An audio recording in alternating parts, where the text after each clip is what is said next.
Good morning, everybody. I'm unexpectedly here.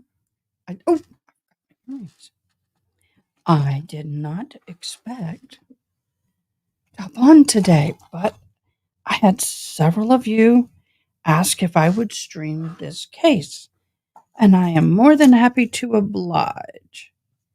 So we are going to stream this case. Wade Wilson. All I know, it's a murder trial with two women.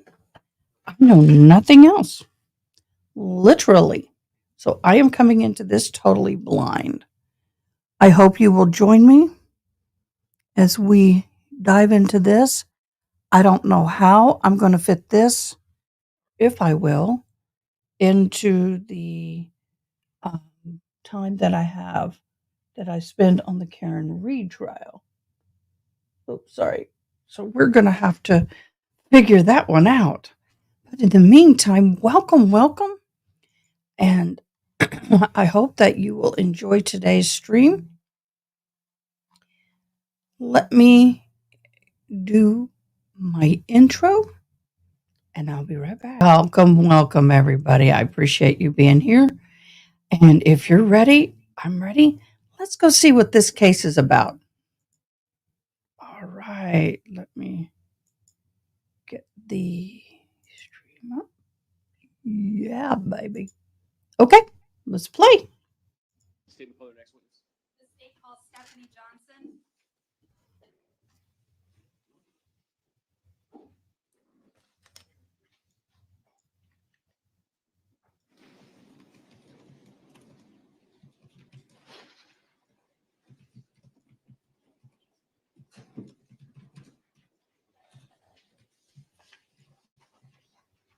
There we go.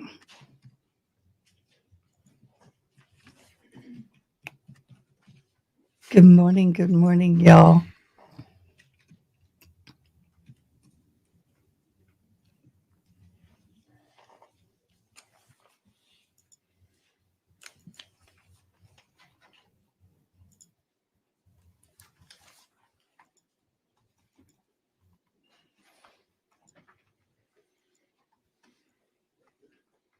All right.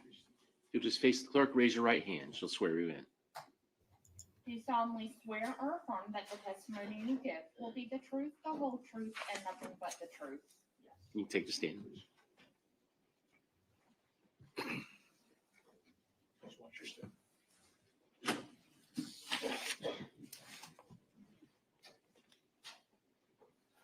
May I inquire, Your Honor? You may. Good morning. Sorry, I'm trying to get the captioning to move and it won't move. So I may have to put it way up here. Sorry, guys. Please tell the jurors your name. Stephanie Sailors. What was your name back in 2019? Stephanie Johnson. Have you since gotten married? Yes. How old are you? I'm 41. Do you know someone by the name of Kristine Melton? Yes. Kristine and I have been friends since we were in high school. Where did the two of you meet? In Illinois, where we grew up. When did you meet? When we were about 15 years old, and we became friends through her cousins, who I'm also very close with. And we were inseparable, moved across the country together, lived together all through our 20s, and then ended up moving to Florida to be close to all of our family down here. Where else did you live across the country with Kristine? We lived in Colorado together as well. Then did you both end up here in Cape Coral, Florida? Yes. Back in October of 2019, were you working? Yes. Kristine and I both worked at Duffy's in Cape Coral. What type of employer is Duffy's? It was a restaurant and bar, and we both waited tables there. Was Kristine dating anyone back in October of 2019? No, Kristine was not dating anybody. Were you dating anyone? No, I was not. Where did Kristine live at the time? Kristine lived in Cape Coral off of Tudor Drive. What type of home did she live in? It was a duplex apartment. Did she live with anyone? She lived alone. Did she have any pets? She did have one cat. Your Honor, may I approach? You may. For the record, I'm showing defense counsel what's been previously marked as State's Exhibits 4 and 10A.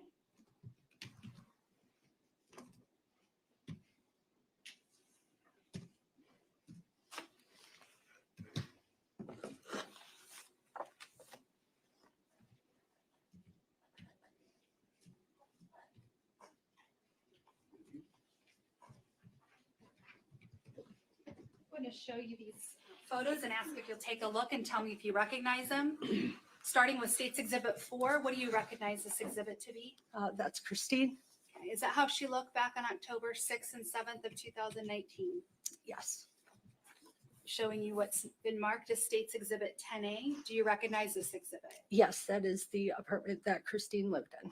And does that fairly and accurately show the apartment that she lived in back in October of 2019? Yes, ma'am. At this time, the state would move 4 and 10A into evidence. Any objection? Be admitted. Permission to publish. You may. Is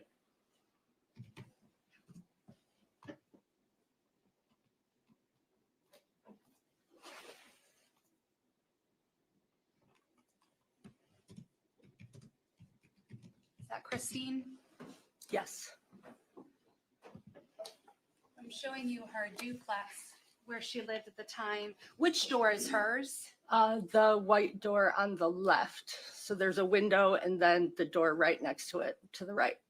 Okay, so the door to the right of the window is her door, or the door to the left of the window? To the left of the window. Of the middle window? Yeah, the far left All right, door. thank you. I want to take you back to October 6th of 2019. Did you see Kristine on that day? Yes, Kristine and I had planned to meet up later that night and to go out drinking at the Buddha bar in Fort Myers. Had you ever been to the Buddha bar? I had not been there before. Where is the Buddha located? It's located off of McGregor and I think College Parkway. Is that in Lee County, Florida? Yes. How did the two of you get to the Buddha? So I met Kristine at her apartment that night and we took an Uber from her apartment to the Buddha. About what time did you Uber over to the Buddha? Around 10:30. May I approach the witness, Your Honor? Yes. Yes. For the record, I'm showing defense counsel what's been previously marked as State's Exhibit 7.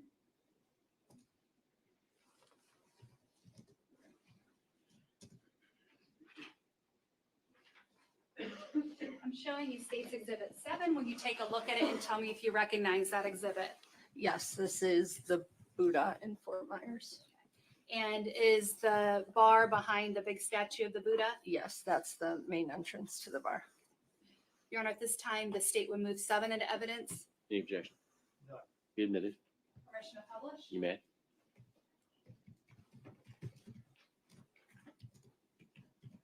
Do you have any specific reason the two of you chose the Buddha on that night? There was live music there that night, so we wanted to go see a band play. When you got there, what was just sort of the general environment of the bar?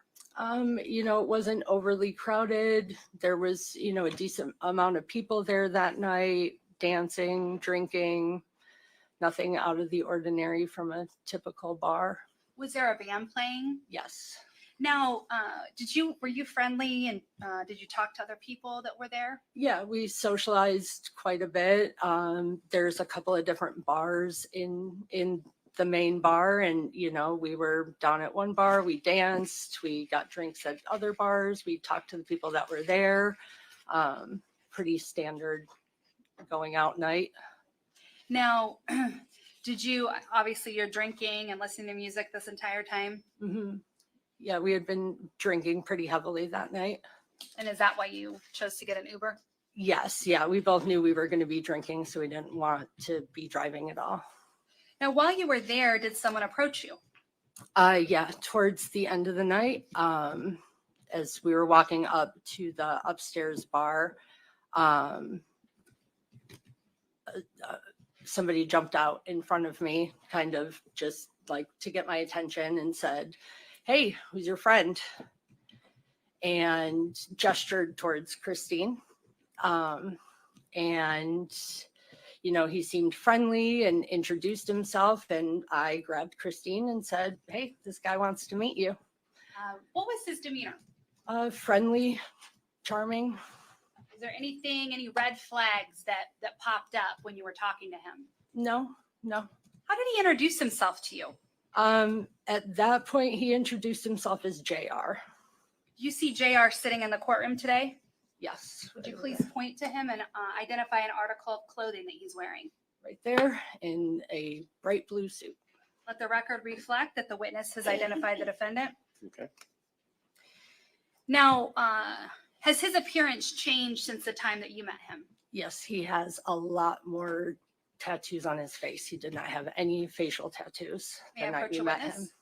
You may. At this time, the state showing has been marked as State's Exhibit 39.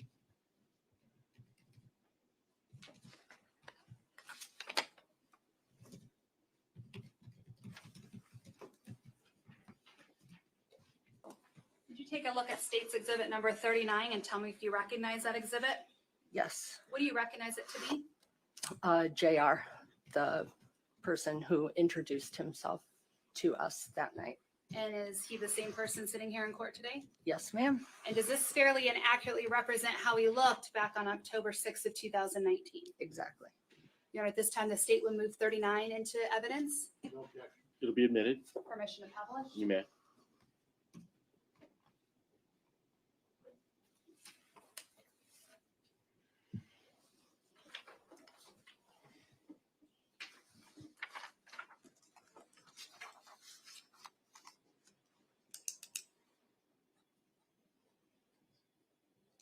Now, after you introduced him to Kristine, what happened next?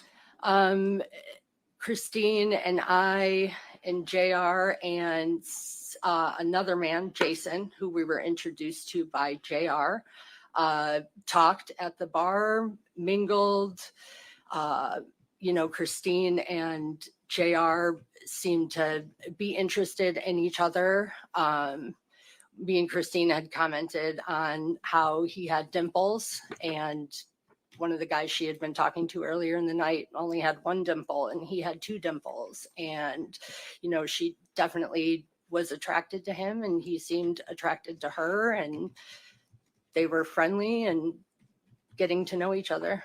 Now, you mentioned that JR introduced you to someone by the name of Jason. Yes. So there was another man that he was with at the bar named Jason. And I was under the impression that they were there together as friends, just like me and Kristine had been.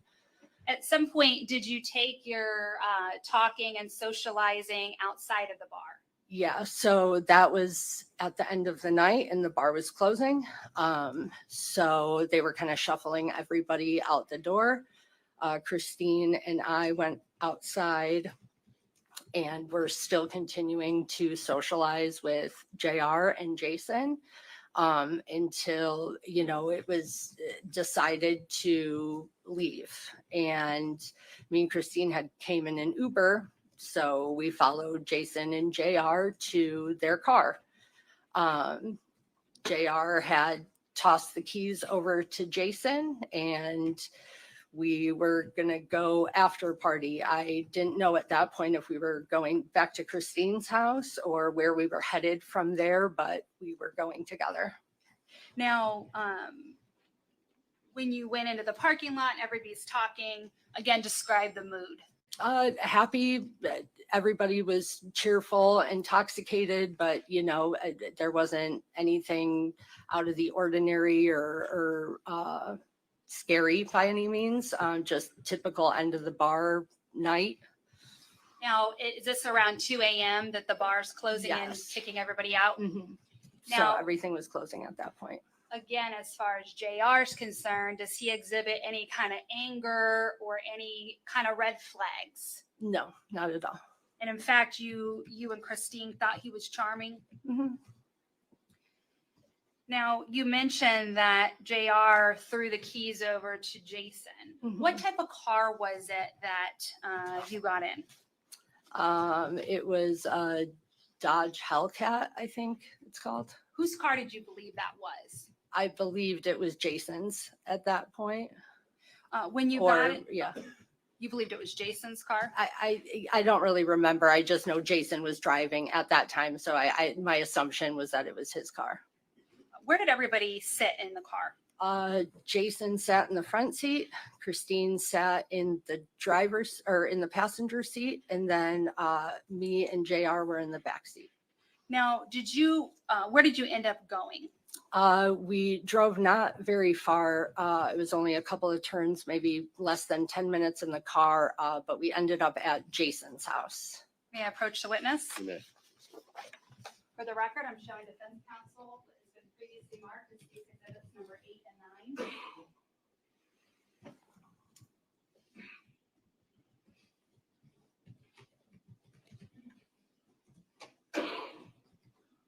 I'm showing you states exhibits number 8 and 9. Will you please take a look at those exhibits and tell me if you recognize them? This is the car that we left the Buddha in. States exhibit number 8. Does that fairly and accurately represent the way the car appeared when you got in it that night? Yes. Showing you states exhibit number 9. What does states exhibit number 9 show? This is Jason's house. Is this the house where you went to after the bar closed? Yes, I remember that star on the house. Your Honor, at this time, the state will move 8 and 9 into evidence. Any objection? Permission to publish. You may.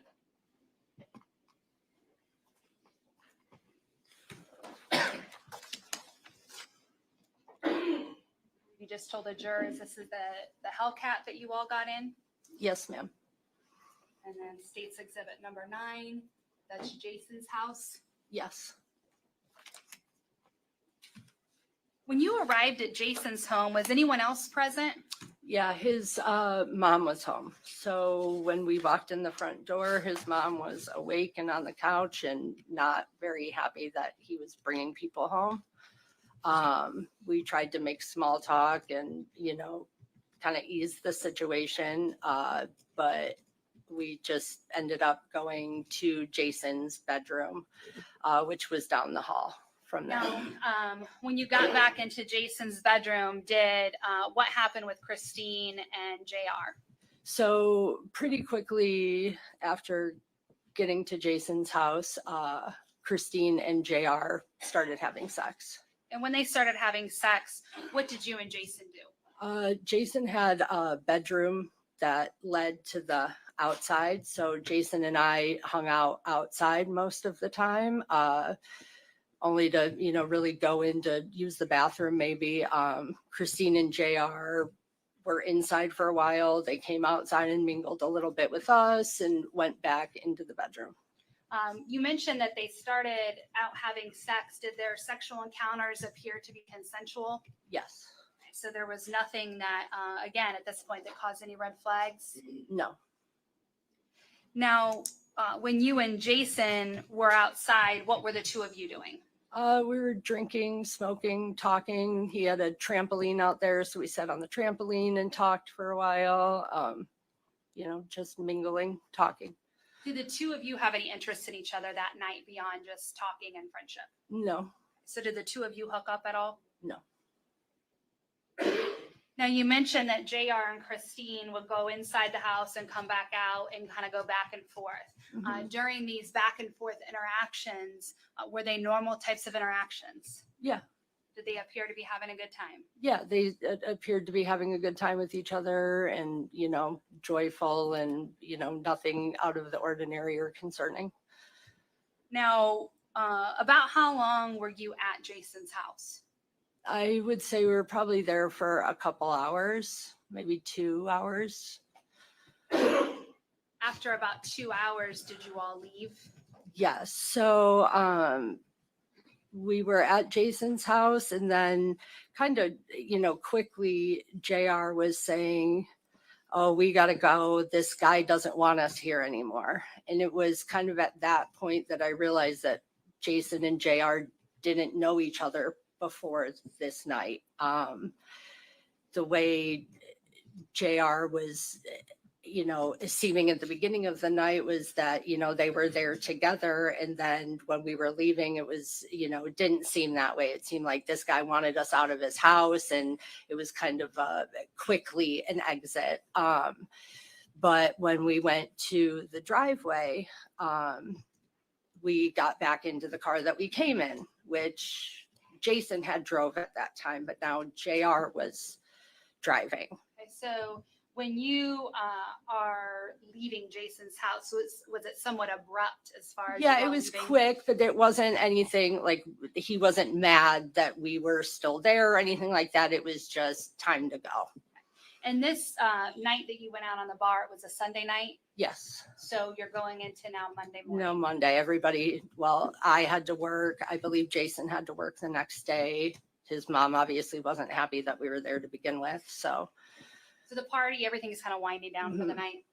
yes. And we go and get in the car, and JR is trying to back the car out of the driveway, and he can't get it to go in reverse. It's just revving the engine in the driveway. Is the car a manual or a stick shift? It's a stick shift Is car. it clear to you that he was unable to drive a stick shift? Yes. So what happened is you're in the driveway and he's revving the engine. So Jason actually had come outside because he heard the engine revving, and said, "You guys got to leave. You can't be here anymore. You're being too loud. It's almost the morning." At that point, JR had actually gotten the car into reverse and into the street. He was trying to get the car into drive and go forward, and same thing. He couldn't get the car to move. He's just revving the engine in the middle of the street. It was at that point that I got out of the car and said to Kristine, I said, "Get out of the car. Let's take an Uber. Let's get in an Uber and go home." Right. So were you able to make contact with an Uber driver to have them come pick you up? Yes, Kristine called the Uber. Now, once the Uber driver arrived, did you get into the Uber right away? Yes, I got into the Uber right away. Kristine and Wade Wilson were looking for his cell phone. He couldn't find his cell phone. So they started to walk back towards Jason's house to look for his cell phone. I don't know if they made contact with him. I was sitting in the Uber at that point with the Uber driver, and both him and I remember him saying, "Oh, they got 5 minutes or I'm leaving." And, both of us were ready to go at that point. Now, to your knowledge, did Wade Wilson, or the person that was saying that he was JR, did he ever find his phone that night? I don't believe so.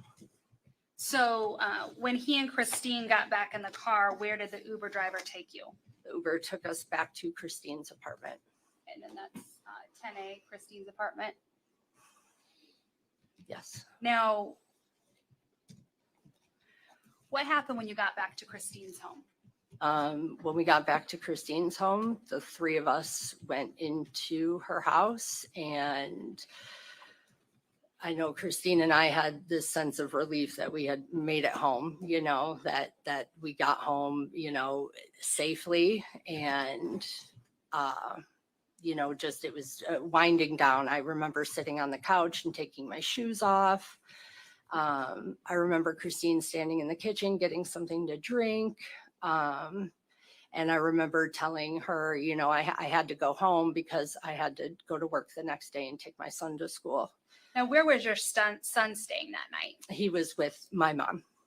And did you and your son live with your mom? Yeah, we lived with her at the time.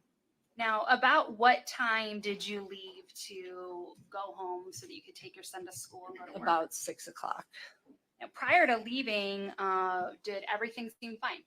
Yeah, it did. And I remember telling Kristine, I have to go home. I have to go to work. And she was like, okay. She hugged me and kissed me goodbye and said, "Talk to you tomorrow." And again, when she told you goodbye and that she'd see you tomorrow, did you have any concerns for her safety? No. And in fact, if you did, would you have left her home with just her and Wade Wilson in that house? Not at all. And if she was concerned, Kristine would have never let me leave that house if she was scared. She would have said, "Let's get this guy out of here together." So when you left, is it safe to say that really the night was over? The party was over? Yeah. It's already morning time. Mm-hmm. And, like I said, we had this sense of relief that we had made it home. We obviously were in a car with somebody who couldn't drive a car. And I know for me, that was the scariest part of that night, was the being behind the wheel of a car with somebody who couldn't drive. And I know when we got back to Kristine's house in that Uber, it felt like, we were home safe. And it seems that your concern was not driving while intoxicated because along the way you had gotten Ubers. Mm-hmm. Now, when you left, you said that you had to take your son to school and you also had to go to work. What time did you go to work? I had to work the morning shift at Duffy's that day. I think I was at work by 10:30 in the morning. My son starts school at 9, so I dropped him off and then went to work. Now, you mentioned earlier that Kristine worked at Duffy's. Did she have to work a shift that day? She was not scheduled to work that day. Nevertheless, did you reach out to her just to check in with her at some point? Yeah, I had texted her in the early afternoon and just said, "You up?" And I did not receive a response. All right. May I approach, Your Honor? You may. For the record, I'm showing state's exhibits, or I'm showing defense counsel has been marked as state's exhibit 6, 5I, and 5J.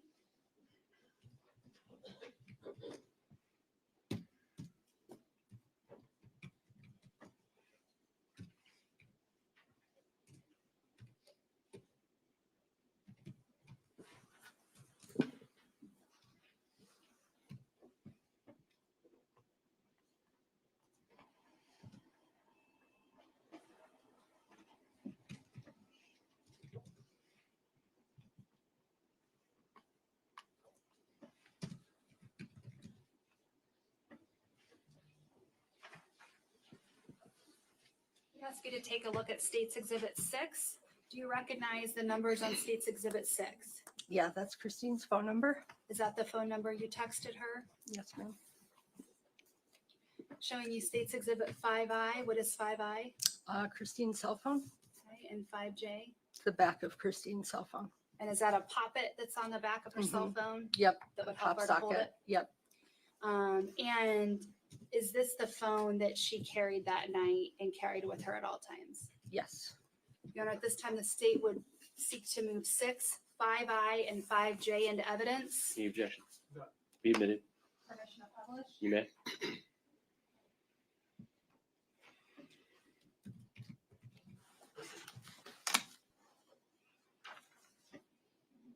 Showing state's exhibit 6. That was Kristine's cell phone number at the time. Yes. Is 630 like a Chicago or an Illinois area code? Yeah. Yeah. That's an Illinois area code.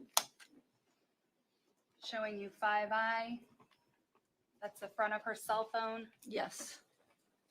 And then 5J, that's the back of her cell phone with the pop socket. Yes.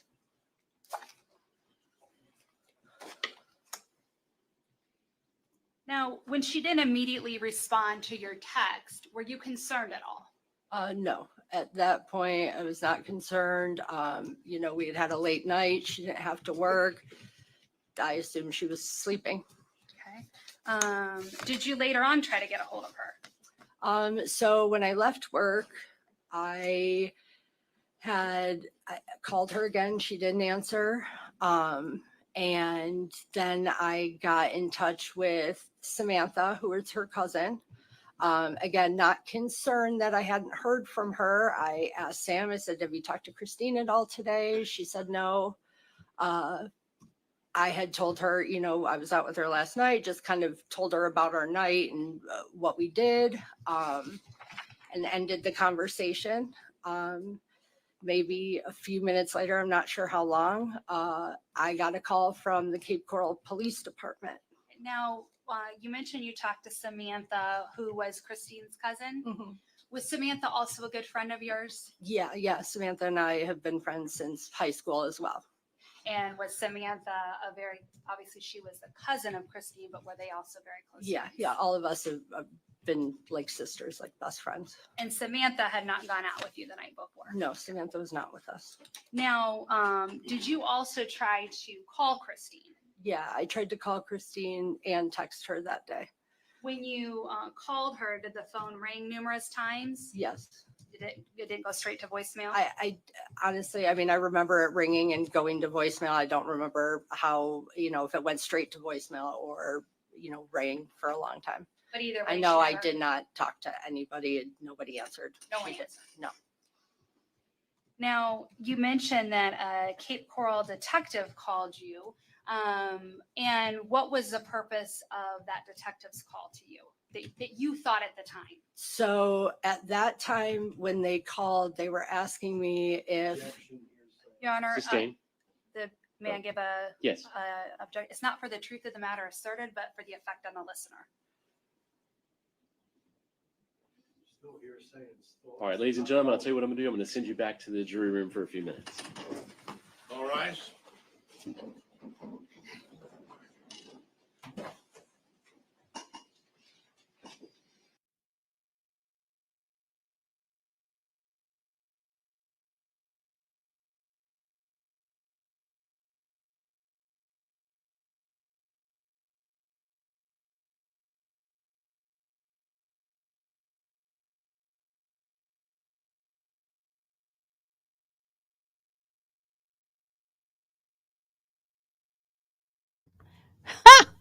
You mean I started this? I brewed my cup of coffee and I turned it off. Okay. The jury is safe into the courtroom. You can be seated. Judge, I think So- it would be helpful if I just proffered a couple questions. I so am that can not make my argument as a to pop how this is not socket. going to be hearsay. All right. All right. So you. My hearing aids received are a wigging me call out. from a Okay, I'm not a pop detective, socket girl. And what was the? It's really weird to have your hearing basis aids, Or what was that you know, conversation? the police were asking going me off in your if I ears. knew where It really Kristine is. was or why her car would have been found in Fort Myers. So based on these questions, what did it cause you to do? It caused me to start being concerned about what happened to Kristine after I left. Okay, and then so based on your concern about what happened, what did you do? Myself, Samantha, our other best friend, and Samantha's husband all went to Kristine's apartment. And when you got to Kristine's apartment, what did you see there? When we got there, the caution tape was already up. So, Your Honor, the reason for asking the detective is not to prove that her car was stolen, but to prove that at that point, based on our conversation, the action she took and the steps she took, which were to talk to her cousin Samantha, to then actually go over to that home. So based on that, the state would argue that's an exception to the hearsay rule and it should be admissible. My objection is it's hearsay and relevance. There's no relevance. I mean, she can just say, based on what the officers told me, I went over to the house without relaying what the officers told me. Judge, if you're saying what the officers told me, that's again, is still an exception to hearsay. What the officer told her is not used for the truth of the matter asserted. So therefore it is non-hearsay because the exception is the information that he told her was used by her to then go to the house and to further try to find out where her friend Kristine was. So what the officer told her, we're not using that for the truth. So therefore it's not hearsay. But the other objection was to relevance of the effect on her. Sure. The relevance is that at this point, she realizes that she should be concerned that her friend is missing and that she goes over there. So it's highly relevant as to how this day took place and how she gets over to her missing friend's home and what she does. That's all completely relevant to this case and to the charges that we have before this court. All right. Well, Go ahead. sorry. While it may be interesting, it's not relevant to anything in this case. Okay. All right. I'm going to sustain the objection. You can ask her about getting a call from the detective. I think you could go as far as having any objection to her asking, the detective was asking questions about Miss Melton? Correct. And then what did you do next? If it's just based on what the detective said, ask you, what did you do? All right, so I'll ask her, did the detective call you? And based on what he told you, did you become concerned and then go to Kristine's home? Any objection to that? No. Okay, let's bring the jury back in. I'm going to pop this up. What do you think about that, Yep. Ms. Kevin? Gentleman's chair that I pulled out, I noticed he had two books, and I asked him when he went back, I said, what's that other book? He said, it's my personal. What do you think about that, Ms. Kevin? He made it to the attention of the judge. He said he didn't write anything in it, but Okay. Thank you, love. So I guess one. I just wanted some opinions on this. If I need to change it, I will. I thought about putting a red line, but I thought that may be too much. It's an official notebook as long as that As notebook's long as been it turned stays in. here, he can't take it back. He can't take it back to the jury room with him. okay. Any objection to that? No. Okay, and I can even just instruct them that I prefer I they use will. the notepads that the court provided. And if they want Thank you, anything Miss else, Toxic leave it Orchid. out of the courtroom. Did and you just use like the? notepads. I'm just learning to do thumbnails. Let me pop it one more time and see if you like it. Yeah, he Just, said he I'm hasn't learning. written anything in it. Does that look good? You have it? No, just leave it. It's fine. Where is it? In his chair. Okay. No, I don't. What we'll do is So he goes and gets in trouble with the law and doesn't have a single tattoo on his face. So everything from the neck up, from the chin up, is prison. blank. There's nothing in it. That's so insane. That's Y'all. his personal one. There's nothing in here. Doesn't appear to be anything written in it. Thank It's just got you. his juror summons. So just ask him to leave this back in the jury room and only use the note and pad that the court has provided. Yes. So I guess he's going to get the center done soon. You did the notebook that the juror brought with him to court. The court has reviewed it. There's no writing on the inside.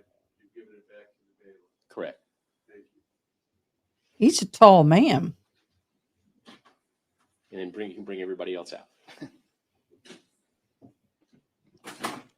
Also, I have a side light.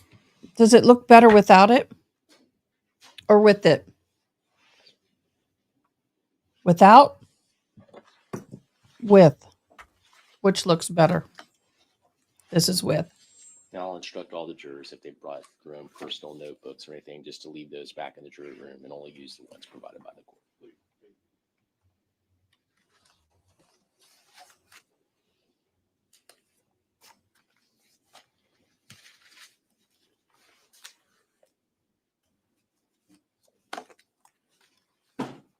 I think this gives me a warmer, softer look. But if the light is too harsh, let me know. Ooh, I made a mistake. I got that. I got that. I can always just, but it brings a little something. I just look ashy. See? The whole room just, maybe I can just put something right there. That's warmer. I don't know. All right. Please be seated. Thank you. And ladies and gentlemen, the jury, I know some of you may have brought your own notepads or what have you with you. I would just ask you, leave any of those personal things in the jury room. And when you're in the courtroom, just use the notepads that the court has provided. Is that better? That way they can stay in here during any proceedings. Okay? Ready to proceed? Yes, Your Honor. Thank you. Oh, no, that's Going back okay. to, I believe we were talking Go, go, about go, a go, go, detective making contact with you. Once you had a conversation with the detective, did you become concerned? Yes. And what did you do? When I received the call from the Cape Coral detective, myself, Samantha, and her husband and her other cousin all went to Kristine's apartment. What did you see when you arrived at Kristine's apartment? When we got there, the police were already there and they had already put caution tape up around her house. Did you know any information at that point about where Kristine was? No, we went from Kristine's house to her mom's house, which was right around the corner from Kristine's apartment. Thank you so much, Ms. And we Toxic waited Orchid. I there appreciate you. until the detective came there and informed us that they found. Sustain. At some point, did you learn that Kristine had passed? Yes. And what happened once you learned that Kristine had passed? It was devastating. Did you stay at her mother's home? Thank you in sign language. I went straight from her mother's home Loves. to the Cape Coral Police Department and gave a statement. Thank you, Ms. Kevin, Now, when you went for using the to loves. Kristine's home and you found yellow crime scene tape around her property, did you see her car sitting in the driveway? No, and in fact, it was pouring rain, and I remember all the detectives and police officers standing under her carport and seeing that her car was not there. Now, when you and Kristine had gone out to the Buddha bar the night before, was her car in that carport? Yes. May I approach, Your Honor? You may.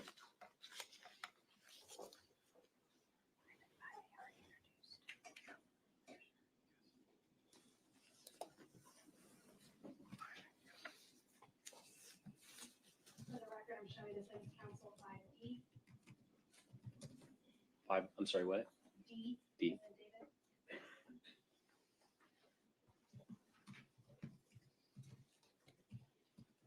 I'm approaching you and showing you State's Exhibit 5D. Do you recognize what's in that exhibit? Yes, those are Kristine's name tags from her Duffy's uniform. Your Honor, at this time, the state would move 5D into evidence. Any objection? No. Be admitted.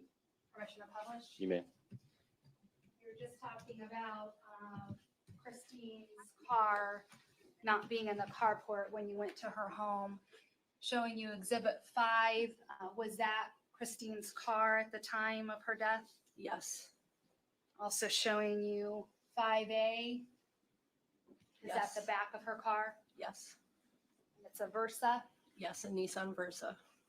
I'm showing you 5D. Are those name tags that she would wear to work when she waited tables at Duffy's? Yes. Now, you mentioned giving a statement to law enforcement. Did you detail everything to them about the night before and the events that took place at the Buddha all the way until you were contacted about her death? Yes. Yeah. Now,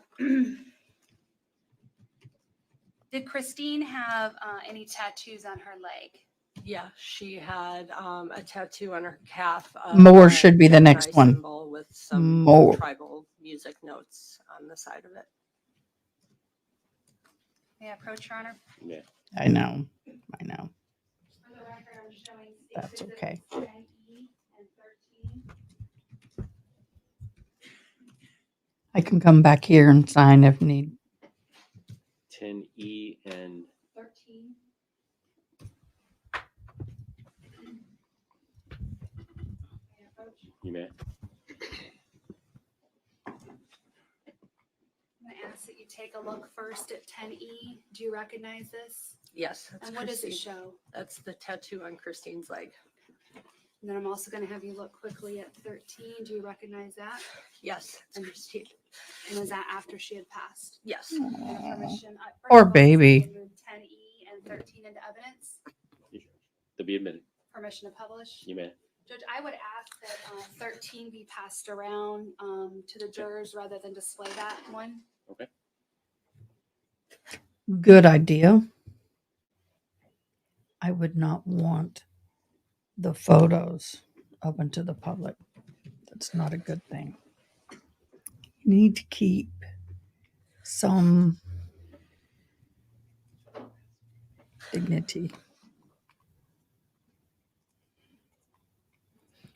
True. Can't imagine testifying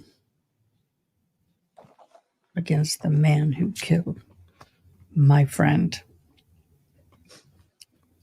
never testified that way myself, but other kind of cases. Then I'm showing Tammy. Why did he Is that the tattoo on tattoo? her calf? Yes. Why? Oh, bring the mouse back. When you went and gave your statement to Cape Coral, did they show you 6 different photographs of a suspect in this case? Yes. May I approach? You may. For the record, I'm showing the council states composite exhibit 41. I'm not used to having all this hair up and loose. Oh, that's better.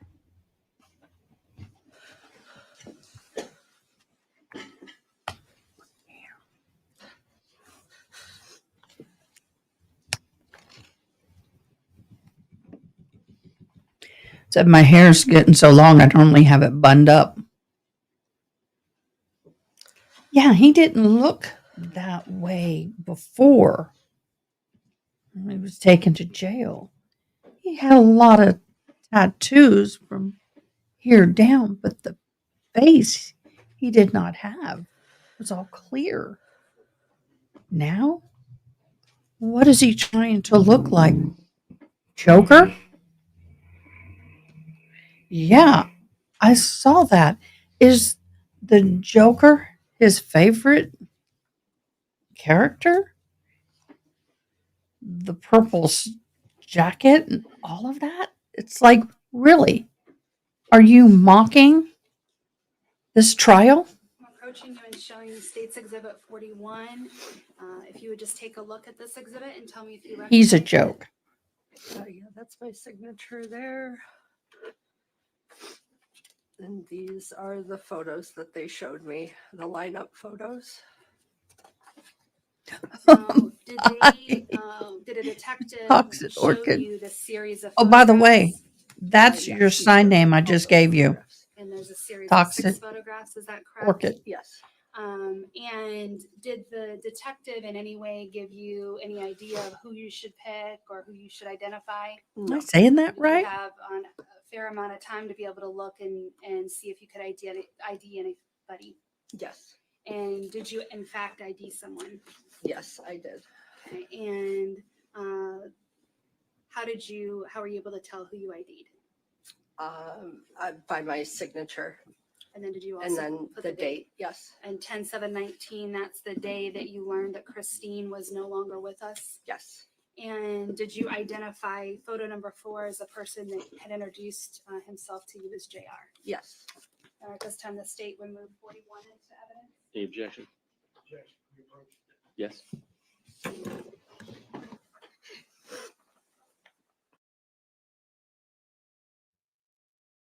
Y'all.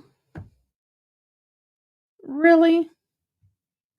Why is the defendant? Okay, I'm a little hot. Why is the defendant going up with the lawyer? I'm not saying that before. I can't do this. I can't do this. I can push a button that blocks out all other sound but myself, and that was just too weird. I'm not used to hearing myself, and it was a short delay, and it just feels kind of awkward. So, but why is the defendant going up with the legal team? That I've not seen before. Why is he approaching the bench?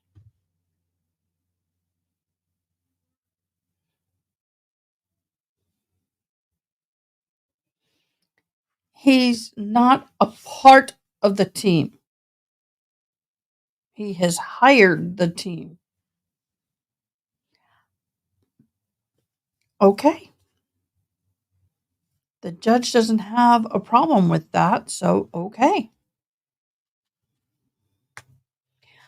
I really know nothing about this case. Nothing. Other than he killed 2 women, or that's what he's being accused of. I need to find that word. I don't use that word a whole lot. Number 4. Who is picture number 4? JR. And you see JR sitting here in court today. Yes, he's sitting Please right wait. over there. Okay, so the person sitting right over there, is Accused. it in a sort of a royal blue He is wearing jacket? a royal blue jacket and a yellow tie. And is that person Looks like the Joker. that you knew as JR? Yes, And is that the same person that's in photograph number 4? yes, that is the same person in photograph number 4, JR. And at this time, the state would move 41 into evidence.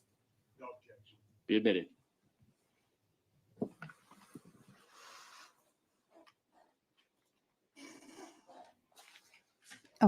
Lame. I should have known.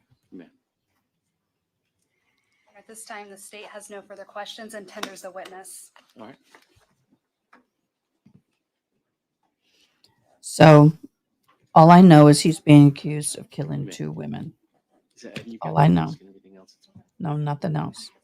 Oh, by the way, my package that was mailed, I still don't have. Really. I gave them hell yesterday. Oh! Gotcha.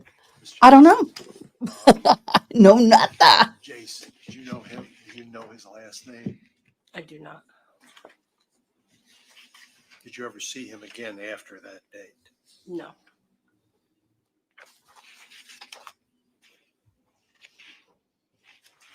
Now, there come a point in time back at Miss Melton's residence that Mr. Wilson used, he couldn't find his cell phone, right? Yeah. Okay, so he used Miss Melton's phone with her permission. No. No what? I don't remember that happening. He used the phone, right? Not that I saw. And you were there for what, 2 hours? At Kristine's house? Yes. No. How long were you at? Kristine's house. Yes. When we returned in the Uber, I was only at Kristine's house for maybe 15 minutes. Oh, I'm Not sorry. long. It was 2 She hours. is trying to get Jason's him house. to Jason's talk house, yes, sir. Okay. faster. Did you and Mr. Wilson and Jason and Miss Melton use cocaine or other drugs that evening? Yes. What drugs specifically? I saw Kristine, Jason, and Wilson using cocaine. I'll be right Everybody back. was drinking and smoking marijuana as well. Did you use cocaine? I did not.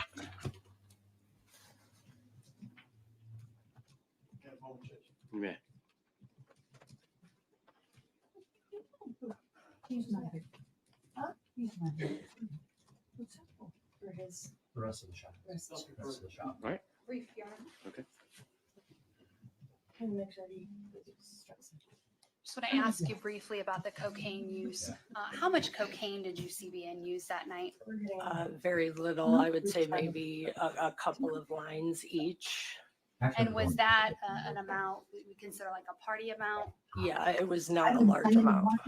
So based on that cocaine use, was anybody out of control? No.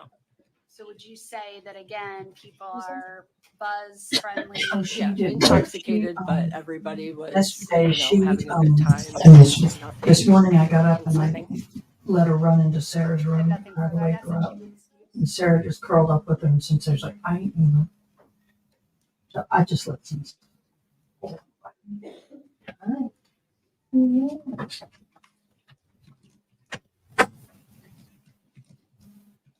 Man, briefly.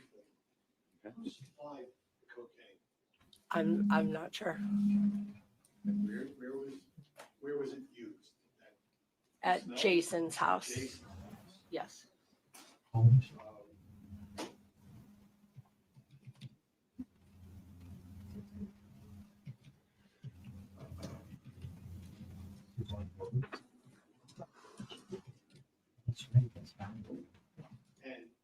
obviously, once you left, you don't know if Ms. Melton and Mr. Wilson continued using cocaine I do not. or used anything else. I do not.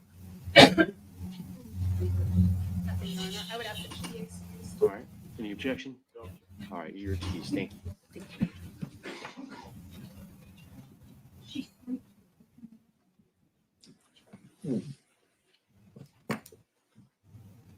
I'm going to call your next witness. The state calls Jason Shepard.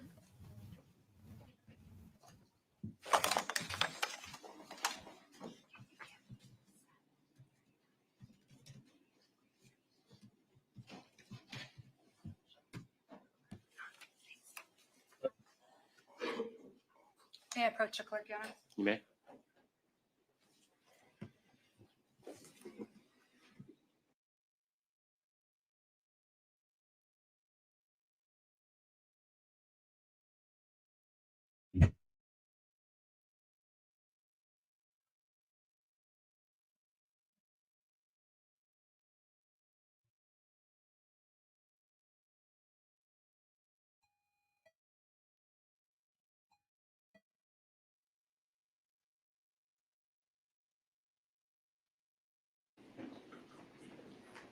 Sir, if you'll face the clerk, raise your right hand, she'll swear you in.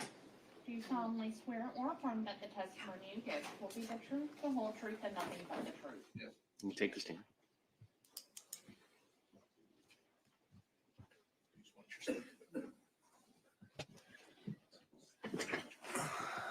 May I inquire? You may. Good morning. Morning. Please state your name and spell your first name for the record. Jason Shepard, Jayson. Mr. Shepard, do you recall the night of October 6th into the early morning hours of October 7th of 2019? Yes. What did you do on the evening of October 6th of 2019? Went to the Buddha. Okay. And had you been to the Buddha previously? Yeah. How close was the Buddha to your home? A little more than 5 minutes away. Okay. And did you go to the Buddha with anybody? Yeah, a friend of mine. What did you do when you got there? Had some drinks, hung out, and then she left. And did you talk to other people while you were there? Oh, yeah. Yeah. While you were there, did you meet someone? Yep. Who did you meet? A dude named Junior. Do you see Junior sitting here in court? Yeah. Could you please identify an article of In a clothing? blue you're suit. wearing? All right, let the record reflect that the witness has identified the defendant. Okay. And he introduced himself to you as Junior. At the time, yeah. Did you learn his name later on? Yeah. But you never learned it that night? No. Now, was Junior there with anyone? Yeah. Who was he with? A blonde haired girl, real pretty blonde haired girl. And did it seem that the two of them were together? Yeah. Now, at some point, did she leave? Yeah. Did you ever see her again that night? No. Sorry, y'all. Now, when Junior introduced himself to you, describe his personality. It was cool. Trip. It was fine. No, it was cool. Tell her. And if he wasn't cool or gave you any kind of weird vibe, would Yeah, I you- probably wouldn't have kept talking to him. What's this guy's name? Now, did he look different back then than he does today? Yeah, he didn't have all this. When you say all this, Tattoos. I'm showing you State's Exhibit number 39. Is that how he looked back then when you met him at the Buddha? Yeah. Do we know who's speaking now? Now, what time did the bar close? 2. At 2, did you all get kicked out of the Buddha? I didn't get kicked out, but yeah, I mean, yeah. End of the night, yeah, we left. We closed it down. And when you left, did you go out into the parking lot? Yep. Did you talk to anybody in the parking lot? No, well, we ran Awesome. into the 2 girls. Okay. Stephanie and Kristine, I believe. Yeah. And when you say we, who do you mean by we? Me and Junior.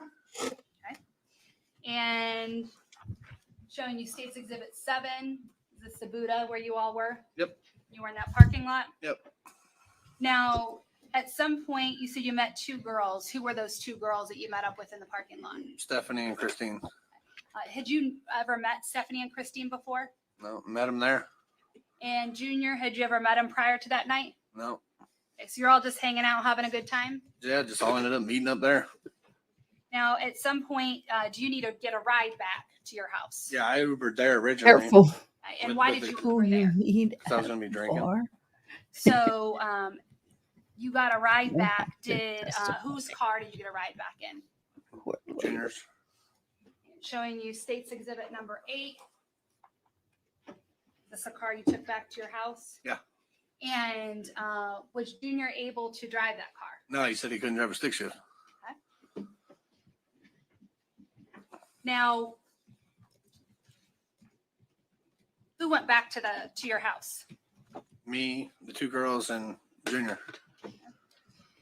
When you got there, who was there? My mother. Was she okay with you being there at first? Eh, not really. Not but, thrilled? yeah, no, it was Okay. late, early, however you want to put it. All right. When you got to your house, where did you all go? Went back to my bedroom. Is your One- bedroom in the back of the house? Mine's, yeah, the way it is it's in the back left part of the left side of the house. And when you get to your back bedroom, what happens with Junior at that time? It wasn't long at all. Him and Kristine were having sex pretty quick and getting to it, and me and The song in my Stephanie mind is went out back. Love Shack. So when you went out back, where Love did you Shack. go? I had a trampoline out back and Baby, went out back and Love sat out there Shack. and hung out and talked for a while. Now you said that Kristine and Junior were having sex. I was Did it 28 years old. Yeah. They were having a good time. Yeah. And you and Stephanie didn't want to necessarily stand around and watch, Nope. so you were outside. Yeah. All right. And were you and Stephanie interested in each other at all? No. So you're just talking? Yeah. Throughout the course of the evening, did they come outside and go back inside several Yeah, times? once or twice, and then went back in and kept doing what they were doing. And during any point, If I could of play these that song, I would. interactions, Did you have any concern for your safety? Nope. Did you have any concern for Kristine's safety? Mm-mm. Now, did anybody use any drugs that night? Yeah, we did a little coke, When you say coke, you mean cocaine? cocaine. Did you provide cocaine to anybody? No, I had my own stuff. Did you see any other drug use besides cocaine? Nope. And alcohol also? Yeah, alcohol. Yeah. Now, at some point, He did seems Stephanie okay and with telling Kristine everyone he's a and Junior leave your house? user. Yeah. It was just getting too loud, and it was time to go. I had to work the next day. It was getting too A late. lot of people do that. So party's over. Time to go. They're supposed to leave. Yeah. What happens when they leave your house? Well, like I said earlier, he couldn't drive a stick shift, so that car's loud down my driveway, revving up 3-4 o'clock in the morning. So So how did you feel about the car revving in your driveway? I was pissed. So what'd you do? I went outside, What'd you do? confronted him about it. What happened after you confronted them? Kind of got the car out of the driveway a little bit. You got it out? No, he did. Okay. He is in Junior. Yeah, or one of them did. I don't know. I was getting out by the time I Can't went out drive there. a stick I- shift. I got in the Well, car. why does I he- got in the car and moved it down the road just to get it away from Whose the house. car is it? Did you see where they Not went after you his. got the car out down the road? No, I really didn't care. Now, Are y'all able to hear me? did you go to work the next day? Yeah, I did. And when you were at work, did detectives come and speak to you? Yeah. Did you know anything about I had no Yeah, clue. finish how you wait questions. just one moment? I know you're nervous. But when police came to your work, did you have any idea about anything bad that had happened? No, Did you agree to give them your DNA and prints? I did. And did they also ask you to identify the person that you knew as Junior? Yep. May I approach her? Yeah. So whose car is it? If Junior can't drive a stick shift, then whose car? Is it one of the girls? Whose car is it? And if it was his car, why would you buy a car that you can't drive? Strange.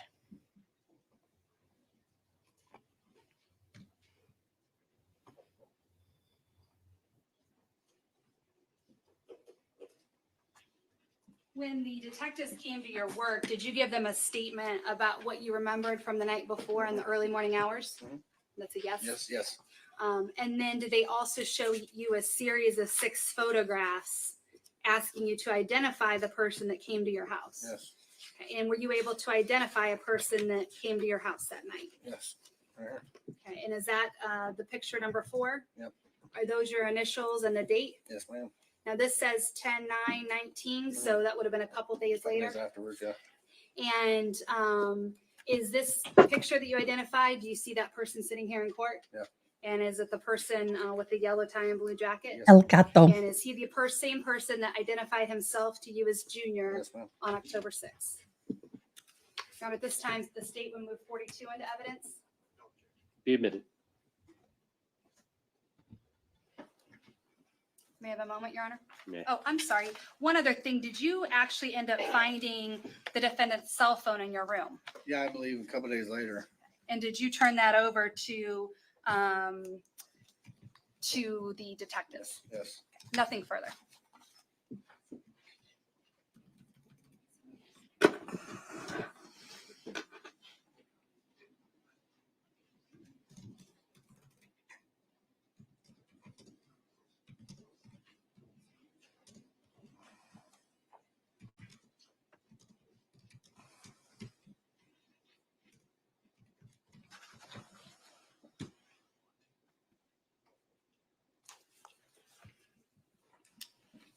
Good afternoon, sir. Afternoon. Wait a minute.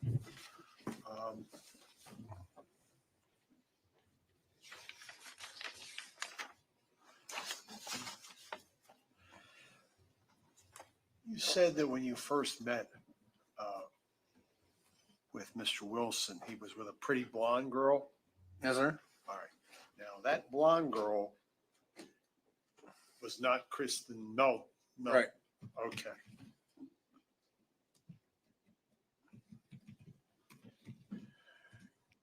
That kitten is on You a said you had your tear own stash cocaine. Yep. today. Did everyone use it? My own for me. Okay. What was everybody else using? Whatever they wanted. I don't know. You know where they got the cocaine from? Oh, I had my own, and that's all I was worried about. Like I wasn't sharing it. Me, myself, and Okay. I. But you were using it, right? Yeah. Okay. You leave Buddha Bar about 2? Yeah. Is that right? Yep. Okay. What time did you get to your house? Probably 10 after, if that. Okay, so you're right down the street. I'm from right you? down the street. Yeah. All right. And You're when fine. did everyone finally leave? Did they leave? They were there probably an hour and a half, maybe 2 hours, if that. So So about- before 4 o'clock, I would say. All right. Did you have any further contact with Mr. Wilson? Well, he come back to look for his cell phone, and I don't think I answered the door. Okay. How did he get back there? Do you know? I don't know. I was inside. So then he left. Yep. About what time was that? Probably a little after they left, about 10, 15, maybe 20 minutes after they left. I don't quite remember. I'm sorry. What do you do for work, sir? I install garage doors. What time did you have to be up for work? I wasn't working there when this happened. This was 5 years ago. Okay. So what time did you go to work on Monday? Probably 7:30, 8 o'clock. When I was there, I was at a flooring place then. Okay.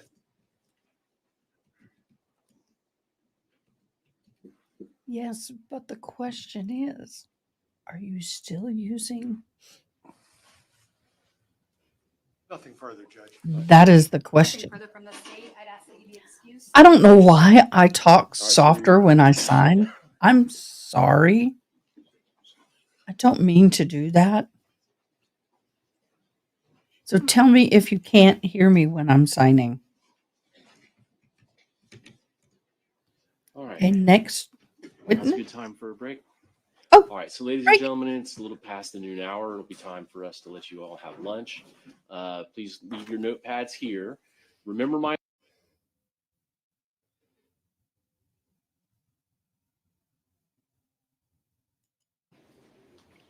We're going to zoom.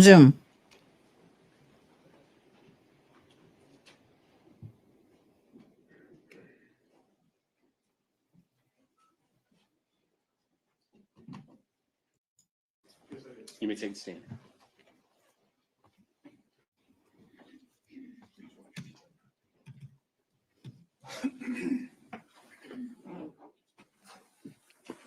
Zoom. Proceed. Good afternoon. Love it. Good afternoon. Please state your name for the record. My name is Charles Caruso, Where are you currently employed? the City of Cape Coral Police Department. What is your assignment with Cape Coral Police Department? I'm a sergeant currently assigned to the supervise the Marine unit. Sergeant Caruso, what type of training and experience do you have to be in your current position?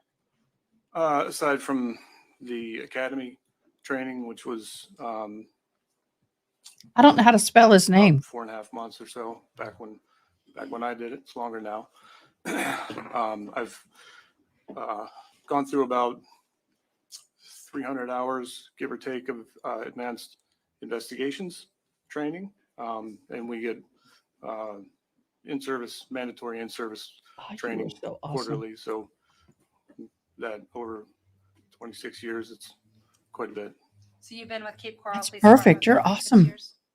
Not with Cape Coral, but overall, I just started my 27th year in January. All right.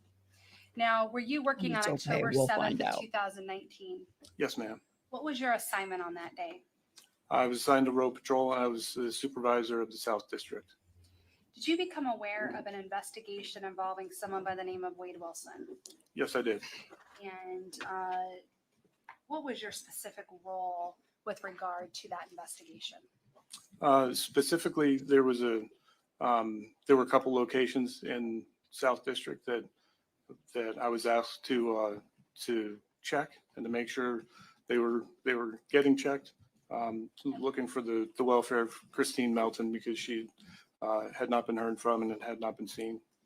And did you know who Kristine Melton was at that time? No, ma'am. So when you got this information that she was missing, were you aware of any other scenes that were already set up? Yes, I knew there was a location in either the North or Central District. I think it was right on the border between the two, where her vehicle had been found. And was that vehicle at Mateo Graphic? Enjoy lunch. Yes, ma'am. So were there already Cape Coral police officers at that scene trying to determine where she was or what had happened? Yes, ma'am. And they were, from what I understood at the time, it was a. Hearsay. Sustain. I don't know if I may give an exception. Okay. Again, effect on the listener as to what he did. All right. Sustain. Okay. What did you do?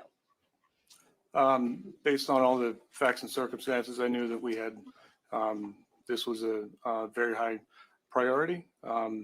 Several of my officers went to 4838 Tudor Drive, which is where we knew Kristine Melton lived.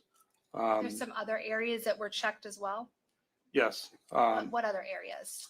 I had an officer go to Duffy's Tavern, which was a place that I found Kristine Melton was employed. I wanted to see if she was there. She was not. And I was given another address on Stratford Court that was somehow had been somehow associated with Kristine in the past. I went there and spoke with a resident, and there was no connection to Kristine. So they were both of those leads had been exhausted, and we were left with 4838 Tudor Drive. Now at 4838 Tudor Drive, did you mention there were other officers that you had sent to that location? Yes.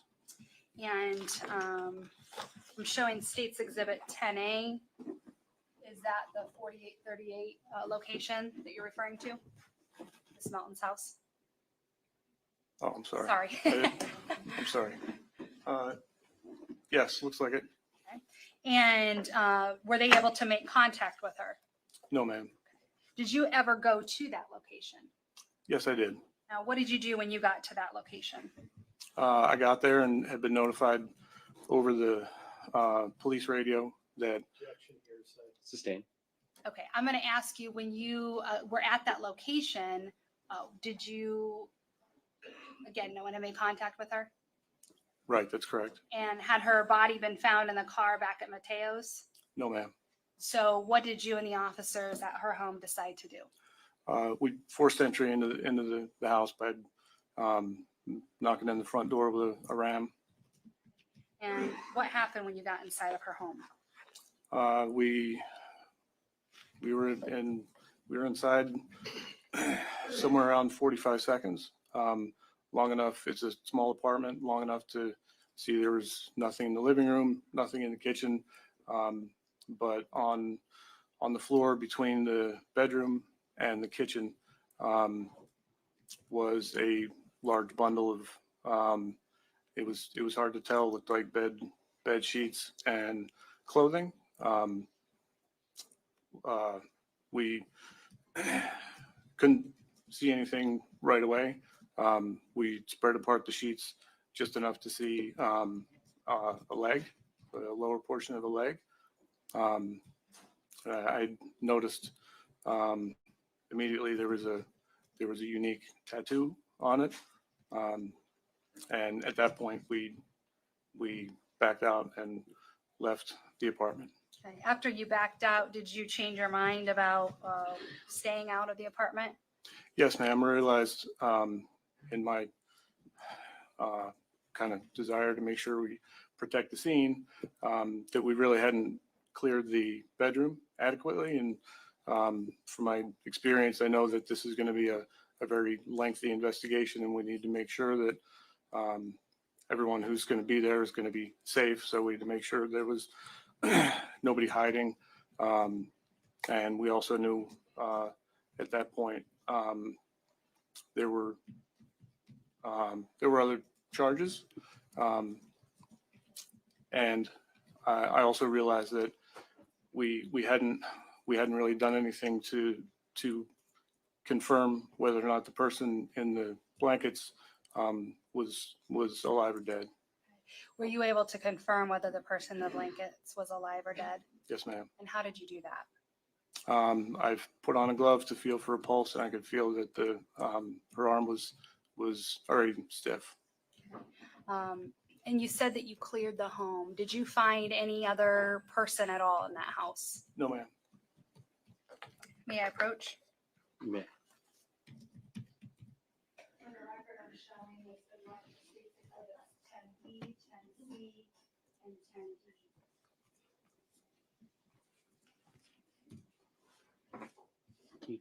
What were the number of the exhibits again? Ms. Miller? Yes. What were the number of the exhibits? 10, 10 what? B, I can't, I'm sorry, what? 10, 10B, 10C, and 10D. 10, 10B, 10C, and 10E? D. D is a dog. No, Z. No, D. D Right, is a D. dog, yes. Okay.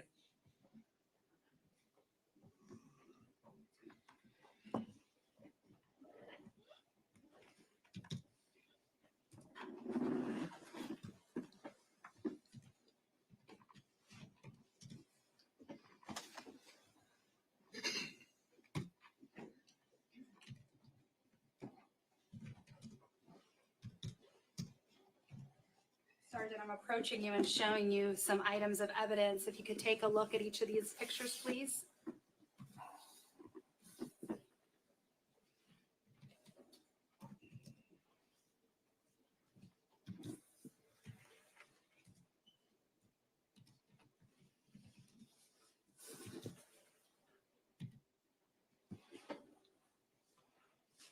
Okay. These items fairly and accurately represent the outside of the home and the inside of the home back on October 7th of 2019. Yes, ma'am. And at this time, the state would move exhibits 10, 10B, 10C, and 10D into evidence. No objection. Be admitted. Permission to publish. You may. Sergeant, you were testifying that when you first walked in, you saw what looked like a pile of blankets in between the kitchen and the bedroom. Is this what you first saw when you walked in? Yes, ma'am. Showing you State's Exhibit 10C. Is this a closer up view of those blankets that you observed? Yes, it is.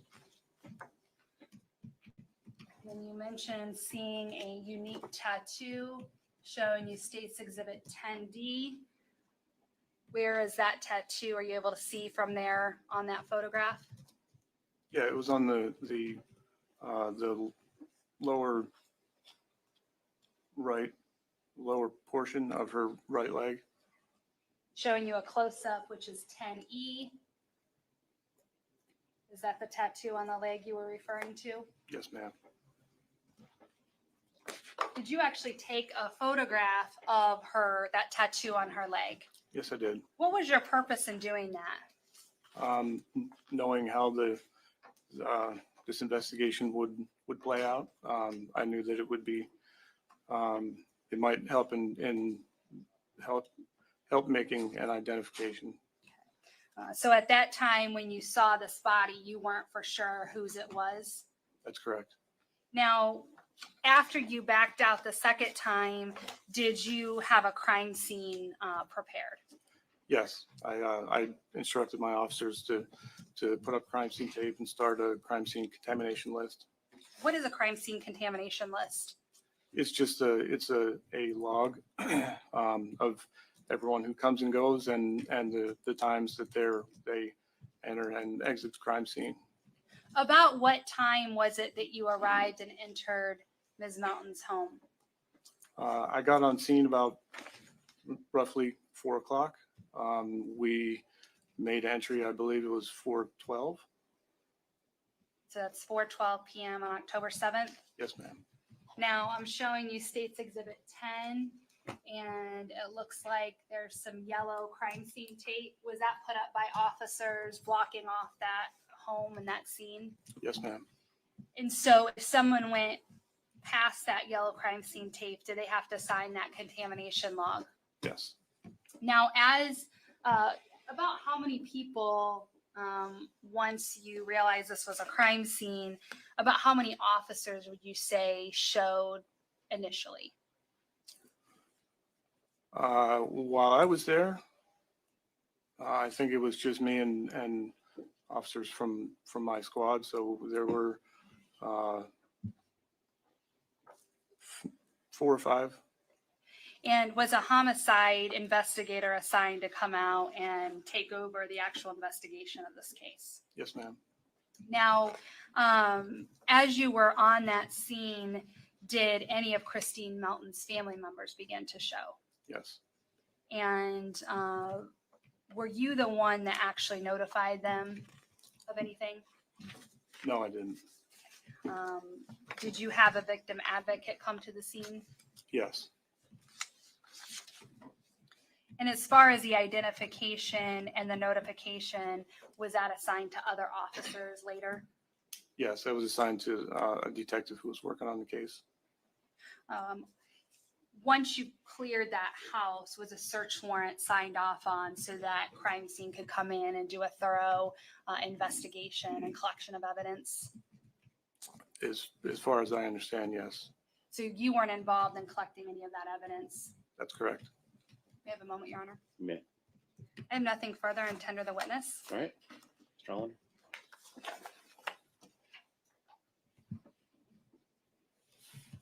Sorry, just clarify something. You forced entry, the front door. That's correct. You went in, you located Miss Melton. How long did that take? It was under a minute. You and your officers came out of the house. Yes, that's correct. Did you go back in to a second time to clear the house? Is that what you testified to? Yes, sir. Okay. How long were you in there that time? About 3.5 minutes. Did any of the officers disturb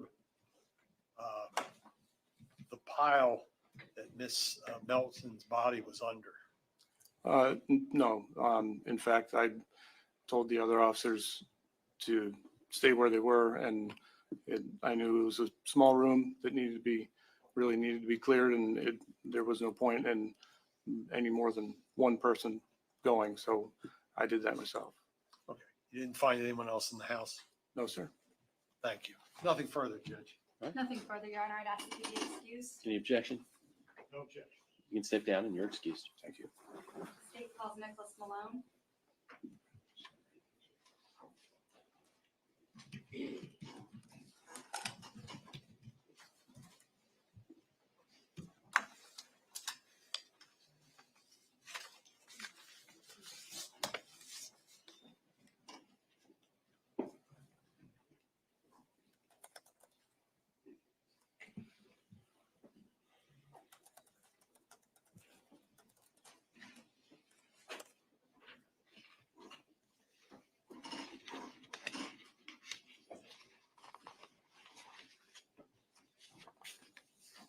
Sir, if you'll just face the clerk and raise your right hand, she'll swear you in. Do you solemnly swear or affirm that the testimony you give will be the truth, the whole truth, and nothing but the truth? All right, you take the stand. Watch your step.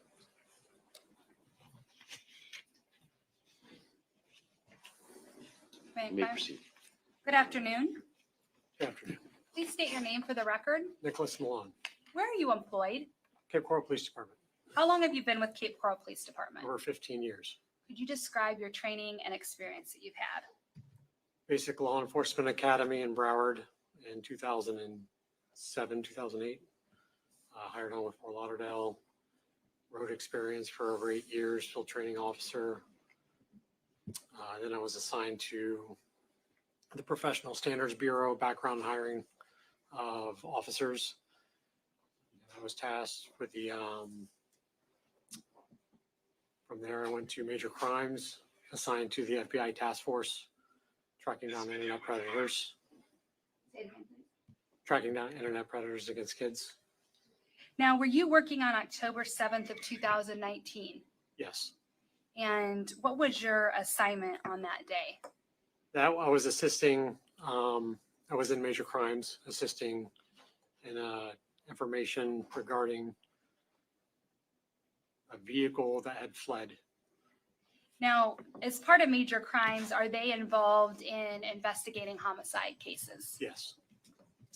Now, were you able to determine with regard to that car fleeing who that car belonged to? Yes. And who did that car belong to? Miss Melton.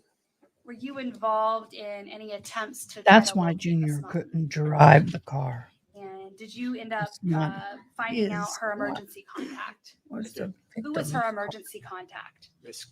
Sorry if I mispronounced, Miss Cometer. It was her first name Samantha. Yes, Did you end up being able to get in touch with her? I did. Did she put you in touch with somebody by the name of Stephanie Johnson? Yes. Now, during this time, have you yet located Kristine Melton, or has anybody located her? Not that I'm aware of. Now, at some point, did you learn that Kristine Melton had been found? Yes. Did you have any involvement in going into her home or helping with evidence? No. Did you actually ever go into her home and see her body? No. Now, did you try to see if you could learn more information from neighbors or going around the neighborhood? Yes. Can you just describe to the jurors what it was that you were tasked with doing? A simple canvas of a neighborhood, if anybody saw or heard anything. So I knocked on doors, spoke to people. The consensus of the people I spoke to, there was nothing out of the ordinary they saw or heard. During that canvas on the 7th, I was able to locate also cameras on a building on that road, Tudor Drive, 4807. They had cameras pointing north and south on that road. So I just make note of the camera systems if I can't make contact with the people that day. Okay. Did you actually review any footage or any camera footage that you noted? I did. Okay, and what camera footage did you note that had some interest to you? So the camera 1 and camera 2 that was on the building of 4807 Tudor, that building behind it on Marine Drive, I believe is 4810. That was the business area of Mr. Bill Masters, owned both properties. I had made contact with him to try to get the video or review it. So I had gone back later, I believe on the 10th, to review that video, camera 1 and 2. And when you reviewed that video, did you note anything of any significance on that camera? I did. Okay, and what did you see on that camera? So the camera system was showing the hours that I recorded from 0300 to, I believe, 0620 hours. And I was able to identify a vehicle matching the description of the black Nissan Versa. And was that the car that belonged to Kristine Melton? It appeared so, yes. Your Honor, may I approach the witness? Yes. For the record, I'm approaching defense counsel and showing what's been marked as State Exhibit number 12.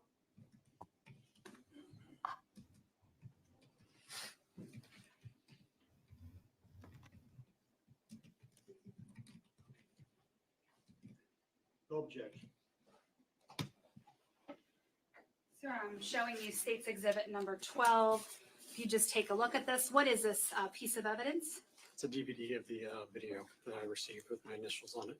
Did you have the opportunity to review this video? Yes, I've seen that. And it's the same video that you collected? Yes, Did you put your initials and the date that you reviewed it? I did.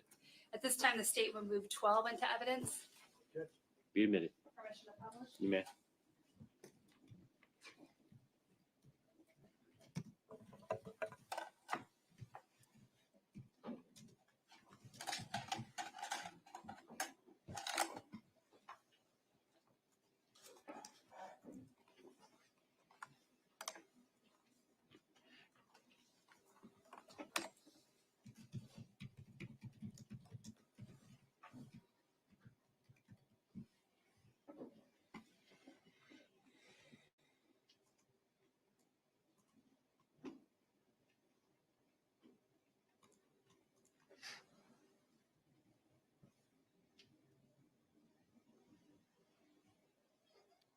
I'm beating you guys. If you want to know what I'm doing.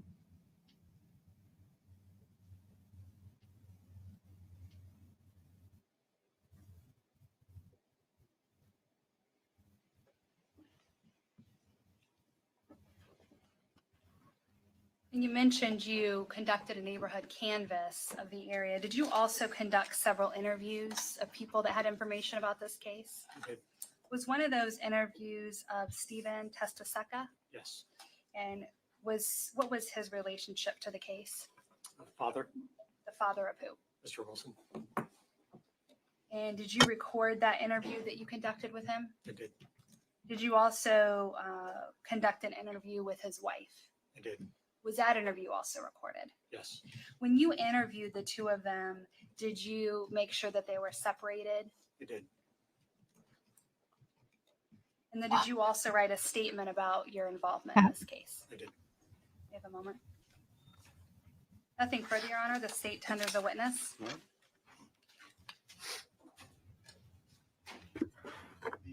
video that we just saw, the car moving down the street, I assume that's the object that you all were interested in? You have to Yes. answer that now. Yes. Okay. What time did that car travel? So on video, the system, it was approximately 6:10 a.m. However, like most systems I've dealt with in the past, people don't change their time, like my personal one, I don't. So they're typically an hour off. So that time I was able to determine that was approximately an hour off the system for fallback.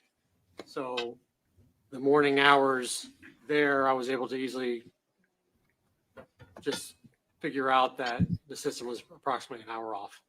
So even though the system shows that it's 6:10, it was probably 7:10 a.m. Okay, so it's an hour behind. Correct, because if it was actually 6:10, it would have been dark outside still during that time.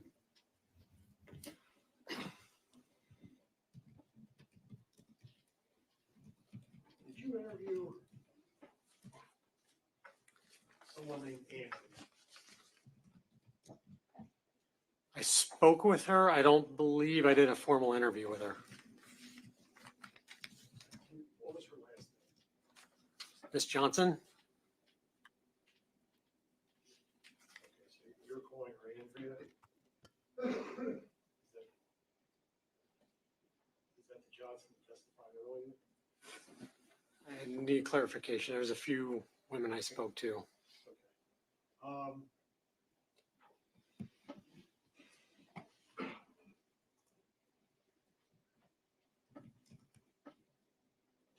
Why did you not, if you talked to her by phone, am I correct? Correct. Why did you not do a face-to-face interview or a video recorded interview or something? Which one is Andrea? The Andrea. Well, you said Johnson, Which last name are you referring to? Because I No. spoke to a couple women. right? And one of them was named Andrea. Okay. Was that the one that I would have to recall my affidavit if that was the one that worked at Buddha? May I approach? You may. See if this, Did I?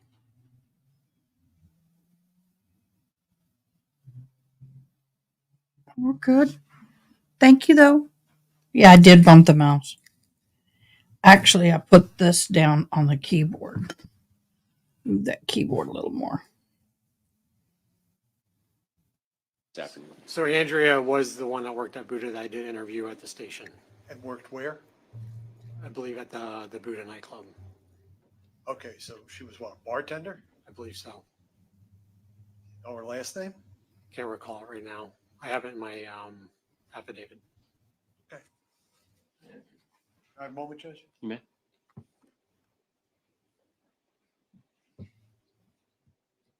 I have to use the needle nose pliers and the needle this way to poke through the felt. And I got to make sure I get it in the right spot on both sides. And then I come back All right. Any objection? and rethread the beads again. I'm going to have another camera soon to show you what I Take and call do. their next witness. Judge, say we call Ms. Kristine Potts. You got this one, Miss Kevin? My hands are full.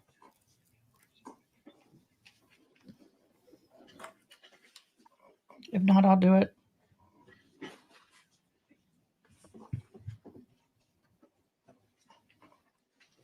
Thank you.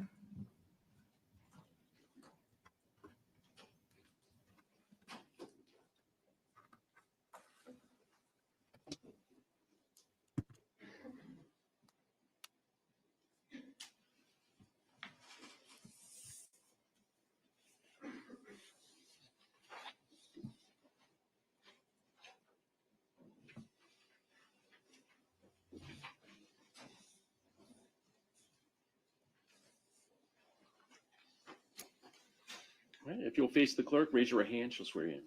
Do you solemnly swear or affirm that the testimony you give will be the truth, the whole truth, and nothing but the truth? You can take the stand. Please watch your step. All right. You may proceed. Hello, Ms. Orchid. Good afternoon, ma'am. Good afternoon. Please introduce yourself to ladies and gentlemen of the jury by telling them your name. My name is Kristine Potts. And where do you work? I'm a forensic technician with the Cape Coral Police Department. That answers my next question. Sorry, And how long have you been a forensic technician for the Cape Coral Police Department? for 12 years. And what is involved in being a forensic technician? We're responsible for responding to crime scenes, all types of them, from burglaries to homicides. We photograph them, document them through notes, sketches, video. We also collect items and process them. And I also do fingerprint comparisons and digital forensics. And approximately how many crime scenes would you say that you've gone through over the course of the years? Over 1,000. Now, I want to direct your attention specifically to the 7th of October of 2019. Did you have occasion to go to a residence at 4838 Tudor Drive in Cape Yes. Coral? Yes. And what was the reason for you to go to that location? We responded there for a search warrant for a death investigation. And what did you do when you arrived at that particular location? I met with officers on scene. They explained everything. I took photographs starting with the exterior and took overalls exterior and interior and then progressed through the scene. What was the purpose of taking overalls as far as photography goes? To document everything from a distance, so that way when you examine it closer, you can see the orientation and the location. And then you also indicated that you went ahead and took photographs of the interior as well? Yes. Now,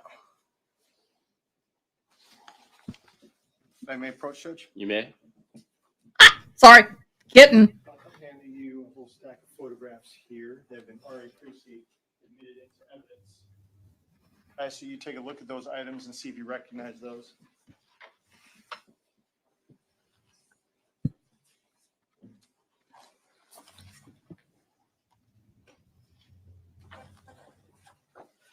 Yes. And are those photographs that you took of 4838 Tudor Drive? Yes. Judge, let the record reflect I'm also showing defense counsel's producing Marcus States exhibit number 10F, 10G, and 10H.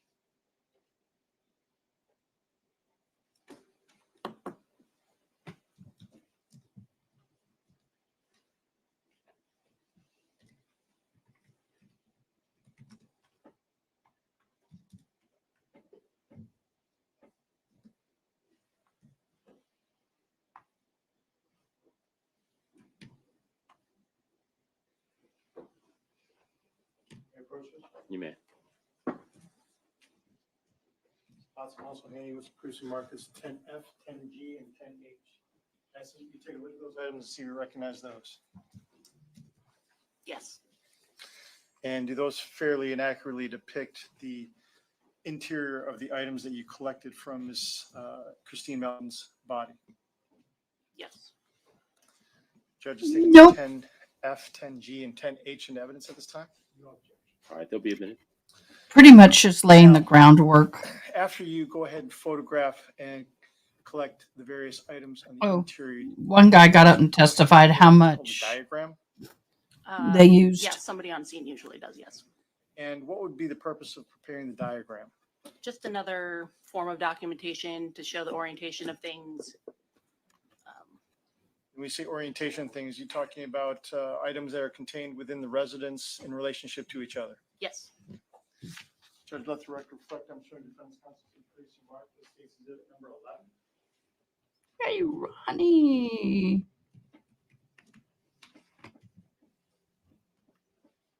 Approach. You may. Responsible handing with some producing Mark, this case exhibit number 11. Are you familiar with that particular item? Yes. Are you familiar with that item? It's a diagram taken of, or made of the residence at Tudor Drive. And that diagram fairly and accurately depicts the items in relationship to each other based upon the photography and the photographs that you took on the 7th of October of 2019. Is that correct? Yes. Judge State moves states exhibit number 11 into evidence at this time as well. Be a minute. Judge, if I may approach and collect the various items to publish. You may. Now, Ms. Potts, I'd like to direct your attention to the screen to your right.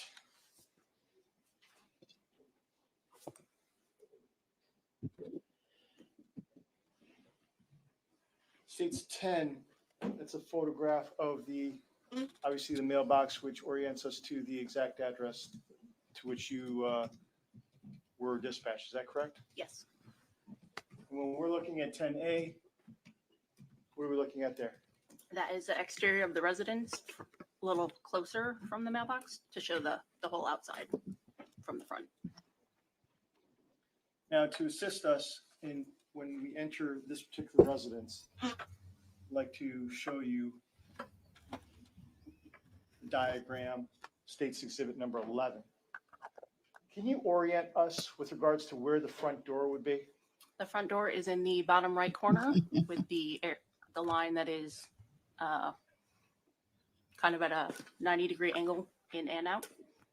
So directly where my pen is and where it says we're in entrance, is that right? Yes. Wow, Miss As we Ronnie, enter into enjoy the it front while you door, can. They go up too directly fast, to as our you well know. left, what area am I referring to as I'm circling the first big rectangle that's to the left of that area? The furthest to the left is the living room area, and then the dining room table area. And if we proceeded in the front door and moved our way back into this particular diagram where it says kitchen, is that in fact indeed the All kitchen? say they did not do And it. then Everyone went says that. to the left here, and we see this item here that looks almost like They all say that. elongated cloud. Item C, I believe, or L, excuse me. What exactly are we looking at in that particular photograph or diagram? That is the female body that was in the doorway, wrapped in the bedding. How far would you say that particular item was in relationship to the doorway? It was in the middle of the doorway. And from the front door, how far would you say it would be? Approximately. I'm not sure. I said, Orchid, when do they go back to school? So if I directed your Ours start attention the to what's second approved submitted as week states in exhibit number 10, August, but they finished the the doorway that last you're week referring in to? May. That back where the cat is located, and in that doorway we see Poor kitty. pile of bedding. Yes. And that's that cloud object that's depicted in the diagram. Yes.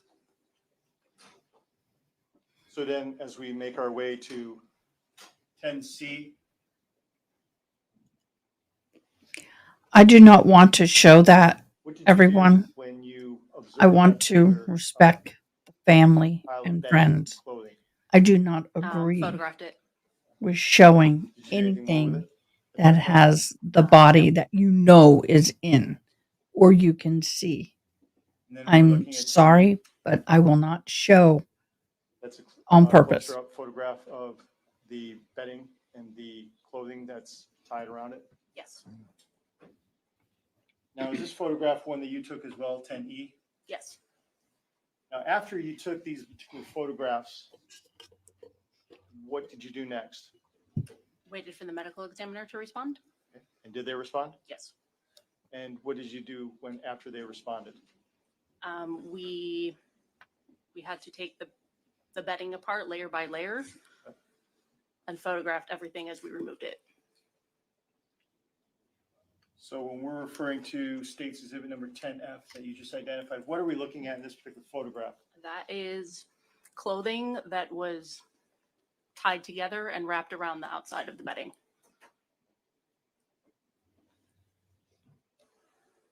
And what kind of clothing was that was being utilized to make the ties? I believe that It one doesn't is show a the pair of body, does it? jeans, a shirt, and a bra. No. And then we're looking at 10G, where we're looking at in this photograph. That is a white scarf that was used it was wrapped around her hands. And did you ultimately remove that scarf as well? Yes. And is that what we're looking here at item 10H? Yes. I hope y'all understand about not showing anything that potentially can have a body in it. Now, when you discover That's one of my the body rules. all wrapped up in those sheets, If and you want tied up with that to see it, clothing, you can go back what happens to to the clothing Law that you had gone ahead Crime and unwrapped and the watch it body again with? later. Each item was left tied as it was and was packaged separately and collected as evidence. And what do you do when you collect evidence? We submit it to our evidence unit, and most of those items were sent for additional testing. Now, when you collect these particular items, how is it that you are processing them when you get them back to the lab? They're laid out on butcher paper and photographed in the lab setting, usually with a scale. And do you ultimately wind up going ahead and placing them into specific bags, into evidence? Yes. All right. And what's involved in doing that? If something's collected from the scene, we put it in a bag at the scene, and then we transport it back to the lab, and it's in my custody that entire time. I To really maintain think integrity and control over that. specific item. Canton Yes. PD really needs to go to this police office and take some training and learn how to do it right. This is awful. In comparison, they're amazing. You may. Ms. Watson, handing was from precinct marked cases number 16, 17, and 18. You need to put gloves on. Do you recognize each and every one of those items that are currently before you at this time? Yes.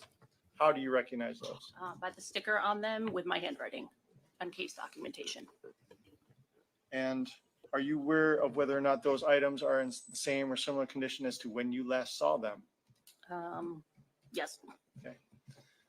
Judge, at this time, the state respectfully request assistance as it relates to all three items with a pair of scissors and a pair of gloves, so that way she may examine each item.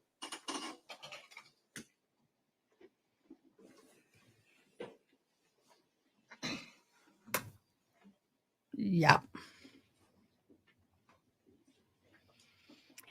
I'm trying to decide, and I think I have, that I'm going to talk first and then sign without my voice. It's easier that way. But for this trial, I'm practicing to try to figure out how I'm going to do this.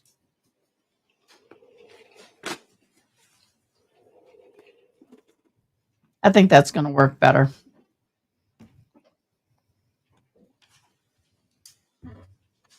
Open all of them. If you'd be so kind. Sorry. Because I can talk when they're not talking, and the hearing community can definitely get everything. And then you can sign when they're talking, and the deaf community can still read and watch me.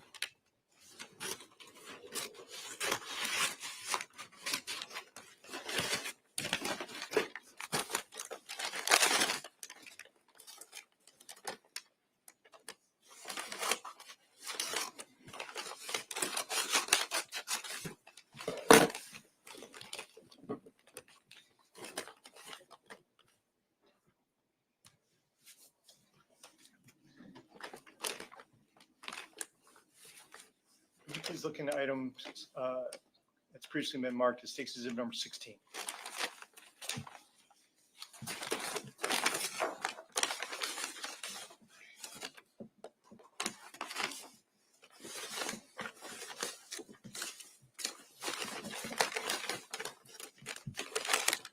What is that item? That is the black, white, and gray tied clothing. And is that item in substantially the same or similar condition as to when you last saw it? Yes. And was that item sent off to the Florida Department of Law Enforcement for further testing? Yes. Judge State moves State's Exhibit number 16 into evidence at this time. Any objection? No. Be admitted. Permission to publish, Judge. You may.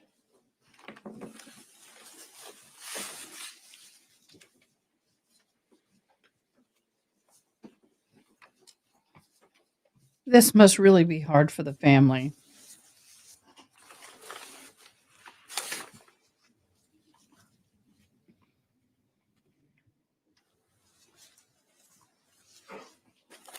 For both of those items, the two items that we see here, it states Exhibit number 10D, which is the photograph. We can be tied here towards the bottom of this particular photograph near the leg area. Yes. Directing your attention to State's Exhibit number 17. Would you kindly look into that bag and see if you recognize that item?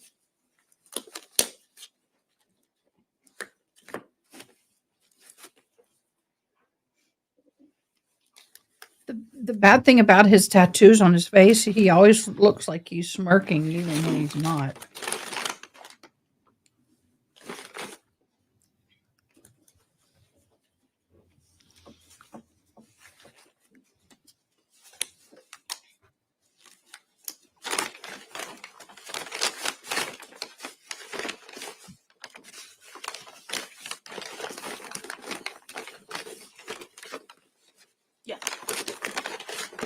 How do you recognize those items? They're the items I collected, and they are the 2 shirts, bra top, and jeans. Now, are those items in substantially same or similar condition as to when you last saw them? Yes.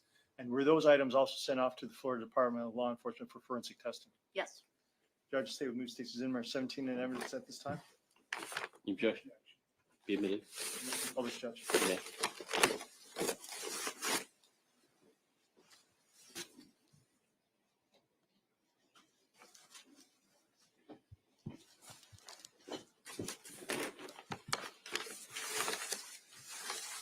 Do you see that person sitting behind him playing with their long braids?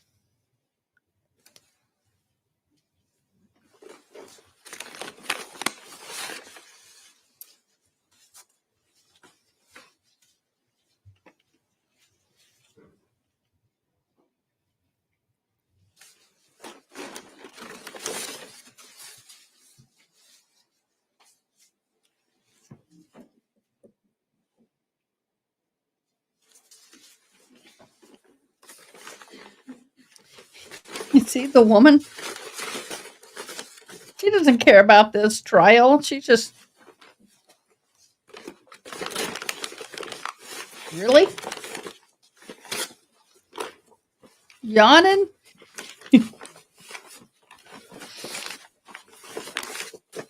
Can't wait for her to go back and watch the video and see herself.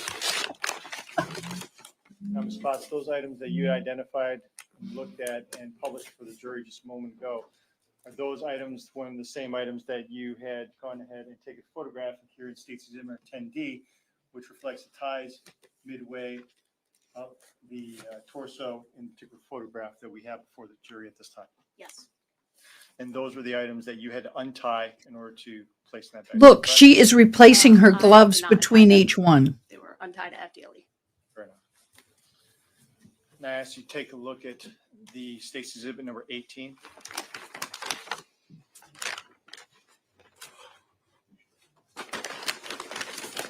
Recognize that item. Yes.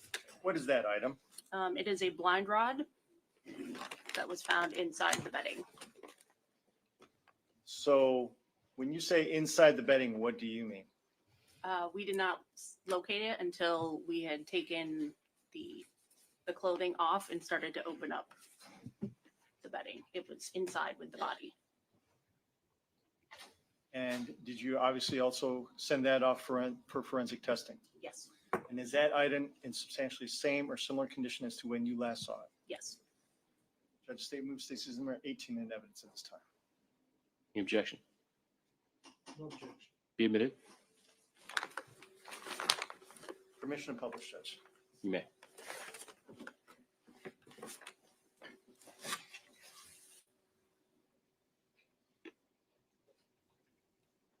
The look on his face, he knows it. He recognized that. Now, was there anything of note, worthy evidentiary value that you saw on this particular item, other than it was collected and found with the body that was wrapped? Yes, there was red stains on one of the ends. Do you know which end? The non-handle. This one.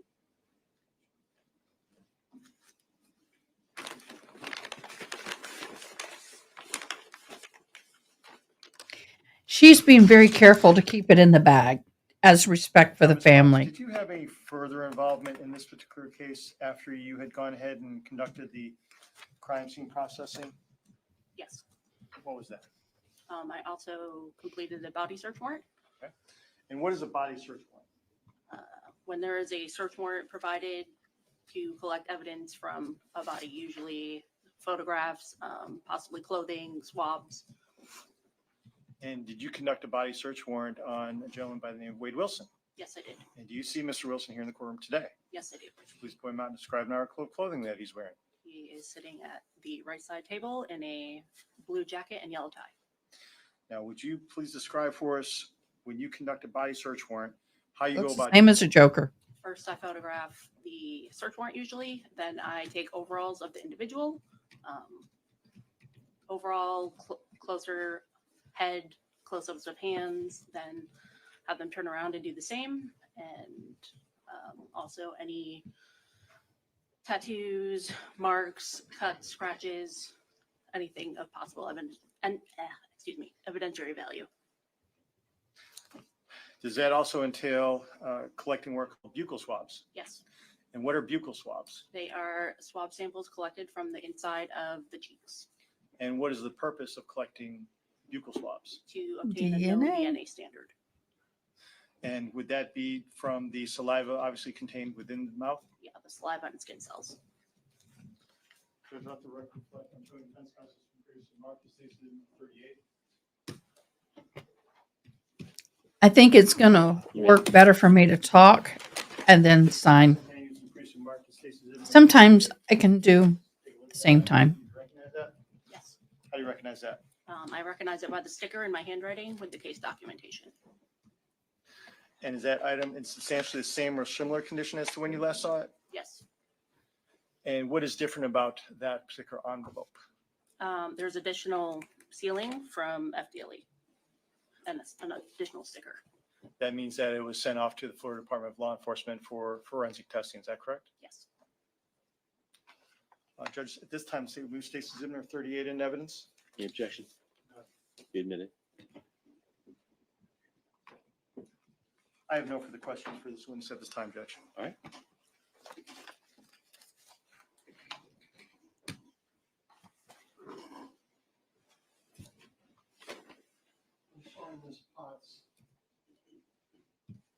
Oh, I missed her. Untie, apparently there were some I sort of missed her. clothing tied around the, what was it, a mattress? It was like the mattress pad and the foam cover and sheets and blankets, Okay, and what was tied around them? clothing items. Okay. Did you undo those clothing items? I did not untie them. We carefully pulled them off to keep them in the same condition they were in. All right, and that's how you sent them to FDLE? Yes.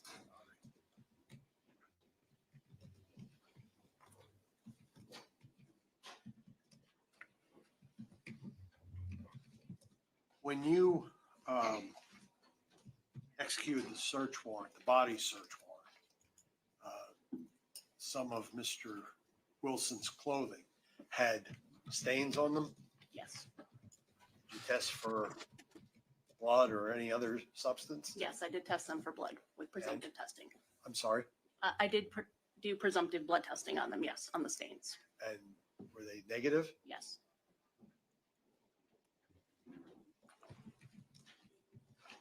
You process Miss Melton's house for fingerprints, correct? Yes. Did you, and you took fingerprints from Mr. Wilson? I did not take fingerprints from him. Did you compare the fingerprints that you collected from the house against what you were advised were Mr. Wilson's fingerprints? A different analyst did the fingerprint comparison. Who was that, ma'am? Lisa Lansky did the report.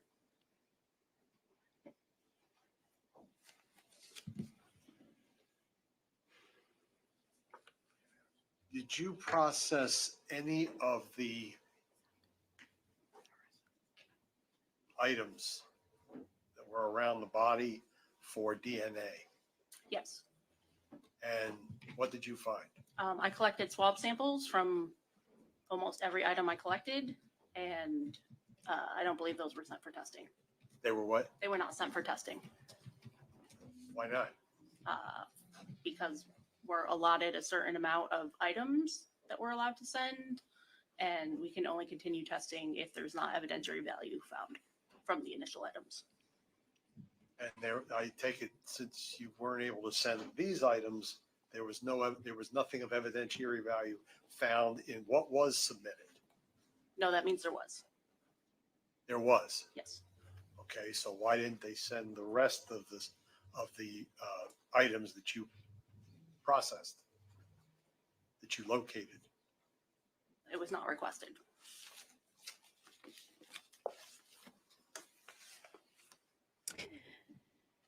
His lawyer is worse than Lolly for me. I'm ready to go to sleep. Did you process Miss Melton's car? I did not.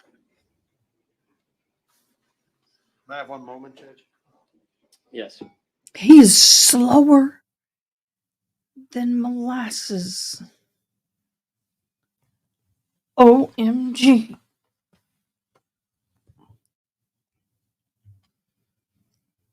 Why is he so slow?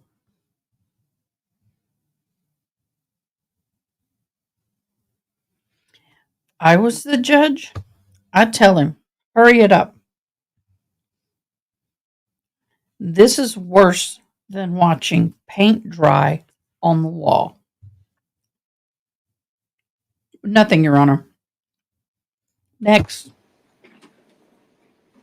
Redirect. Just pause for clarification. When you conducted your body search warrant of Mr. Wilson, do you know approximately how many days or how much time after you processed the scene did that body search warrant take place? It was the same night. It was the same night? Yes.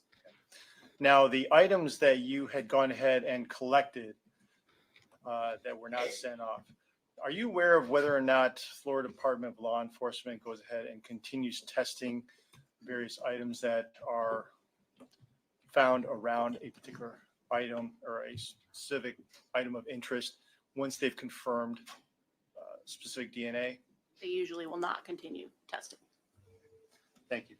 No further questions, Judge. Anything else? Just one.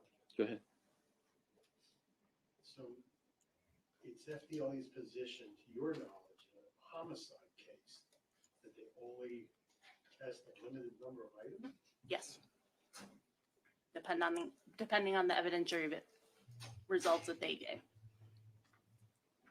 So if the items test positive to begin with, they don't want anymore? Get on the microphone. They may accept additional items, but they will not take every item from a case. No. Okay. Anything else? No, Judge. All right. You You can may step down. ask, she be excused. Any objection? No objection. She's excused. And you can step down.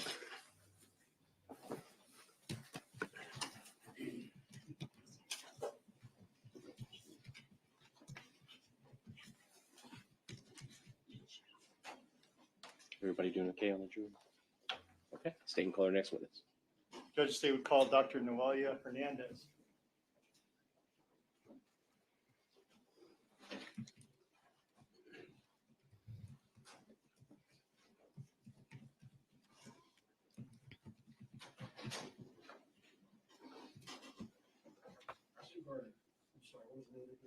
Dr. Noelia Hernandez.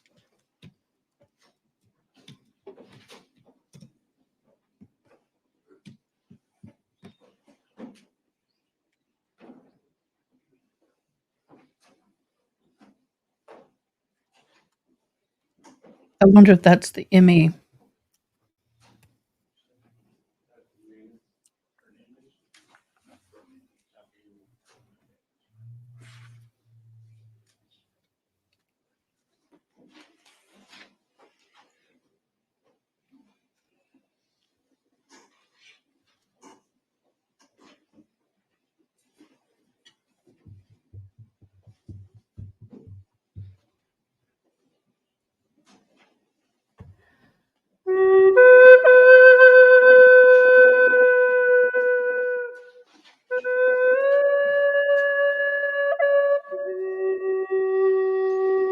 All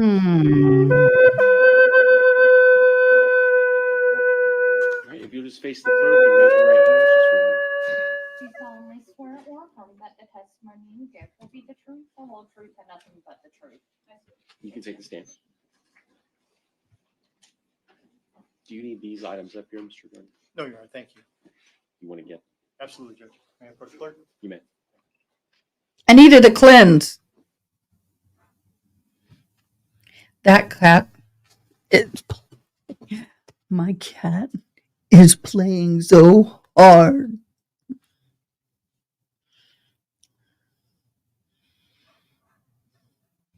Can you hear her playing?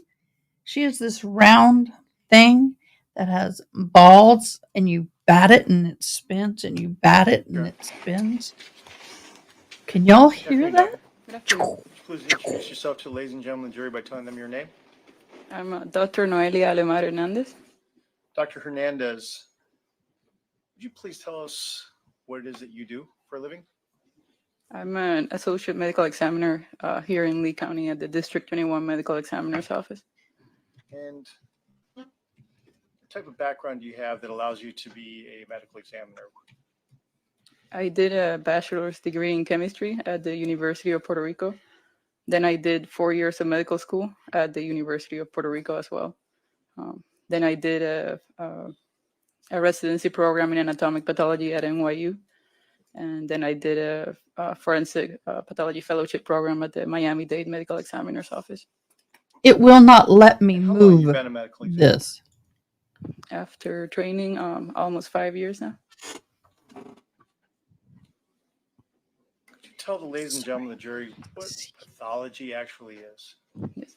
So pathology is a branch of medicine that studies disease, just like internal medicine is also a branch of medicine. And what is forensic pathology? So forensic pathology would be a subspecialty of pathology, just like, for example, cardiology is a subspecialty of internal medicine. And what forensic pathology focuses on is determining the cause and manner of death by examining a dead body, as well as reviewing medical records and whatever information we have to make that determination. And what is anatomical pathology? Anatomical pathology is just when you talk about pathology, you have anatomical and clinical. Anatomical focuses more on studying disease like organs. So we do a lot of, for example, when you have a biopsy that would get sent to the lab, that's an anatomic pathologist that looks at that under the microscope. So it's not just doing autopsies, you're also looking at a lot of slides to diagnose disease as well in any organ. Now, over the past 5 years that you've actually been a medical examiner. how many Sorry, I autopsies was have you looking at performed? the wrong videos and I can't see Like myself. close to 13, On video. 1400. Sorry. Now, in October of 2019, were you an associate medical examiner here in Lee County? Yes, I was. And did you have an opportunity to perform the autopsy of a young lady by the name of Kristine Melton? Yes, I did. In general, could you describe for ladies and gentlemen of the jury the medical purpose for conducting an autopsy? So like I was saying, we conduct autopsies to, the main reason is to determine the cause and manner of death for a decedent, as well as to document disease and injury as well on a dead person. Please explain for ladies and gentlemen of the jury what exactly a cause of death is. So the cause of death is the disease, the injury, or it could be a combination of both that causes the death of an individual. And Or when the you refer event. to manner of death, what do you mean? So manner of death is just The a event. classification of how the cause of death came about. So it can be classified as natural, somebody that dies, for example, of old age or just heart disease. It can be an accident, like, for example, somebody that dies in a car accident. Suicide, when somebody takes their own life. Homicide, which is deaths at the hands of another. And undetermined, which is when it could either fit into more than one of those categories, or we don't have enough information to put it into any of those categories. Now, let me draw your attention then to the autopsy of Miss Kristine Melton on the 8th of October of 2019. Would you please describe for ladies and gentlemen of the jury how you began conducting the autopsy of Miss Melton?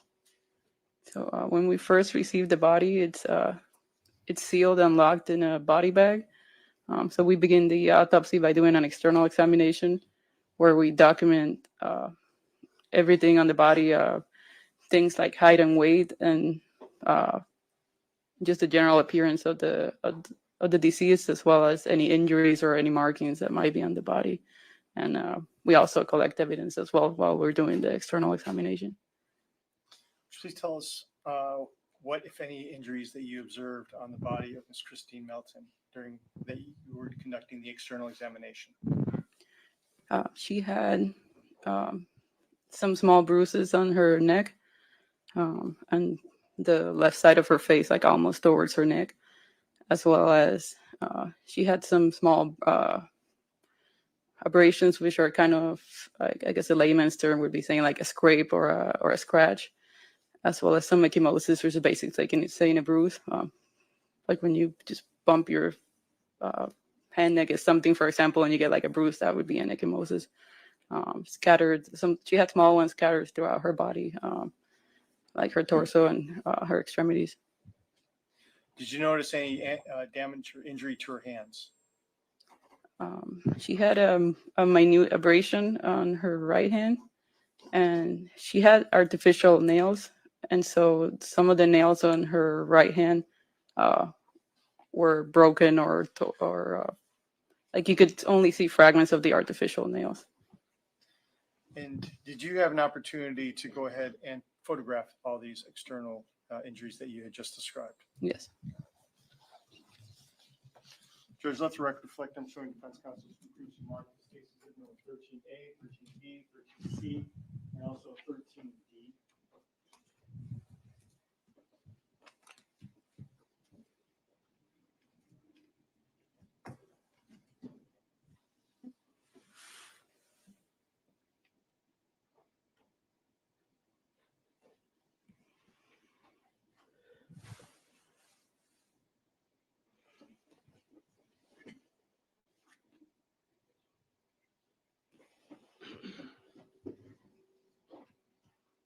Any questions? You may. Doctor, I'm handing some proofs and mark to Stacy's number 13A, 13B, 13C, and as well as 13D. I see you take a look at those items, see if you recognize those.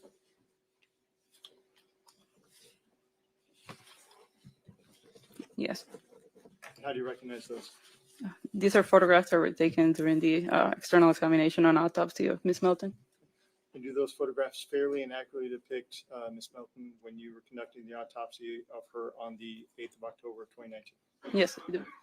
Judge State would move Stacy's number 13A, B, C, and D in evidence at this time. Objection.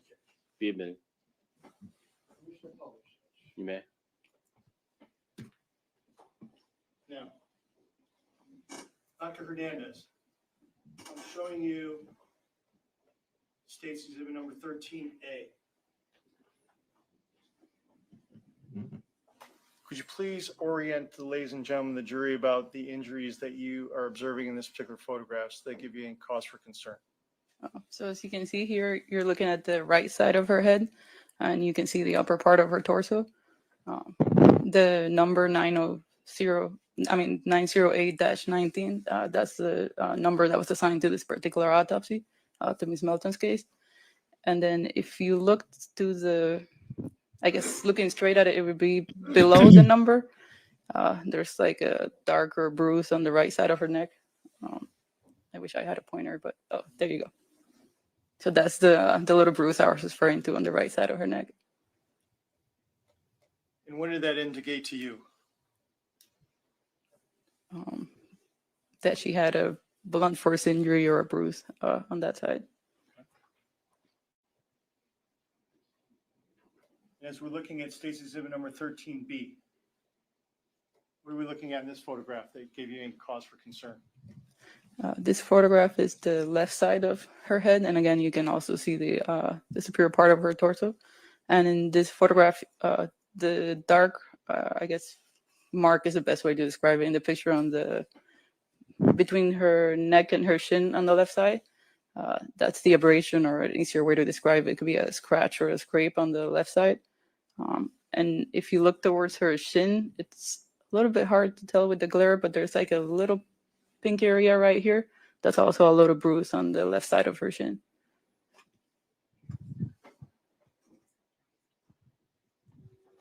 Doctor, would it assist you to step down off the stand and approach the actual screen itself and allow yourself to orient the jury to what exactly it is that you're referring to? Sure. Court's permission. Okay.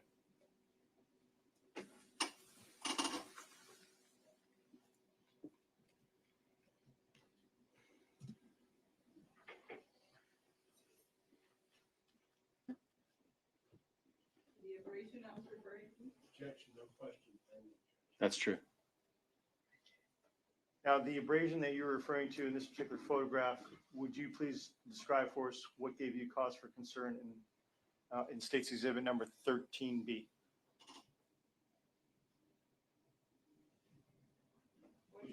Would you please point to the abrasion that you're referring to? Okay. And what gave you any cause for concern as it relates to that particular injury? You're gonna have to speak up louder because there's not a microphone over there.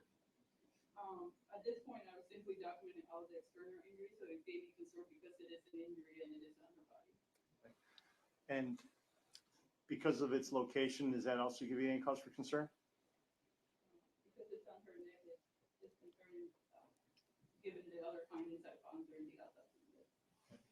What other injury were you pointing out in this particular photograph? Right here? You're referring to the bottom of her chin? Yes. And what are we looking at when we're looking at the bottom of her chin? There is a small bruise right there.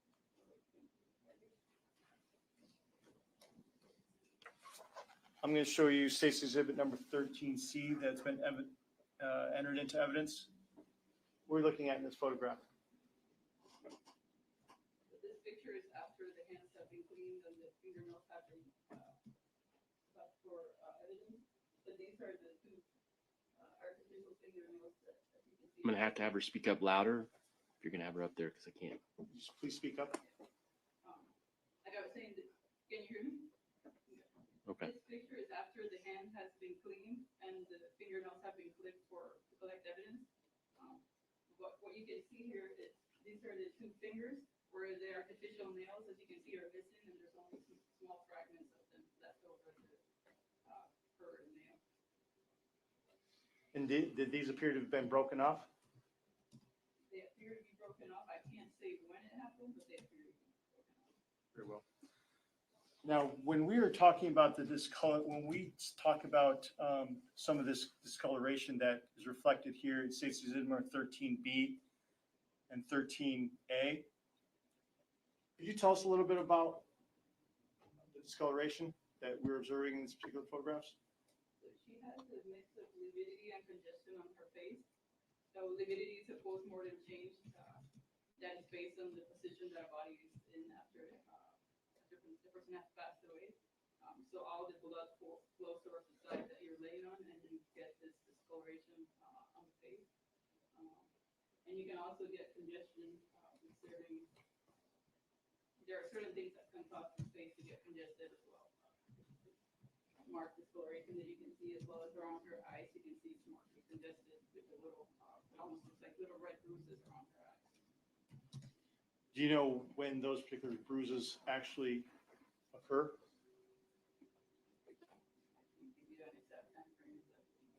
Well, what I mean is, would those have occurred before she died, at the time of death, or after death?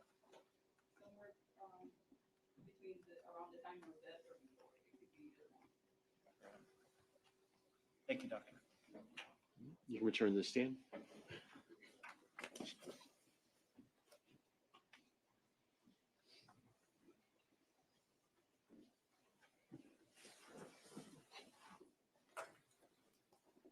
Doctor, the external injuries that you observed and photographed of Ms. Melton, after you conducted your external examination, what is your next step in the process? That's where we do the autopsy, which is what you always see on TV, where we start with the Y-shaped incision. We reflect the skin, and we examine all of the organs. And in this particular case, we actually reflected the skin of the extremities as well to look for injuries. Okay. When we're talking about a Y-cut incision, what do you mean? You start at the shoulders, and you go down towards the center of the chest. So that's the top part of the Y, and then you extend it all the way down to inferior part of the abdomen. So that's the Y-shaped incision. Okay, and when you say we were reflecting the skin, that means basically pulling it back and opening up the body. Is that correct? Correct. And when you conducted the Y incision on Ms. Melton and began the external examination or internal examination of her body, what did you find? She had hemorrhage on the subcutaneous tissues of her neck, which are the tissues right under the skin. And I could also see hemorrhage over the muscles on her neck. Was the first thing we saw as we were starting the autopsy. Now, with the court's permission, I'd respectfully request the doctor to step down once again and approach the screen and Which exhibit do you have? state number 13D, Judge. Okay. All right.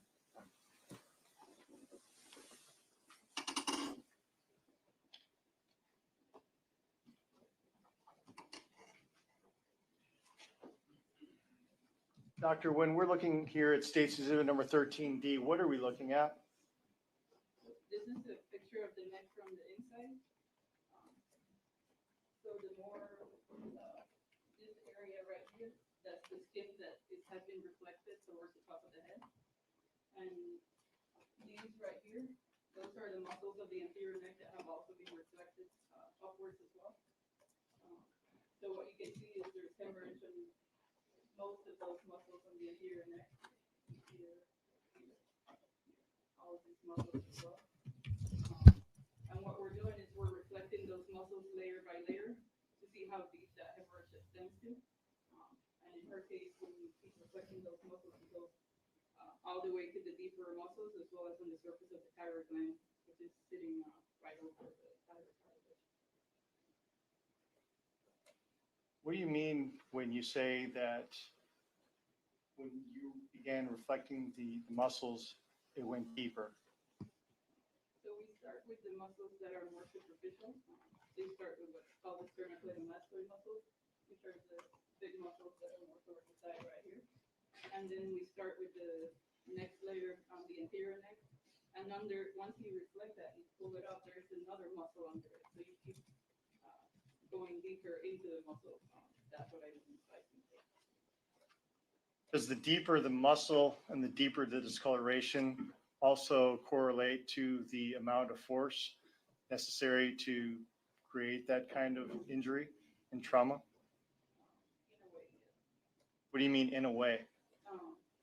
I can't tell you how much force, but yes, in order to make it go deeper, you have to be a stronger force or a harder object or force.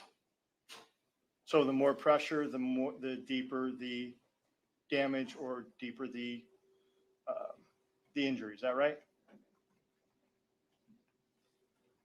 And when we're looking at this particular photograph in general, there are a number of dark discolored areas around the neck area that indicate injury. Is that fair to say? Yes, those are hemorrhage. And that's because the deeper or the more pressure that's used around the neck area, the deeper the injury that's caused. Okay. As you return back to the stand, please.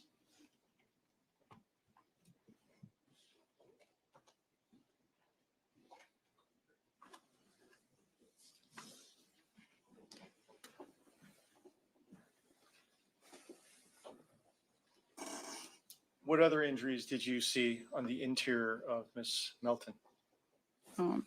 So when we reflect, and again, it's the same thing, we pull it back, the scalp, which is essentially the skin around your head. There were hemorrhages or contusions on both sides of the scalp. She also had contusions on both lungs. She had a small contusion on her transverse colon, which is part of the large bowel that is going horizontal at the upper part of your abdomen. Let's talk about the scalp injury. You indicated that there was a hemorrhage there as well. Contusion. There's contusions, yes, on both sides of the scalp. What does that mean? It's hemorrhage on the inner surface of the scalp. How would one get damage to the interior of the scalp? So those are consistent with blunt force injuries. So someone actually striking someone, or the head actually striking something? It could be either one, yes. You indicated that there was also damage to the lungs or injury to the lungs? Yes. Okay. What damage did you see or injury did you see to the lungs? So there's hemorrhage on the surface as well as extending slightly into the parenchyma or the inside of the lung. So those are what we call contusions on the lungs, which are also evidence of blunt force injuries. When we're talking about contusions, is that a fancy word for bruising? Yes. So when we're talking about bruising to the lungs, how much force or pressure would it take in order to do that? I mean, No, it's that's kind of like a awful. hard question to answer. I can't say exactly how much pressure. Would it be fair to say that if someone punched you in the lungs pretty hard, that would cause that kind of damage or injury? If they punch you in the chest, yes, they could do that. You also indicated that there was damage to the colon area. Yes. And would you please describe what injury that you saw there? Same thing. It was hemorrhage on the surface of the colon, and it's a transverse colon, so it sits towards the top of your abdomen. And what type of damage did you see there? That's also a blunt force injury. And once again, that's actually someone striking you. I am or you doing actually other work while something. listening to Is that this right? because if I just listen to this straight, I'm going to become outraged. And you don't want to see that.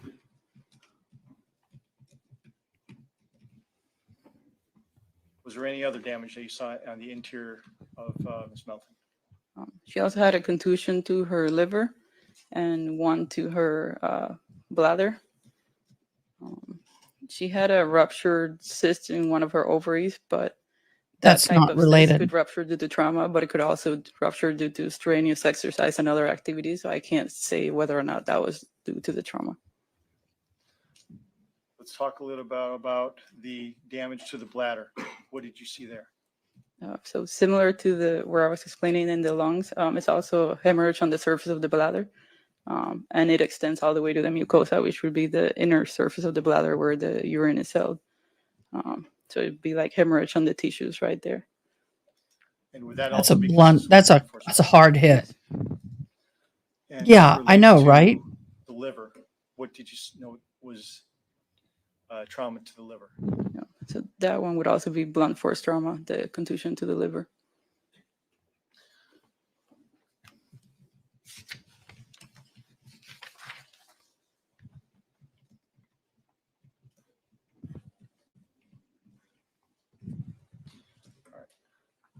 So based upon your complete autopsy examination, can you tell, ladies and gentlemen of the jury, what your conclusion was in this particular case?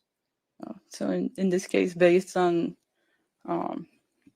what I was explaining earlier in the neck, how she had hemorrhage extending from the superficial muscles all the way to the deep muscles, as well as the bruises on the outside of her neck. And also she had petechia on one of her eyelids and some petechia on her scalp itself. All of her autopsy findings taken together are consistent with death by asphyxia due to compression of the neck. You just mentioned petechia of the eye and petechia of the scalp. Can you please describe for ladies and gentlemen of the jury in layman's terms what that means? So petechia are pinpoint hemorrhage. So they're like a tiny little dot, and they're caused when your venous pressure goes up. So it causes a backup of the blood, and all of that pressure causes your little venules to burst. So you just create this little, like pinpoint, tiny little hemorrhage. And that would have been as a result of the asphyxiation? That's one of the causes for petechia, yes. Doctor, did you also complete a death certificate in this particular case? Yes. Judge, let the record reflect that.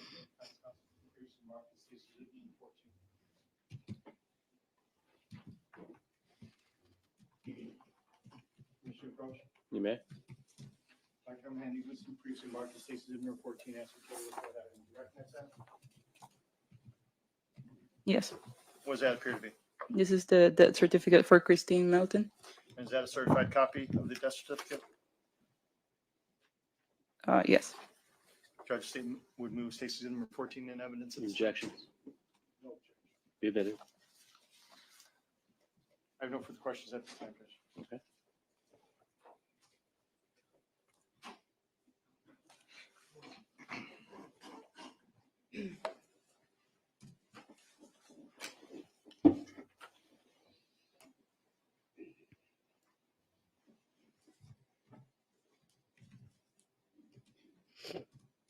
Doctor, when you, back in 2019, That's 5 years ago.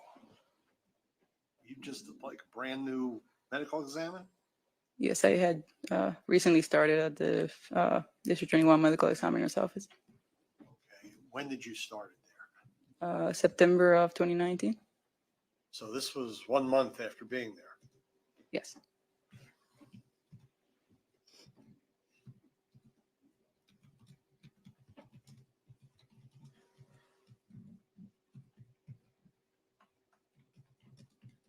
Did you take, or as part of your protocol, did you take DNA scrapings from under Miss Melton's nails? We take the fingernail clippings where they cut the fingernails, and we put them in the little envelopes. Okay. But you yourself conducting an autopsy are not looking to collect DNA, are you? We collect a DNA card from the decedent where it's like a little card with circles and you put blood from the decedent on it. Okay. We collect the fingernail clippings, which I guess law enforcement would use to look for DNA under the fingernails. We'll do swabs if they request us to do a rape kit, like swabs of the mouth, the anus, the vagina. And if there's any secretions or anything we notice on the body, we may swab that as well. Did you do a rape kit on Miss Melton? I believe we did, yes. And what do you do with that when you're done collecting the evidence? We hand that over. We sign it, we seal it, and we hand it over to law enforcement. And just what do you do to use a rape kit? I'm sorry. When you are going to complete a rape kit, what do you do as part of your autopsy? You mean like how do I collect this? Is that what Yes. Oh, okay. So I usually have my technicians assist with that. And before we clean the body, once we open the body bag, we'll take swabs of. So the rape kit usually comes with swabs for the buccal mucosa. It swabs for the vagina and swabs for the anus as well. So we'll do all of those before we clean or start manipulating the body any further once we get it. Do you as the doctor do those or your technicians doing them? They usually do those under my supervision.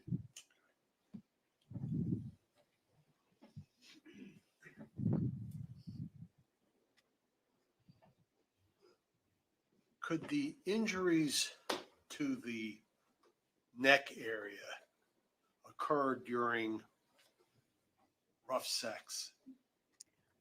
I can't. Some of the injuries, I guess it's possible. Every time I do, I'm in the way. You mentioned various Better? contusions on the body. Were there Toxic. I thought we could show the logo. We contusions cannot? on the Okay. exterior of the body that corresponded to what you found on the internal examination? So, for example, one of the bruises on the right side of the neck, there was hemorrhage corresponding to that Oh, area. okay. Perfect. Some of the bruises on her extremity, I don't remember the exact locations, had hemorrhage under the skin corresponding to those bruises. But not all of them had a bruise that you could see on the skin over them. Well, like you said, petechiae. How long does it take to, I think you said those were burst capillaries? They're burst little venules, so they're some of the smallest blood vessels in the body. How long does it take for one of those things to burst? I can't really give you a time frame. That would probably depend on how much pressure you're applying. The higher the pressure, the faster they would burst. So they could burst in basically seconds, depending on what's happening. That's correct. Okay, and you found those on an eyelid. Did you find any in the eyeballs? She had ecchymosis or hemorrhage in the eyeballs. So I can't say definitively if those were petechia, that they can become confluent. So when you have petechia close together, they can kind of coalesce. So it just looks like one big ecchymosis rather than a bunch of little petechia. But that's pretty much impossible to say if that's what happened in that case. And how did you note petechiae on the scalp? When you reflect it on the inside, that's where you see the petechia. Okay. Nothing further, Judge. All right. Anything else from the state? Nothing further, Judge. Thank you. All right. You may step down. Yes, that's it. You'll collect the evidence, exhibits, and give those to the clerk. No objection. Okay. You're going to ask the police. Oh, I don't, did they, I don't think they have. Yes, it should be released. Okay. No objection. All right. You're released. Everybody in the jury okay? Okay, call your next witness. The state calls Luis Tabota Rodriguez.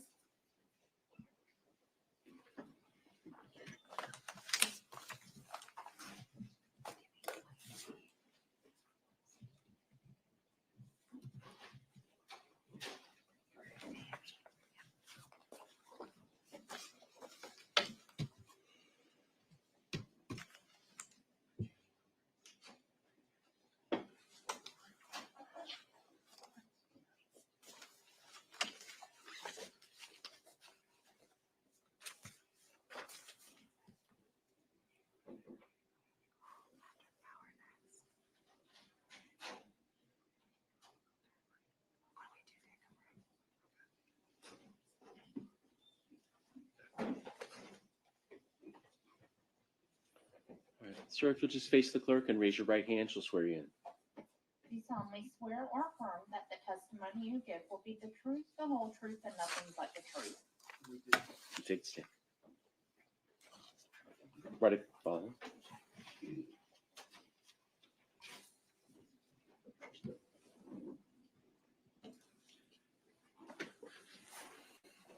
All right. Inquire. You may proceed. Good afternoon. Good afternoon. Please state your name for the record.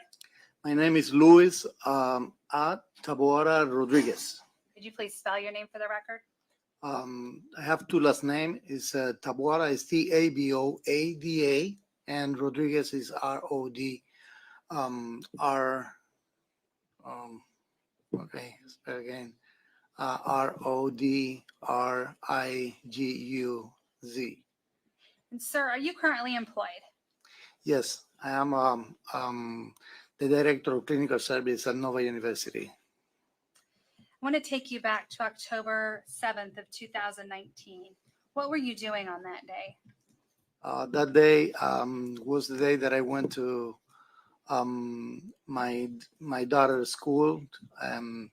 So I went there to pay the after school program.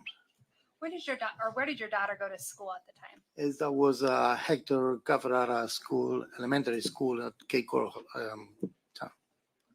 Now, when you were going to the school, was there anything that caught your attention?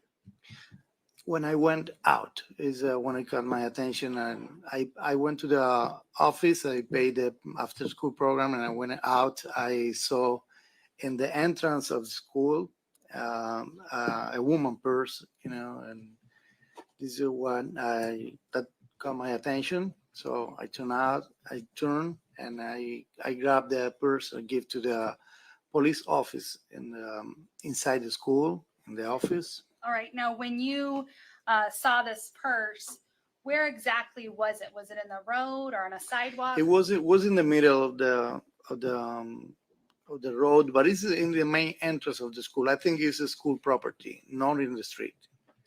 When you saw the purse, what did you think at the time when you saw it? I saw that probably some mom dropped it. I have seen people leaving stuff in the top of the car, and I saw that. So you said when you saw it when you were driving? Yes, when I went out from school. And you stopped and picked it up? I did. May I approach, Your Honor? You may. For the record, I'm showing defense counsel 23, 24, and 24A.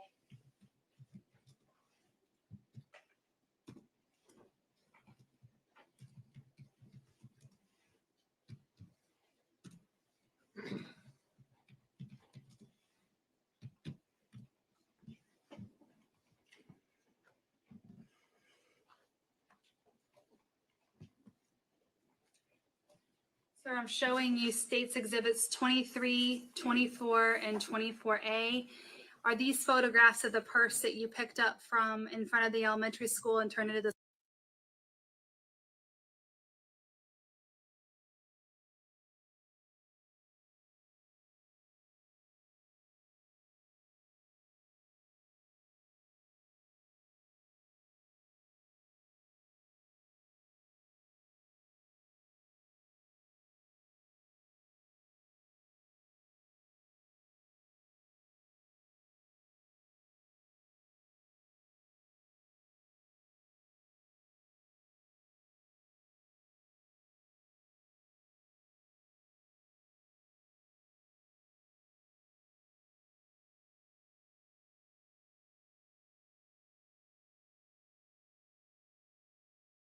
school resource officer?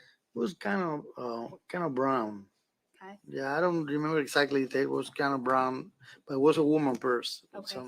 So you're not for sure whether this is it, but you did pick up a purse and turn it into the school resource officer. Yes, I did. Okay.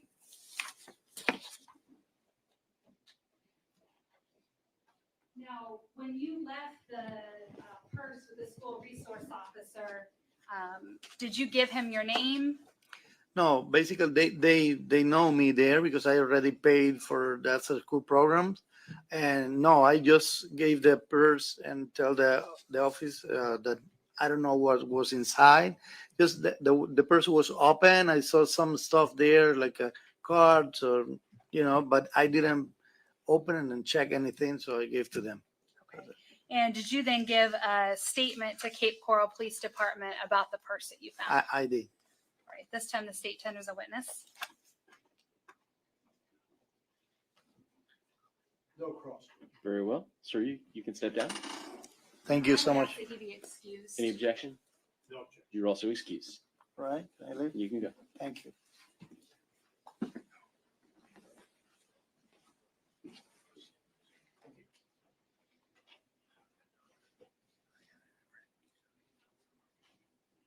And at this time, the state calls Don Griffin.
All right. If you'll face the clerk and raise your right hand, she'll swear you in. Do you solemnly swear or affirm that the testimony you give will be the truth, the whole truth, and nothing but the truth? All right, you can take the stand. Watch your step.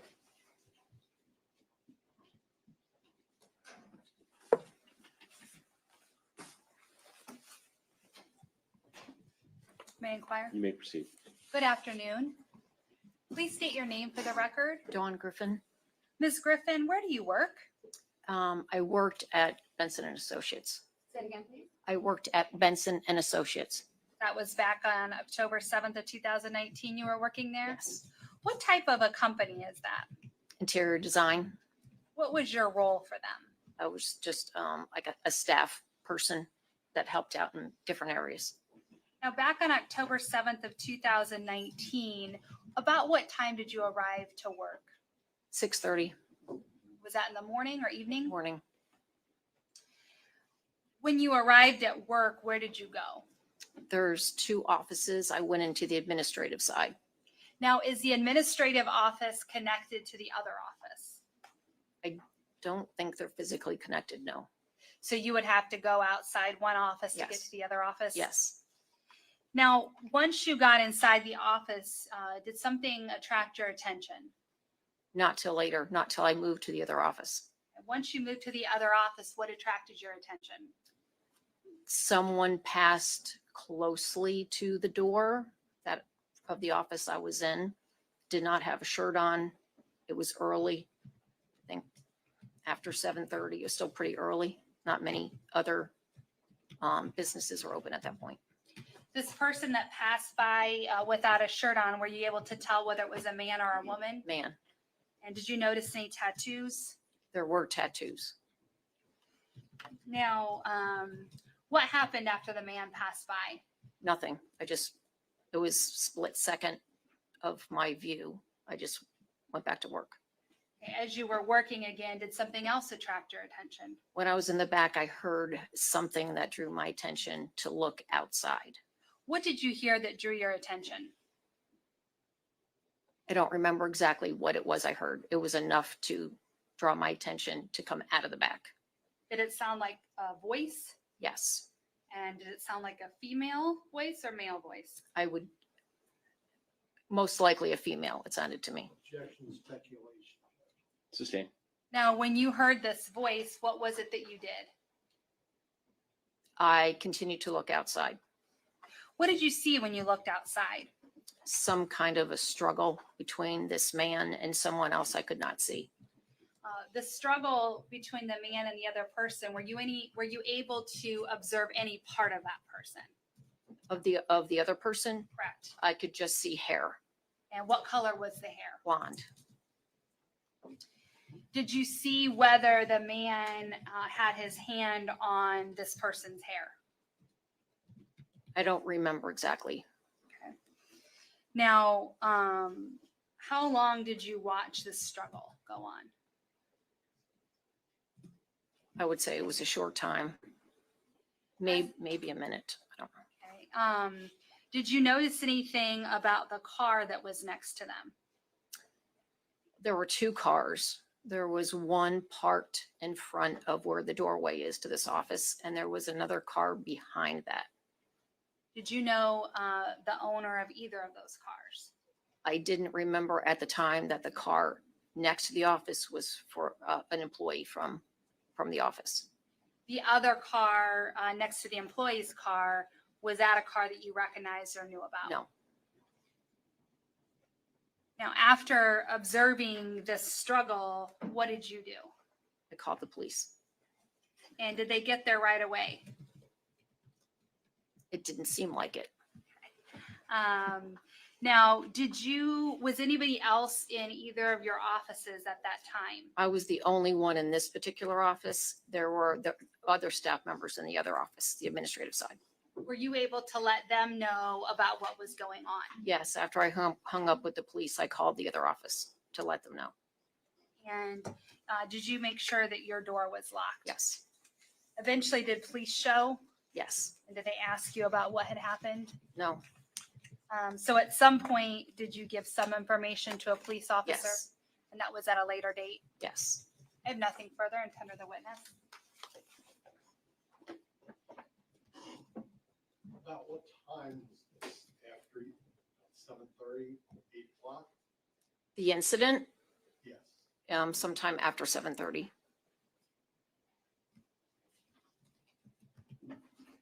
Nothing further. All right. Ask that she be excused, Your Honor. Any objection? No objection. You can step down and you're excused. We're going to need a break before the next few witnesses. Okay. Ladies and gentlemen, I'll send you back into the jury room. Please leave your notes here. Remember my earlier instructions, and we'll probably be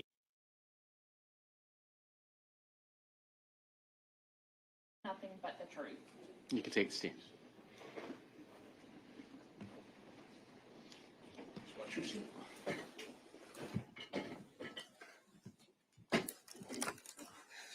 You may proceed. Thank you, Your Honor. Good afternoon, ma'am. Hi, Would you please introduce yourself to the ladies and gentlemen of the jury by telling them your name? my name is Amy Slobosian. And Ms. Slobosian, you know a young lady by the name of Melissa Montanez? Yes, I do. How do you know her? We've been friends for over 10 years. Does she have a nickname? Mila. Now, I want to direct your attention to the 6th of October of 2019. Did you go anywhere that evening? Yeah, I did. I just recently came back from South Dakota, and I was like, I want to go see some friends, so I went down to the Buddha. And about what time did you go there? It was a little after 10, And about how close to the Buddha do you live at that time? maybe a mile. And did you go there by yourself? Yes, And when you got there, did you see anyone you knew? I saw Mila. Did you see anyone else? I saw Wade. You say Wade. Who's that? Wade Wilson. Okay. She And introduced me to him. and do you see Mr. Wilson here in court today? Hmm. See you nodding your head. Is that a yes? Yes, Okay. Would you please point him out and describe an article of clothing that he's wearing? he's in the blue suit. Judge, let the record reflect the witnesses also identified Mr. Wilson. All right. Now, at some point in the evening, did you decide to leave the Buddha? Yes, I did. It was a little before closing time. I usually leave before it's after 2. And I walked outside, and when I walked outside, I noticed Mila's car to the right of me leaving. And then I noticed to the left of me at the stoop, Mila was standing there. So I was like, why is your car driving away? And she said, Wade took the car and he left. So I offered her a ride to my house if she wanted to just come to my house because I was right around the corner. Okay. And did she accept your Yes, offer? she did, and she spent the night with me. Okay. Where did she sleep that night? She slept on the sofa. Did anything happen the following morning? Yes, I had my bedroom door open, and I heard her speaking on her phone saying, I don't know, let me check for a piece of mail and I'll give you the address. And I hollered to her, Mila, I don't know him. I don't want him in my house. My son is here. I will take you wherever you need to go. Like, if you want me to drive you somewhere, I'll take you wherever you need to go. So she was like, we'll just meet you at my spa. And you indicated that you heard, was the phone being utilized at that time? Yeah. But how many times would you say that phone was being used or called? They were talking on and off. It just kept ringing and ringing, and the whole time, the whole ride, all the way to the spa. So did you feel comfortable with him coming to your house? Absolutely not. I don't let strangers in my home. So did you ultimately wind up driving her to the spa? Yes, I did. And what was the reason for her to want to meet up with him? She wanted to get her keys and her driver's license and her car. She wanted her car back.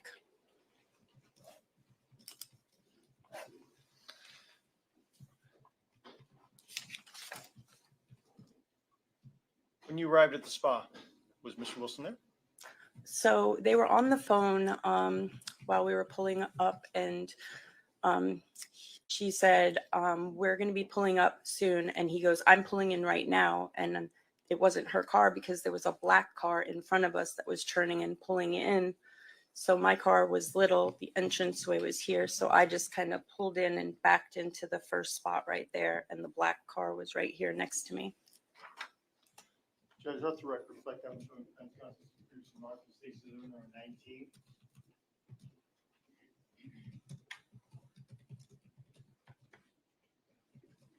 Can I approach it? You may.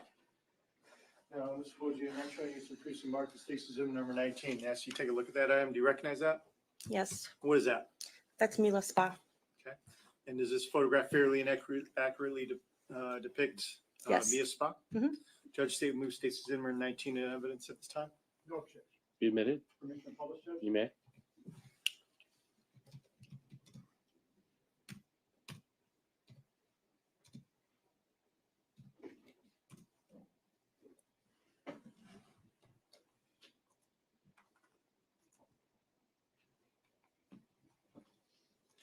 So you're pulling into this parking lot, and you've gone ahead and parked, and you see Mr. Wilson in a black vehicle that you don't recognize as the one he left the Buddha in that night. Is that correct? Yes. All right. So you park and he parks, right? Mhm. Is that a yes? Yes. All right. You get out of your car? No. Okay. Does Mia or Miss Martinez get out of her car? Yes. Mila got out and went to the driver's side window. What did you see?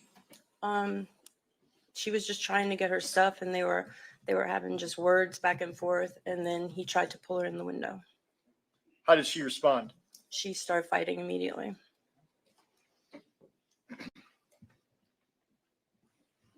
What else did she do? She wound up falling backwards, and then Wade got out of the vehicle after her, but the car wasn't in park. It was actually still rolling, so it almost ran them over. And then he slammed it in park and then went after her immediately.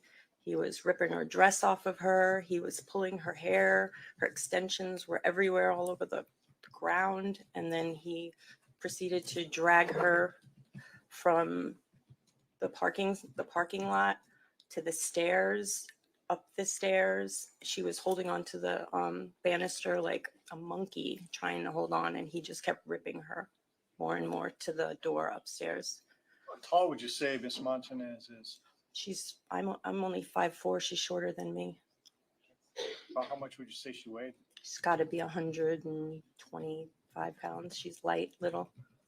What color hair does she have at Blonde. that time? Did anyone else see? There was a what, lot you of were seeing? people. There was people walking on the sidewalk. There was I don't know if it's an upholstery shop or what it was, but design shop on the corner that has open windows. And there was a lawyer office. It was broad daylight. Did anyone come to her assistance? It happened so fast, and I immediately called 911. When you saw them go upstairs towards the spa, what did you see Mr. Wilson do to Miss Montanez?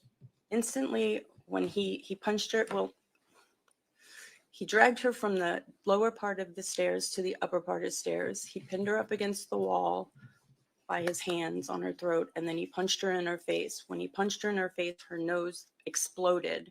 And I don't know if it was sirens in the background or the sound or the blood that came out of her nose that spooked him, but he immediately got into the black car and just started taking off. Now, was he making any threats to her when he was beating her? I mean, it was so fast, but he did threaten. He did say, he said to me if I got out of the car, he was going to kill me. Say anything towards Miss Montanez? Oh, he was trying to hurt her. He was trying to get her in the car to get away with her. Was he saying anything to her at the time that he was beating her and striking her? It was so fast. He was just dragging her and beating her.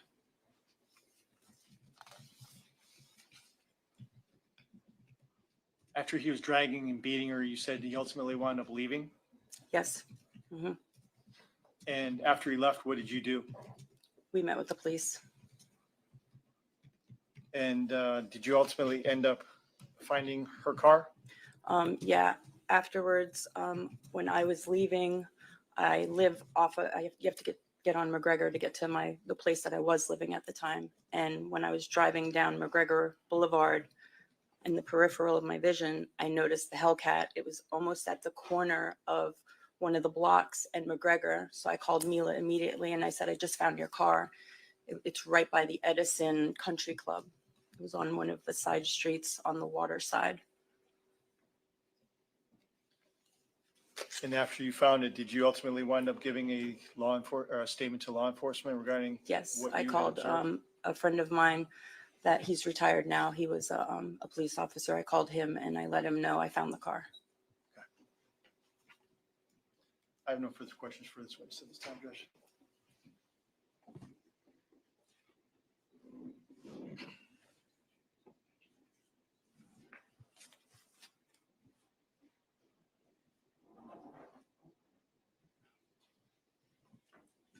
Go across. All right, you may step down. Judge, at this time, state we respectfully be requesting that she be excused. Any objection? No objection. She's excused. The state calls Melissa Montanez. May I approach the court, Your Honor? You may.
Before, a little before, trying to hold on, and Anyone else see? there was a what, lot you of were seeing? people. There was people walking on the sidewalk. There was I don't know if it's an upholstery shop or what it was, but design shop on the corner that has open windows. And there was a lawyer office. It was broad daylight. Did anyone come to her assistance? It happened so fast, and I immediately called 911. When you saw them go upstairs,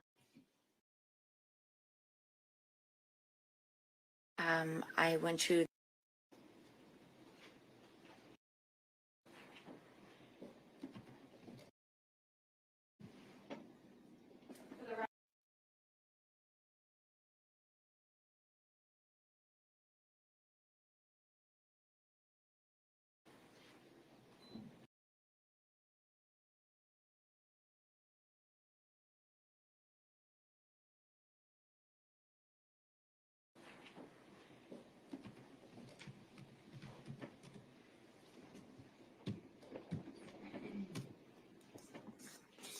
Your Honor, at this time, the state pursuant to a notice of intent to rely upon certification of business records would also move 21 into evidence. If I can show the defense counsel the records for Ms. Montanez.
State will move Exhibit 21 into evidence of business records associated with 239-333-5924 pursuant to a business record certification. Any objection? no. All right, be admitted. Now, when he was texting you and calling you, did you recognize the number that he was texting you and calling you from? No. Had he ever called or texted you from that number before? No. Now, did you end up agreeing to meet him someplace? Yes. What was your purpose in meeting with him? To retrieve my car and to get my keys, so because I was finale, that was it. I wanted my property back, to never see him again. Now, did you believe that he would show up in your car when you met? Of course, that's what he left in. Yes. So where did you agree to meet him? Mila Spa. Now, when you arrived at Mila's Spa, did you see your Hellcat? No.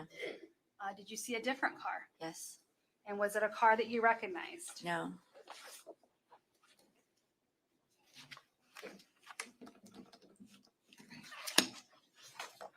I'm showing you State's Exhibit 5.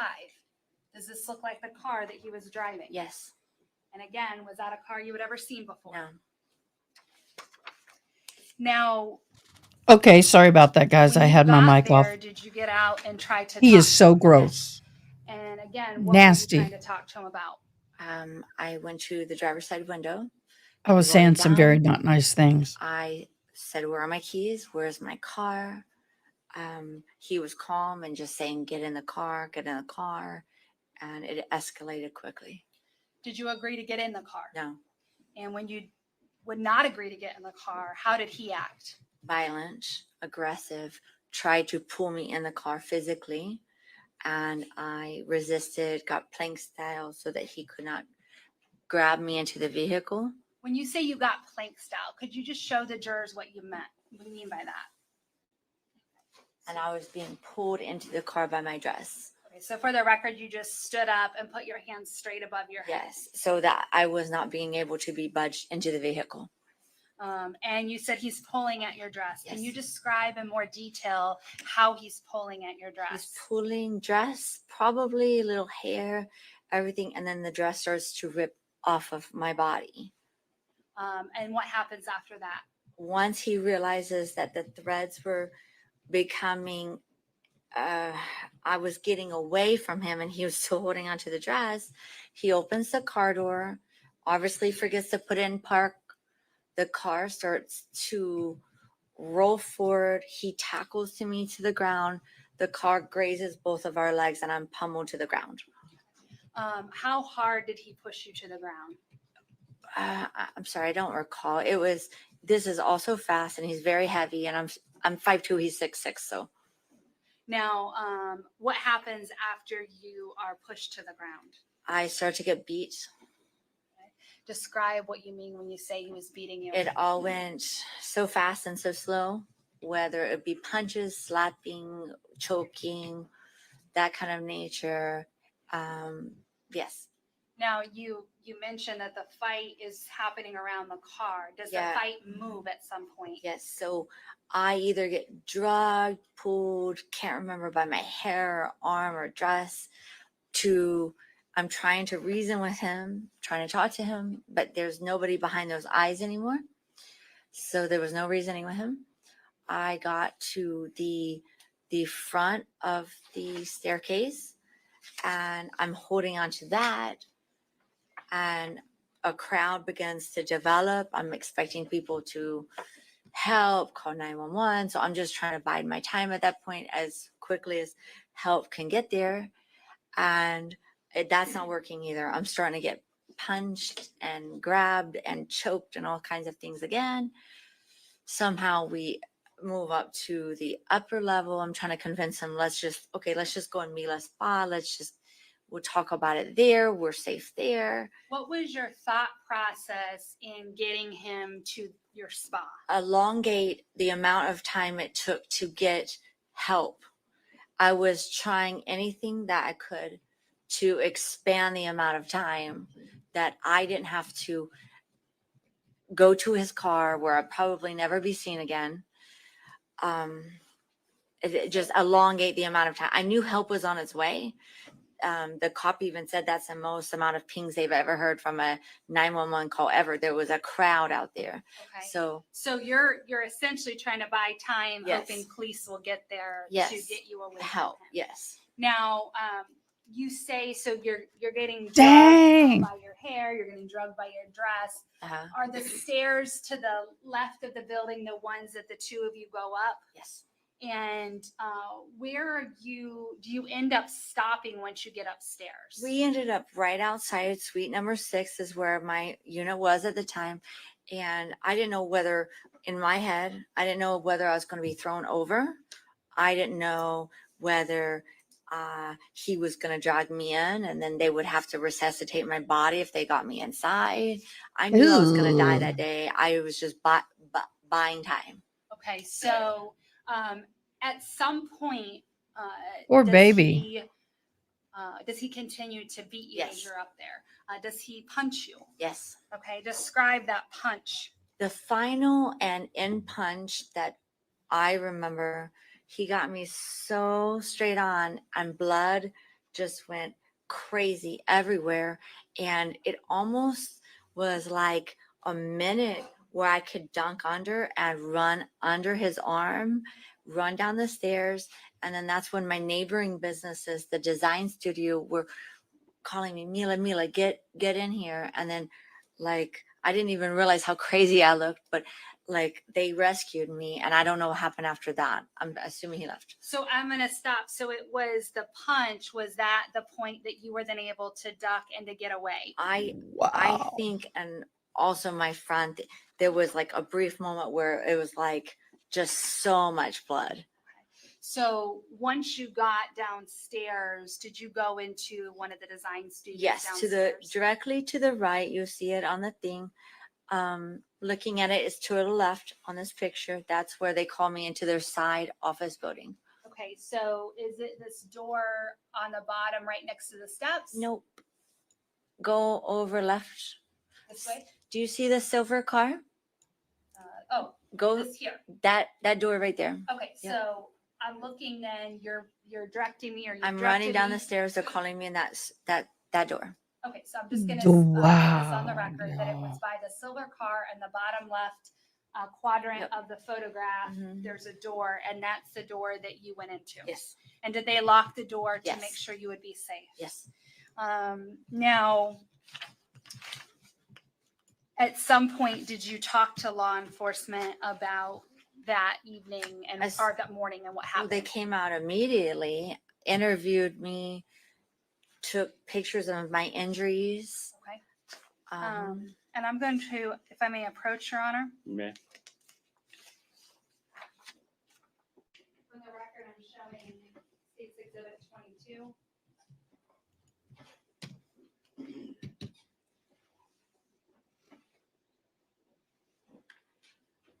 Ms. Montanez, I'm approaching you and showing you 22. Do you recognize this exhibit? That's me.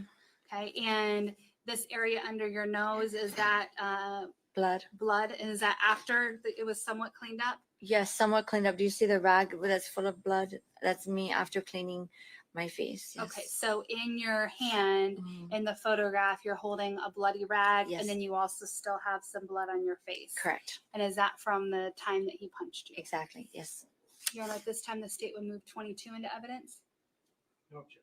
Be admitted. Permission to publish? You may. So toxic, how does this look if I have to leave? I can just do this. You mentioned he was pulling your hair. Were you wearing extensions at the Yes, time? my extensions were in disarray, somewhat pulled out and stuff. Yes. Now, do you, So as that you're work? sitting here in court, see the person who was threatening they to don't kill see you the- and who was battering you that morning sitting in court? Yes. Could you please point to him and Right here. identify him by his clothing? Wade Wilson in the blue suit. I'm gonna let the record reflect that the witness has identified the defendant. Okay. We have a moment. You may.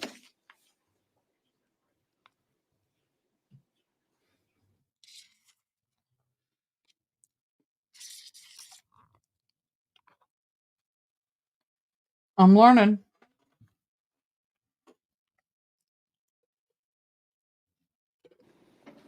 Would you just write on State's Almost Exhibit 20 choked. your Sorry, name y'all. that's identifying that this phone number is yours? Yes, please? and not only is this my number, if you Google Mila Spa, this is the Sustain. number. Hold on. Okay, so This let is me my You have to business wait, phone ma'am, number. you have to wait for a question. ask you, is this phone number your personal number or your business number? Business. Okay, and was the business number the one that he was calling Yes. today? All right, so go ahead and put your name under that, indicating that that's your number. Okay. And I have no further questions in front of the witness.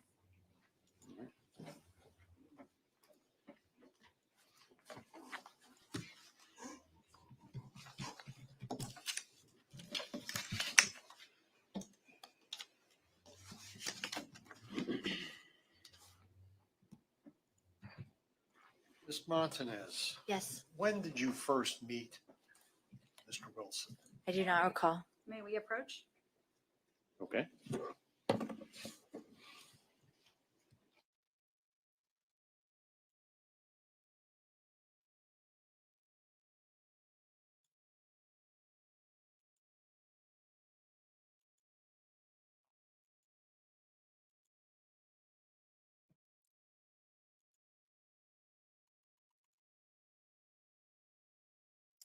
Um,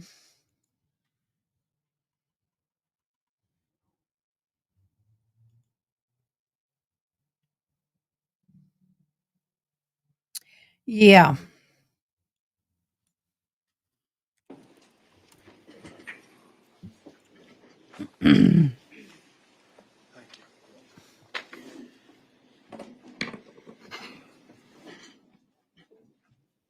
Do you know a Josh Lukich?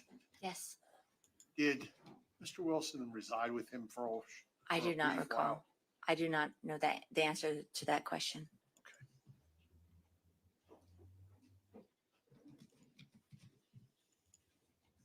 Um, I think that'll work when you too, were at the won't it? Buddha Bar or before going to the Maybe I should make it a little bigger. were you using cocaine? Yes. Your cocaine? No. Who's He had some. he being Mr. Ray Wilson? Wilson. Hmm.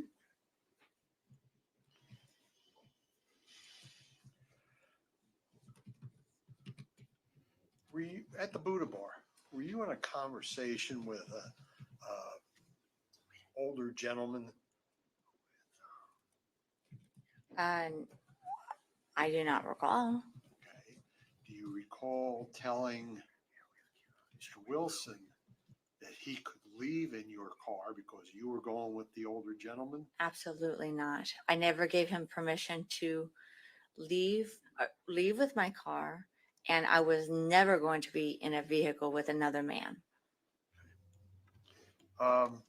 You said he wanted to go to a house Yes, you didn't want to go to. that's correct. Whose house? I did not know the person. He expressed to me he wanted to go to this guy's house. I didn't know the guy. I didn't feel comfortable. He expressed at least 3 times, and I did not want to go to this house of a person I did not know. So you didn't know. Okay, so it wasn't. You didn't want to go to the house because you knew what was going to happen. You just didn't know the guy. I didn't know that person, and I did not want to be in harm's way, and I did not want to go to a stranger's house of any type. No.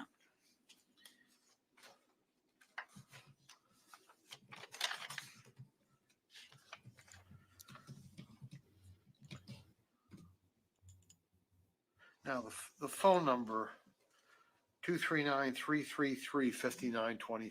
That's your business. Yes, you can look up Mila Spa, and that is our business phone number on Google. Yes, That was on the phone.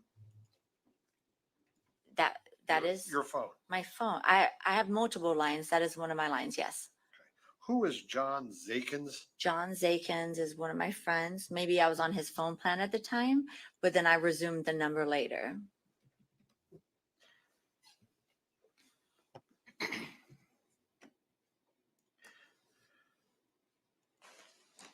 Now you said that when he called you, what, about 6 o'clock in the morning? I do not recall exactly. It's so hard to remember. 5 years. I don't know. I understand. All right, but at some point you woke up. And, Yes, and notice I missed multiple phone calls. Yes. Okay, and then you called him. Yes. Whether I finally answered or whether I called him back is not. I do not recall, but one of those happened. Yes. But you said that he was name calling. Not at first. At first, he was very like, "Where are you? How do I meet you?" All the normal questions. Always painting the woman out to be a Realized that I hoe. was perturbed and just wanted my property back. It escalated. And you said he was very angry. Yes. And you were very scared. Yes. Then why? I think that's better. Did you agree? I'd maybe. To get my $80,000 car back that he had stolen. The car. Ooh, snap. Why did you expect him to bring the car? You knew he couldn't drive it. He was with somebody that had drove it away. Why would he not be able to return it?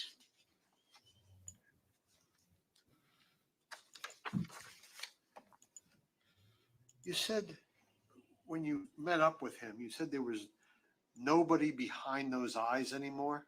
Yes, that's true. What did you mean? Dark serial killer eyes. where there's nothing to reason with. It's a black hole. You're saying words, you're trying to evoke emotion in somebody, and there's nothing behind those eyes. Good point.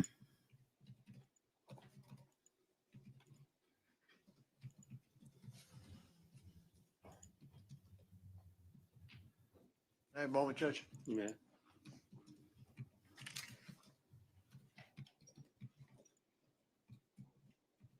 I'm just resizing this, guys. Ah, there we go. Totally covers it. Whoa, ha, ha, ha, ha, ha. Got it. Got it. So I don't know if I like that one or this one. That depends on how I have to use it.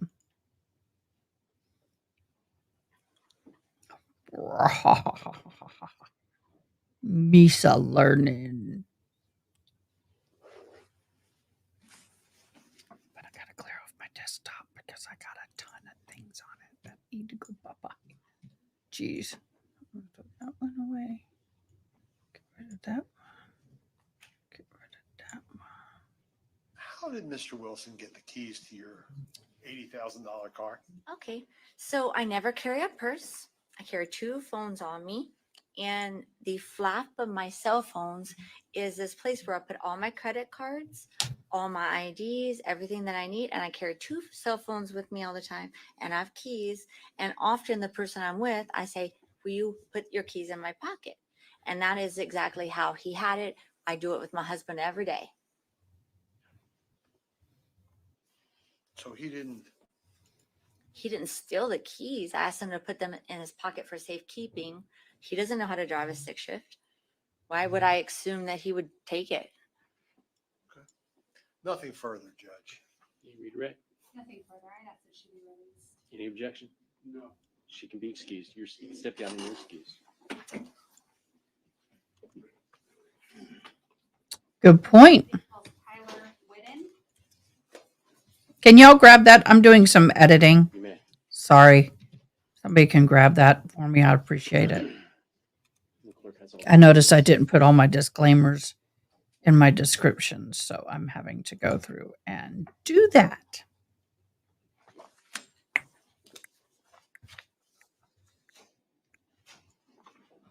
There we go. We got it. Yeah, I'm good. Thanks, Ronnie.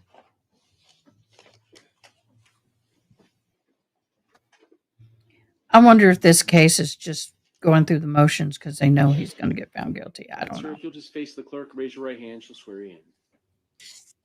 Do you solemnly swear or affirm that the testimony you give will be the truth, the whole truth, and nothing but the truth? Yes, I do. All right, you can take the stand.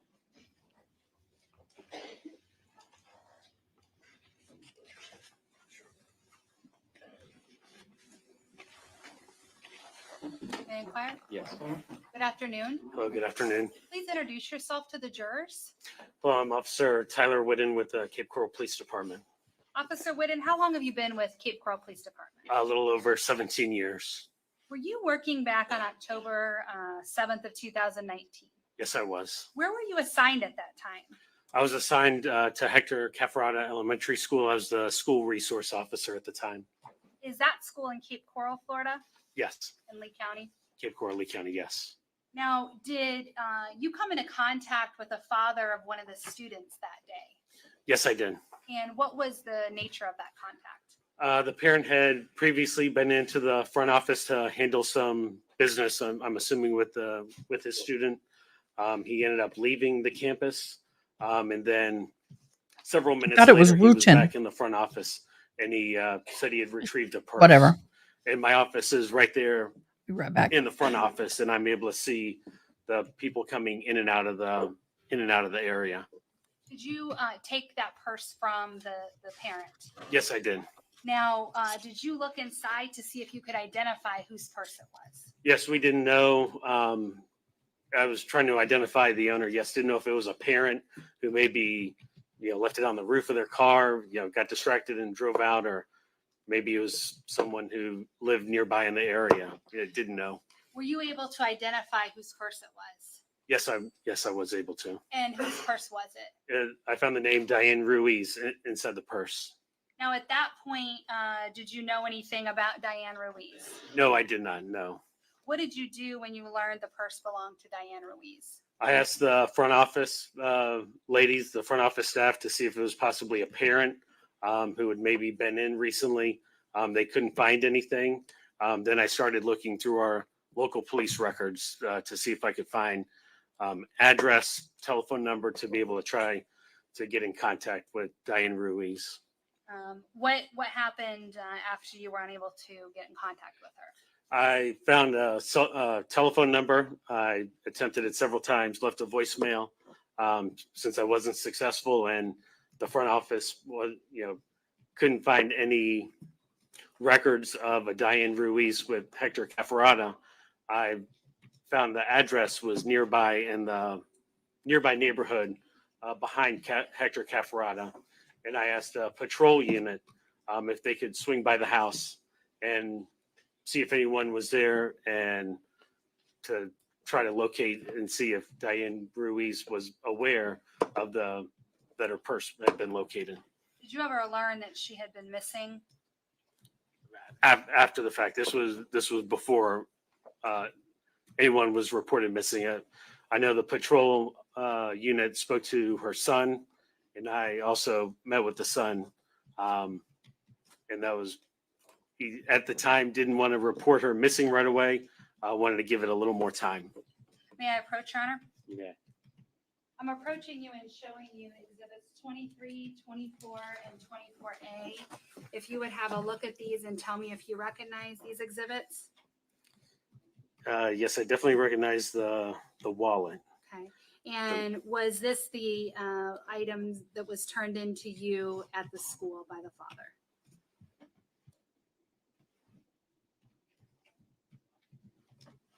Purse is not. It's been a little while. The purse isn't jogging my memory, but the wallet definitely is. Okay, so the wallet that's inside the purse Yes. is Mhm. you remember that? And the vape as well. Okay, there's a vape that was in there. There's Okay, there's a vape, and that's in States Exhibit 24A. And these items, did you look in the wallet to locate Diane Ruiz's items? yes, and this wallet with the G's written on the outside.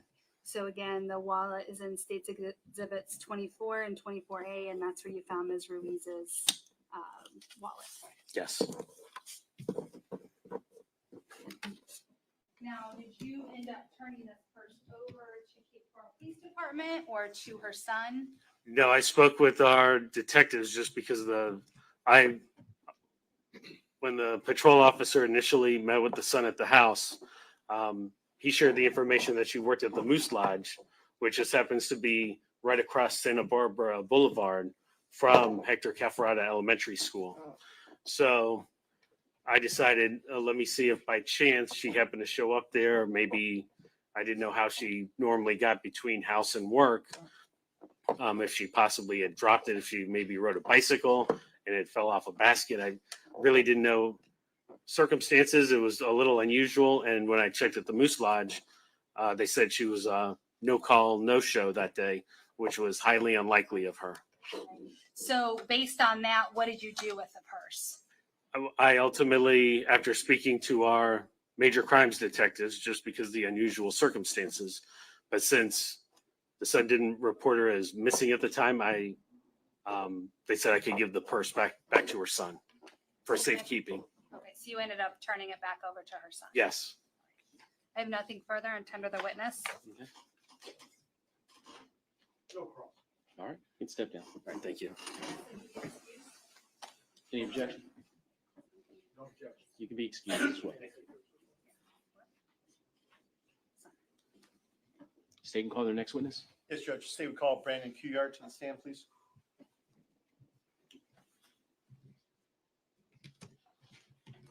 Yes.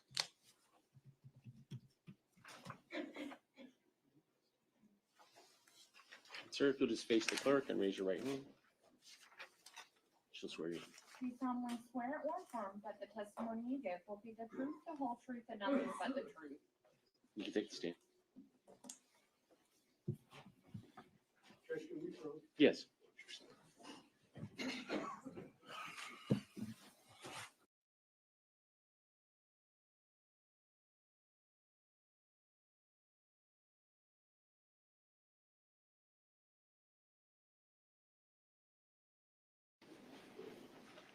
Good afternoon, sir. Good afternoon. Would you please introduce yourself to ladies and gentlemen of the jury by telling them your name? Brandon Cuellar. And Mr. Cuellar, do you know a lady by the name of Diane Ruiz? Yes, of course. How do you It know is my her? mother. Back in October of 2019, did you reside with your mother? Yes, I did. Who else resided with your mother? It would be my sister and then her fiance, Scott. And is that Scott Hannon? Yes.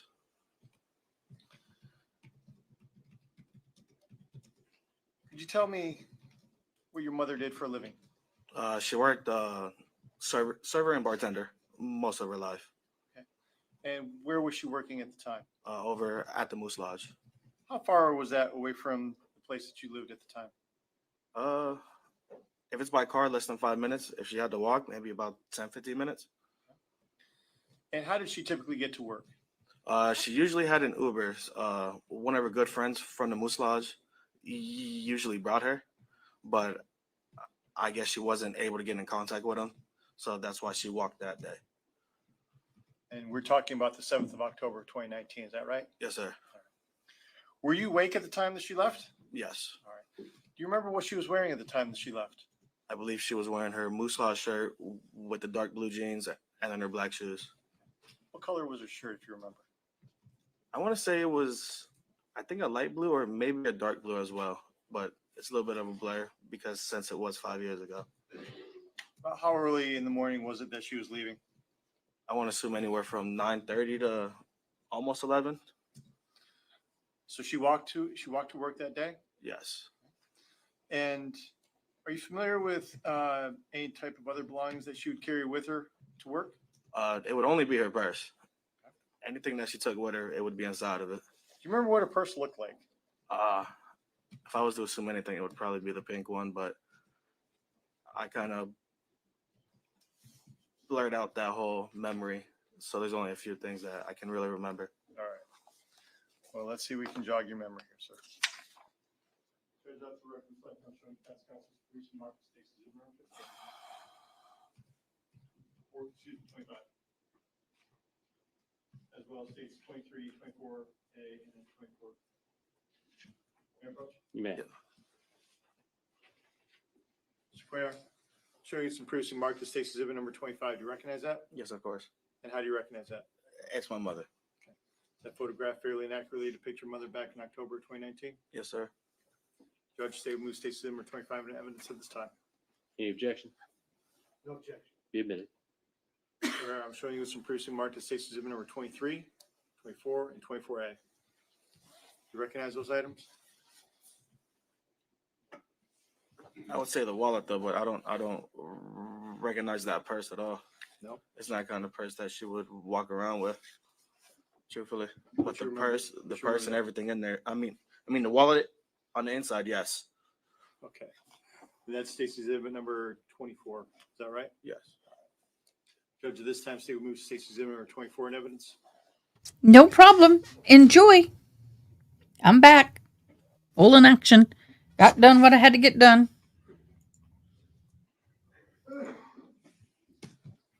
So do y'all we like this one with the words or without better? All right. 24 be admitted. Let me know. Publish Stacy exhibit number 25, Judge. Okay. Wait, got it done. Which one did you use? 25? Yes, you may. Sorry.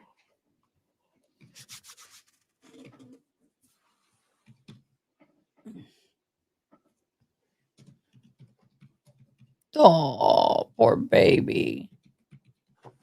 Poor Mija. And then we have Stacy exhibit number 24. That's a pocketbook that you definitively recognize, is that right? Yes. Oh, don't make him look at bad pictures. Although he's probably seen them. Probably saw her, but still, let's not re-traumatize the guy. With your mother's phone number? at the time? Of course, he knows Mama's phone I number. want to say yes, if I could take a guess at it.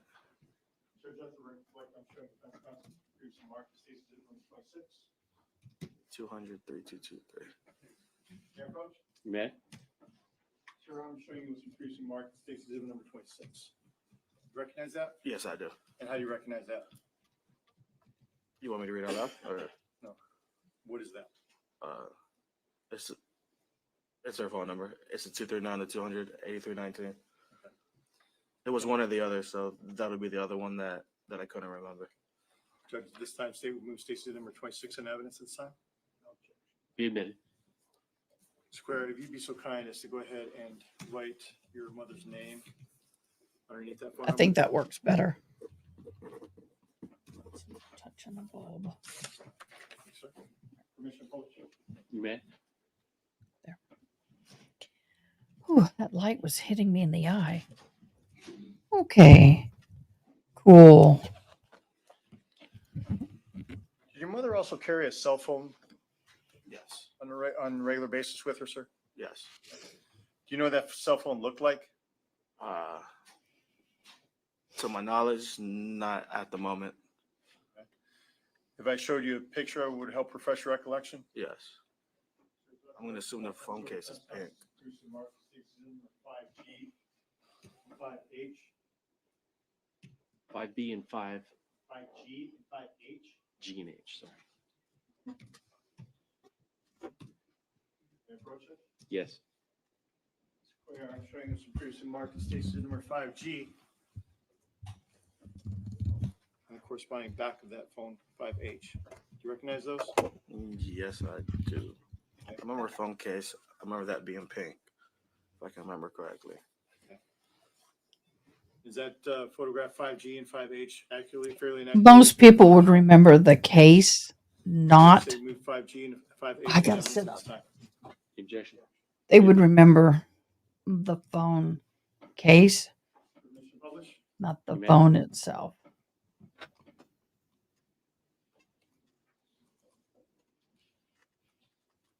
Mr. Cuellar, did your mother have any identifying marks on her body? You mean like that? Oh, Yes. Yeah, she had She a jacket on gets. her back.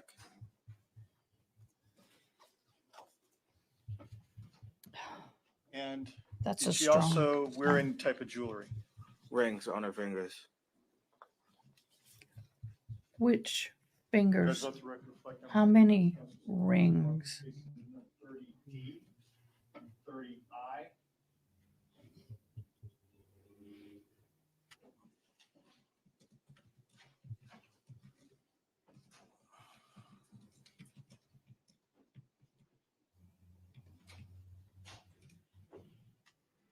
Permission to approach? You may. Where I'm showing you some Christian mark states number 30D. You recognize that? Yes, of course. And what does that appear to be? It's my mother's tattoo on her back. And I'm also showing you what's some Christian mark that states number 30I. Do you recognize that? Yes, I do. And how It's do you her Or recognize baby. that? It's her ring. It's my mother's ring. And do these photographs fairly and accurately depict the tattoo and the ring? Yes. Judge State would move states number 30D and 30I in evidence at this time. Be admitted. Permission to publish. Get this man off the stand quick. This poor baby. This is horrendous. Oh, gee gads, y'all. Mm-mm. Sorry, guys. Now I can show the ring.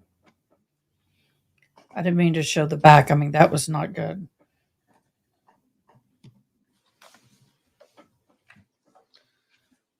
Okay, get it off. Mr. You showed Cuellar, it. When your mother left for work Really? that morning, did you subsequently receive any type of telephone call or contact from any law enforcement agency regarding her whereabouts? I didn't get a phone call, but I got a knock on the door about her purse. And then I did tell them that take it over to Moose Lodge at first.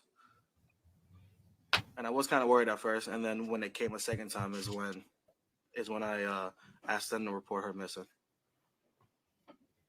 And what happened after you asked that she be reported missing? That'll be a blur, honestly. after that. Did you ultimately wind up giving a statement to law enforcement? I would assume so. I would think so. But everything after that's a blur. A lot of it is, truthfully. Why? A lot of trauma. Chuck! Thank you. I have no further questions for this witness, Judge. Jeez. You said, what time did Miss Ruiz leave the house? No. I don't know correctly though, but I would assume somewhere around from 9 to 11. I don't remember correctly. I was just woken up because she told me to make some ribs for when she came home. So I'm gonna just assume around that time. That's the closest you can estimate. Yes. Nothing further. All right.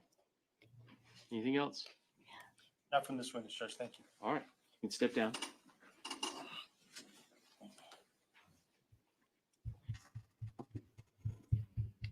Who is tapping their foot? Tap, tap, tap, tap, tap, tap, tap, tap, tap, tap, tap. That thudding is driving me nuts. They can call their next witness. Yes, Judge, they would like to call Mr. Scott Hannon.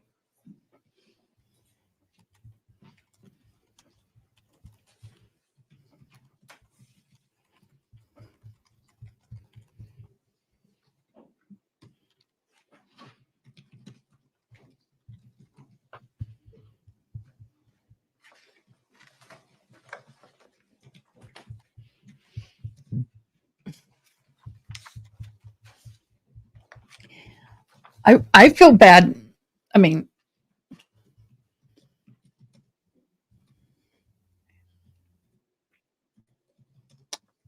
I don't think this trial is going to take a long time. They're moving very fast. All right, sir. If you'll just face the clerk, raise your right hand, she'll swear you in.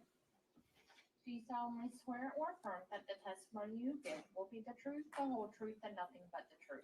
Yes. All right, you can take the stand. Please watch your step.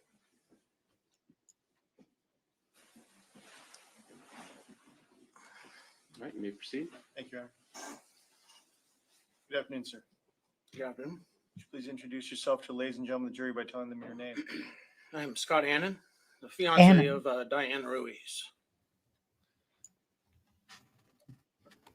Mr. Hannon, I'd like to direct your attention back to the 7th of October of 2019.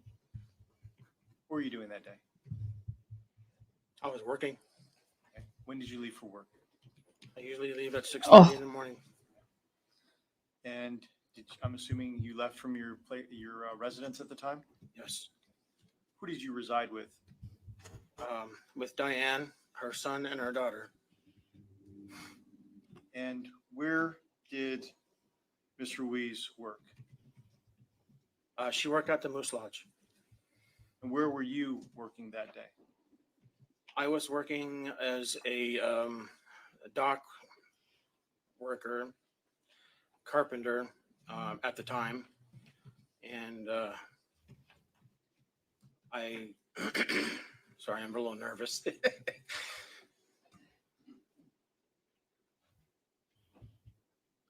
So, yeah, I was working as a dock worker. And you indicated that Ms. Ruiz worked at the Moose Lodge. Yes. And how did she get to the Moose Lodge on most days? Most days, she had our friend who was an Uber driver. His name is James anyway. But I guess on that day he was not available. Do you know how she got to work that day? Yes, I know that she walked to work. Do you know what Ms. Ruiz typically would wear to work? Usually a moose shirt, blue jeans, and her black tennis shoes. When you left for work that morning, was Ms. Ruiz still at the residence? Yes, she was still in bed. And you left for work around 6:30 in the morning, you said? Yes. So you didn't see her after you'd left, is that correct? Nope. Did you have any contact with her after you left for work that day? A brief text message. She She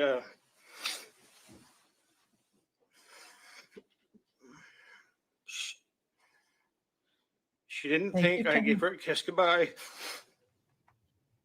Had you? Of course. Direct your attention to the screen. Exhibit number 25, is that Mr. Ruiz? Yes. Did Ms. Ruiz also carry with her a purse when she went to work? Yeah, she always had a purse.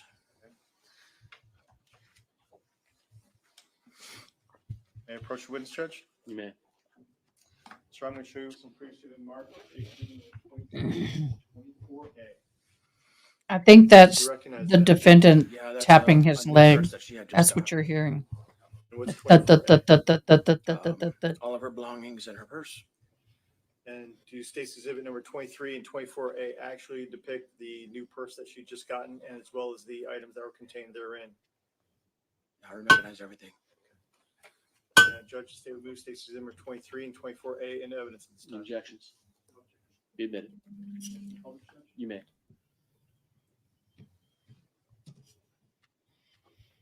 Now, Mr. Hannon, you indicated that this was a relatively newer purse? Yes. When had she gotten it? Maybe a week before. Did she carry Hence a why different her son color type did of not purse before she got recognize this it. one? I don't remember exactly what color it was, but she had a different purse like almost every month. So then we have State's 24 that contained her wallet, Yes, that's her wallet. and then 24A. That's the wallet as well as the vape and whatever else was inside. Is that fair to say? Yes. She had salt and pepper in her purse? Did Miss Ruiz have any identifying marks on her body? The only mark that I remember is the tattoo on her back. Showing you 330D up on the screen. Is that the tattoo? Yes, that is.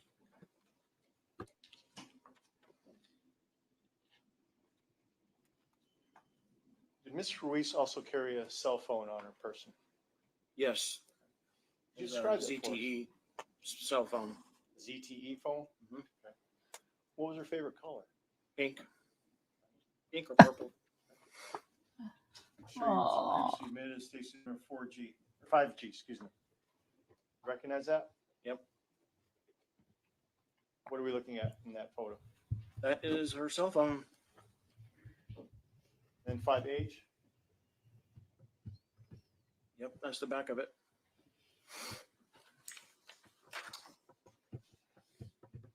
Also going to show you State's exhibit number 26. Recognize that? Yes, I do. That's her phone number. Don't show it.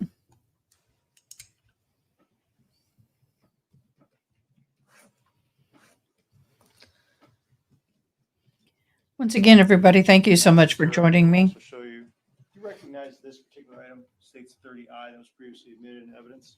That's the ring I got her. Okay. What did that ring signify? Our love for each other. Oh. Now, in relation to the distance between your residence and the Moose Lodge, how far would you say that was from your residence? About a 10-15 minute walk. Was she known to do a 10 or 15 minute walk to work on Occasionally. occasion? Yes.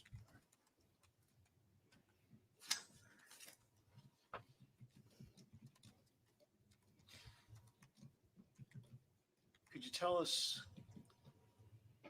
after the last text that you received from Ms. Ruiz on the 7th of October, did you hear anything further from anyone else as to your wife's whereabouts? Not until around noon when I actually get to my phone because I keep it in the truck as I'm working. Lunchtime, I got to my phone and noticed that everybody was trying to get a hold of me. What did you do in response to everyone trying to get a hold of you? I immediately called one of the people that was trying to get a hold of me, and they told me the situation. Luckily, my boss was on job at the time, and I told him there's a situation, I need to go. And did you? We left immediately. And where'd you go? Right to my house. What happened when you got to your house? I met with Brandon there, and he told me the situation, and I don't remember exactly what we did after that, but I remember a police officer coming to the house talking to us about her purse. And did you ultimately retain the purse there at the residence?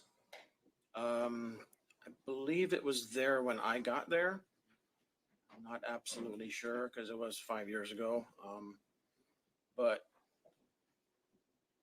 there was a Detective Jones who came there and, had me identify the purse.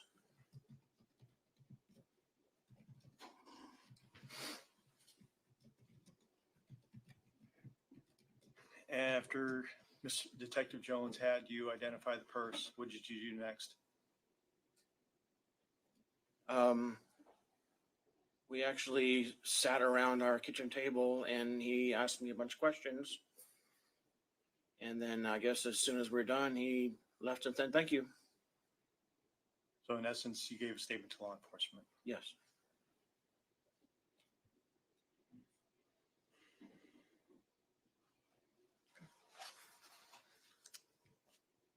I have nothing further for this witness, Judge, at this time, except for the fact that the state would move a certified copy of phone records, State's Exhibit number 14 into evidence, 27 into evidence at this time.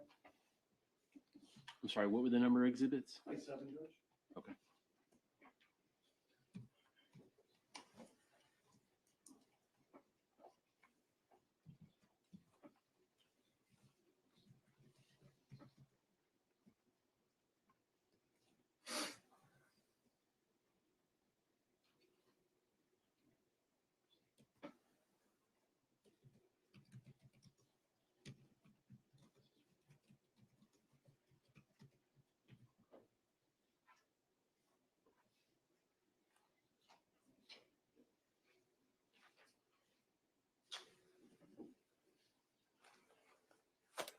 Any objection? No, Judge. All right, they'll be admitted. Thank you, Judge. I have no further questions for this witness, Judge. All right.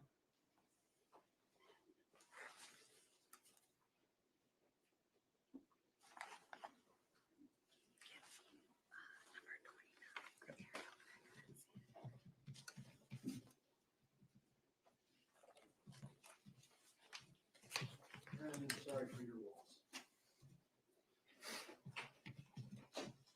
How far was the Moose Lodge from the house? Maybe 2.5 blocks. And I assume Miss Ruiz would have left through the front door? Yes, through our front door, yes. Okay. And what direction would Chief go? I believe that would be easterly direction. When you come down the path to the street, you go right or left? Well, we lived on the corner, so it's a right or left and immediate right. Left or immediate right, okay. And how long would it take to walk it? About 10 minutes. Did Miss Ruiz wear different shoes to walk to work or back versus her work shoes? Nope, she wore the same shoes. Thank you. Nothing further. All right. Anything else? No questions from the state judge. We respectfully request that he be excused. All right. Any objection? All right, sir, you may step down and you're excused. The state calls Patrick Power.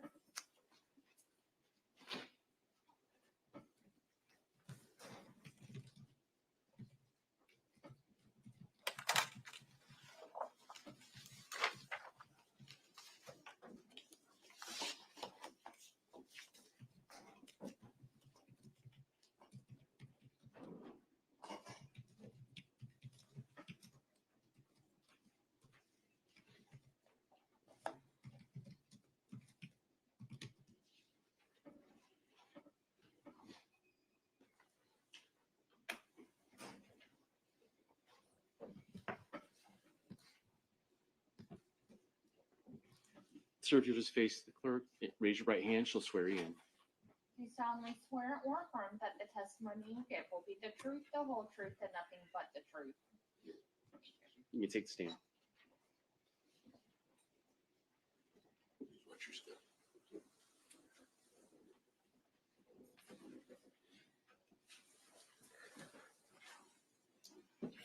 May I inquire, Your Honor? You may. Good afternoon. Please state your name for the record. My name is Patrick Power. Mr. Power, where are you originally from? Originally, I'm from Ireland, but I've been living in the UK for 40 years. Do you also have a home here in Cape Coral? Yes, I do. And where is your home in Cape Coral? It's 204 Northwest 4th Avenue. How long have you had that home? Since 2005. Are you married? Yes, What is your spouse's name? Linda. Back in 2019, specifically on October 7th, were you at your home here in Cape Coral? Yes, I was. And was Linda also with you? Yes, she was. Now, on Monday, were you doing anything with your wife that day? We were having breakfast in our lanai. Did you notice anything unusual as you were eating your breakfast? No, everything was like normal as I was eating. Okay. And then what? What did you see? And then we were probably about 30 to 45 minutes. A vehicle backed out from the lot next door right towards us and then drove off out onto the main road. Now, the lot that you saw this vehicle leaving from, was that a lot with a house on it? No, it's an empty lot with a lot of bushes and stuff like that. And when you saw the car, did you see it back up and go forward numerous times? No, just the once. Okay. And when you saw the car, did you notice some twigs and branches? Yes. Could you just describe what you saw with Yeah. the car? We just see the back of the car. And from the front, you could see from the wiper blades or whatever, and maybe from the grill or the bumper, there were branches sticking out like this on the sides. Now, were you able to see who was driving the car? Is it about the car, about the situation that? I don't know why it flipped you guys. I apologize. I am back for the moment. I have to run to the post office and deal with this dang package thing. So I'm going to leave it like this. No, not really. And I shall return. I'll be listening and moderating on my phone. Mods, appreciate you. Well, See I you thought in a to minute. myself at the time, I must have a look later and see what's going on there. But then we went out somewhere for the day and I forgot all about it. What reminded you of it? When I come back and the police was there 3 days later. When you say the police was there, they were at the empty lot? Yeah. And when you saw the police there, was there crime scene tape up? Yes, everything was taped off. Did you learn that a body had been found in that Yes, lot? we found out then, yeah. So based on that, did you then think it would be important to tell the police about the car that you saw? Yes. May I approach, Your Honor? You may. For the record, I'm showing defense counsel states exhibit 28.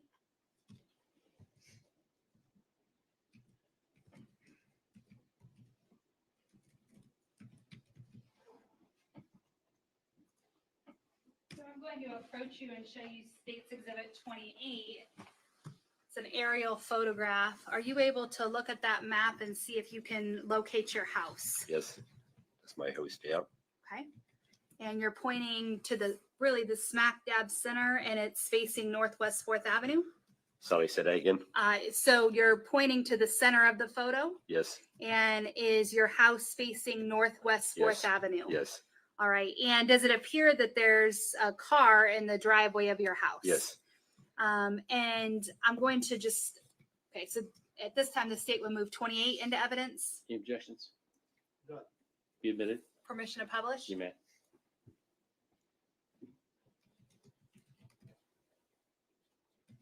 Okay, sir, you were just describing where your house is on this map. I'm going to point with my pen. Is this the house Yes. where you and your wife live? Yes.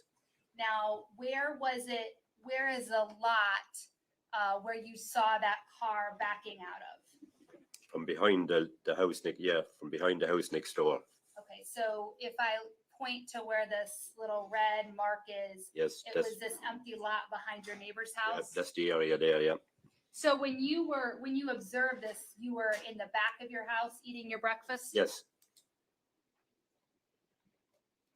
You said that you saw the car back out of that lot. Did you see which direction the car traveled? yes, it went out and turned to the right, which is north.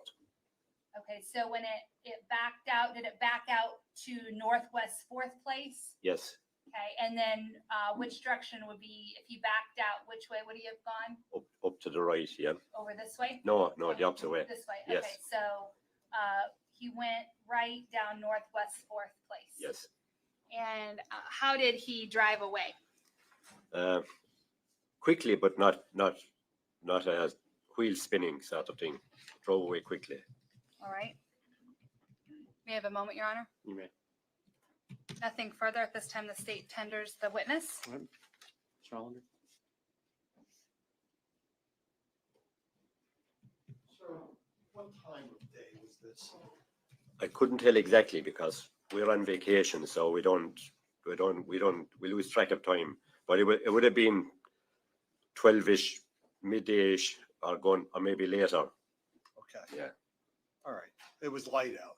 Oh yes. Okay. Now, from the back of your house, the car would have been going away from you to come out to 4th Street, wouldn't it? It would have been Yeah. backing away from you. No, it reversed out towards us. Yeah. From the bushes, it reversed out towards us, and then it drove away from us. I apologize, Judge. Could this gentleman step down? Yes. Could you please indicate on that aerial photo where you first saw, where's your house?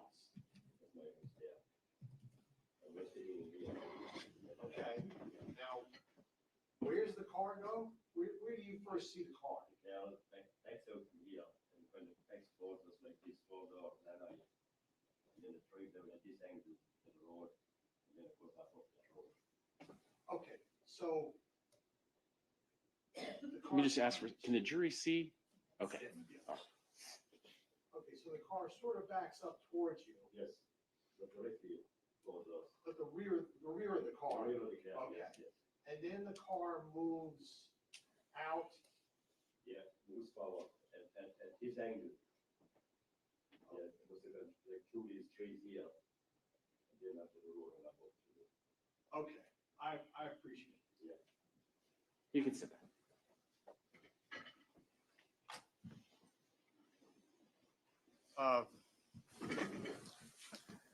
No further questions. Okay.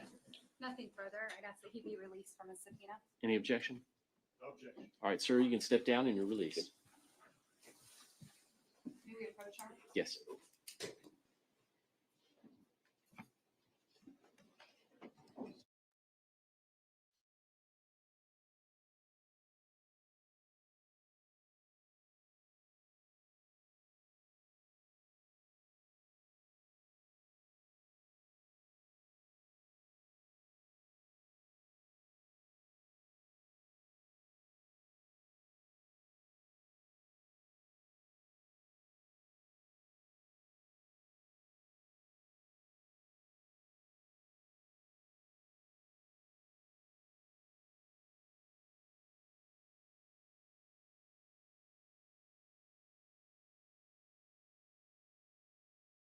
The jury, we are ahead of schedule, and it's a little bit earlier. I usually would go to 5 or a little after, but it's about 4:40 now.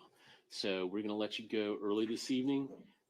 Just remember my earlier instructions. Don't do any research. Don't look up anything, and don't discuss anything with anyone about this case. Don't let anybody else try and discuss anything with you about this case. Leave your notepads here. We'll collect them, and I'll give them back to you tomorrow morning. And come back here tomorrow morning at 9 a.m. All rise.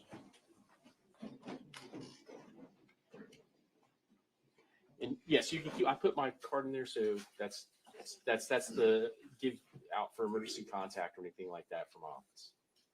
Okay. You're excused for the evening.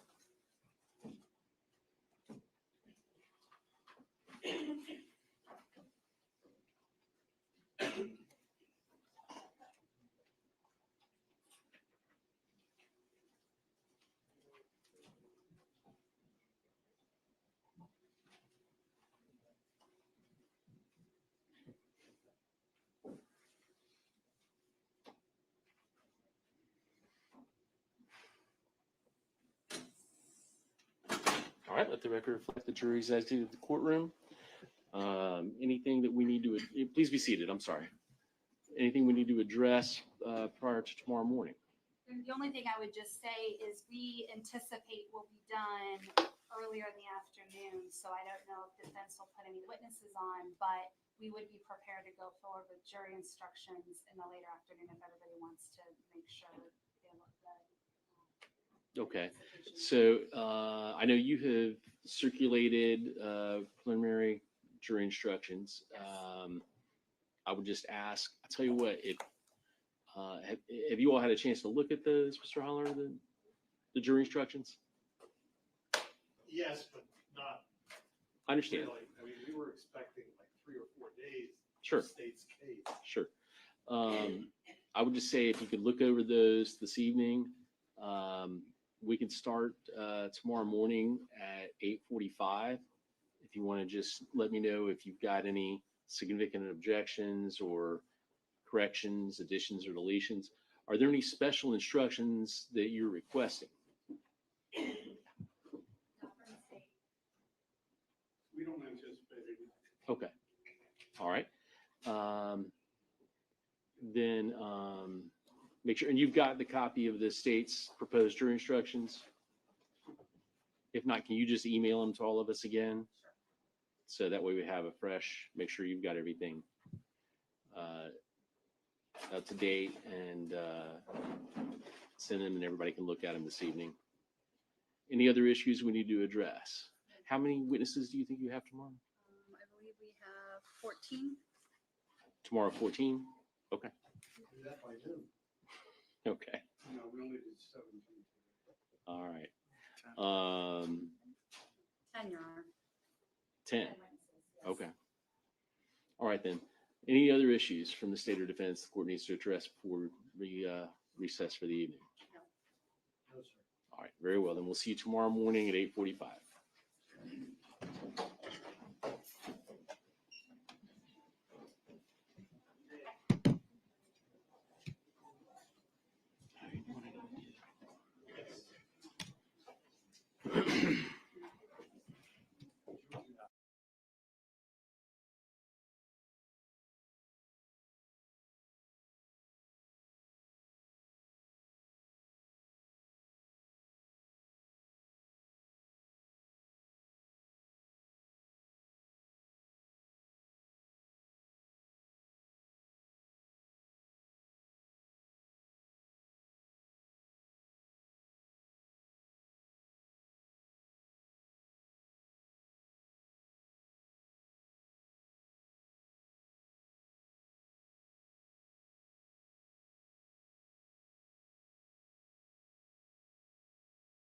What is part of the question here is what part of the marital estate belongs to Micah? And that's what we've got to get to next. We are learning brand new allegations regarding a South Carolina pastor accused of pushing his wife to take her own life. We got our hands on court documents filed by John Paul Miller's ex-wife that may give insight into what his relationship was like with Micah Miller in the last parts of her life. Plus, we learned what will happen to evidence from the scene as her family faces off with her husband. Welcome to Sidebar, presented by Law and Crime. I'm Jesse Weber. Hey, everybody. everybody. This is a law and crime legal alert. Google Incognito tracked users' browsing data without their knowledge. Yep, well, Mass Tort Alliance, one of our legal sponsors, is actually helping users file for compensation due to Google users' privacy issues surrounding Google Incognito. So if you've used Google Incognito anytime since 2016, you can start your claim in less than 10 questions at incognitoclaims.com/sidebar. We have been closely following the story of Micah Miller here on Sidebar. This is the 30-year-old woman who is married to John Paul Miller, a pastor at Solid Rock Church in Myrtle Beach, South Carolina. And out of the blue, back in April, John Paul Miller announced during a sermon that Micah was dead. He said that she had taken her life at a state park in North Carolina. And Micah, we know, was seen on security video purchasing a gun at a pawn shop before she drove to Lumber River State Park, where she was found dead. There is even a very chilling 911 phone call that was released where you hear Micah telling dispatch that she is going to kill herself and wants her family to know where to find her. The medical examiner eventually ruled Micah's death a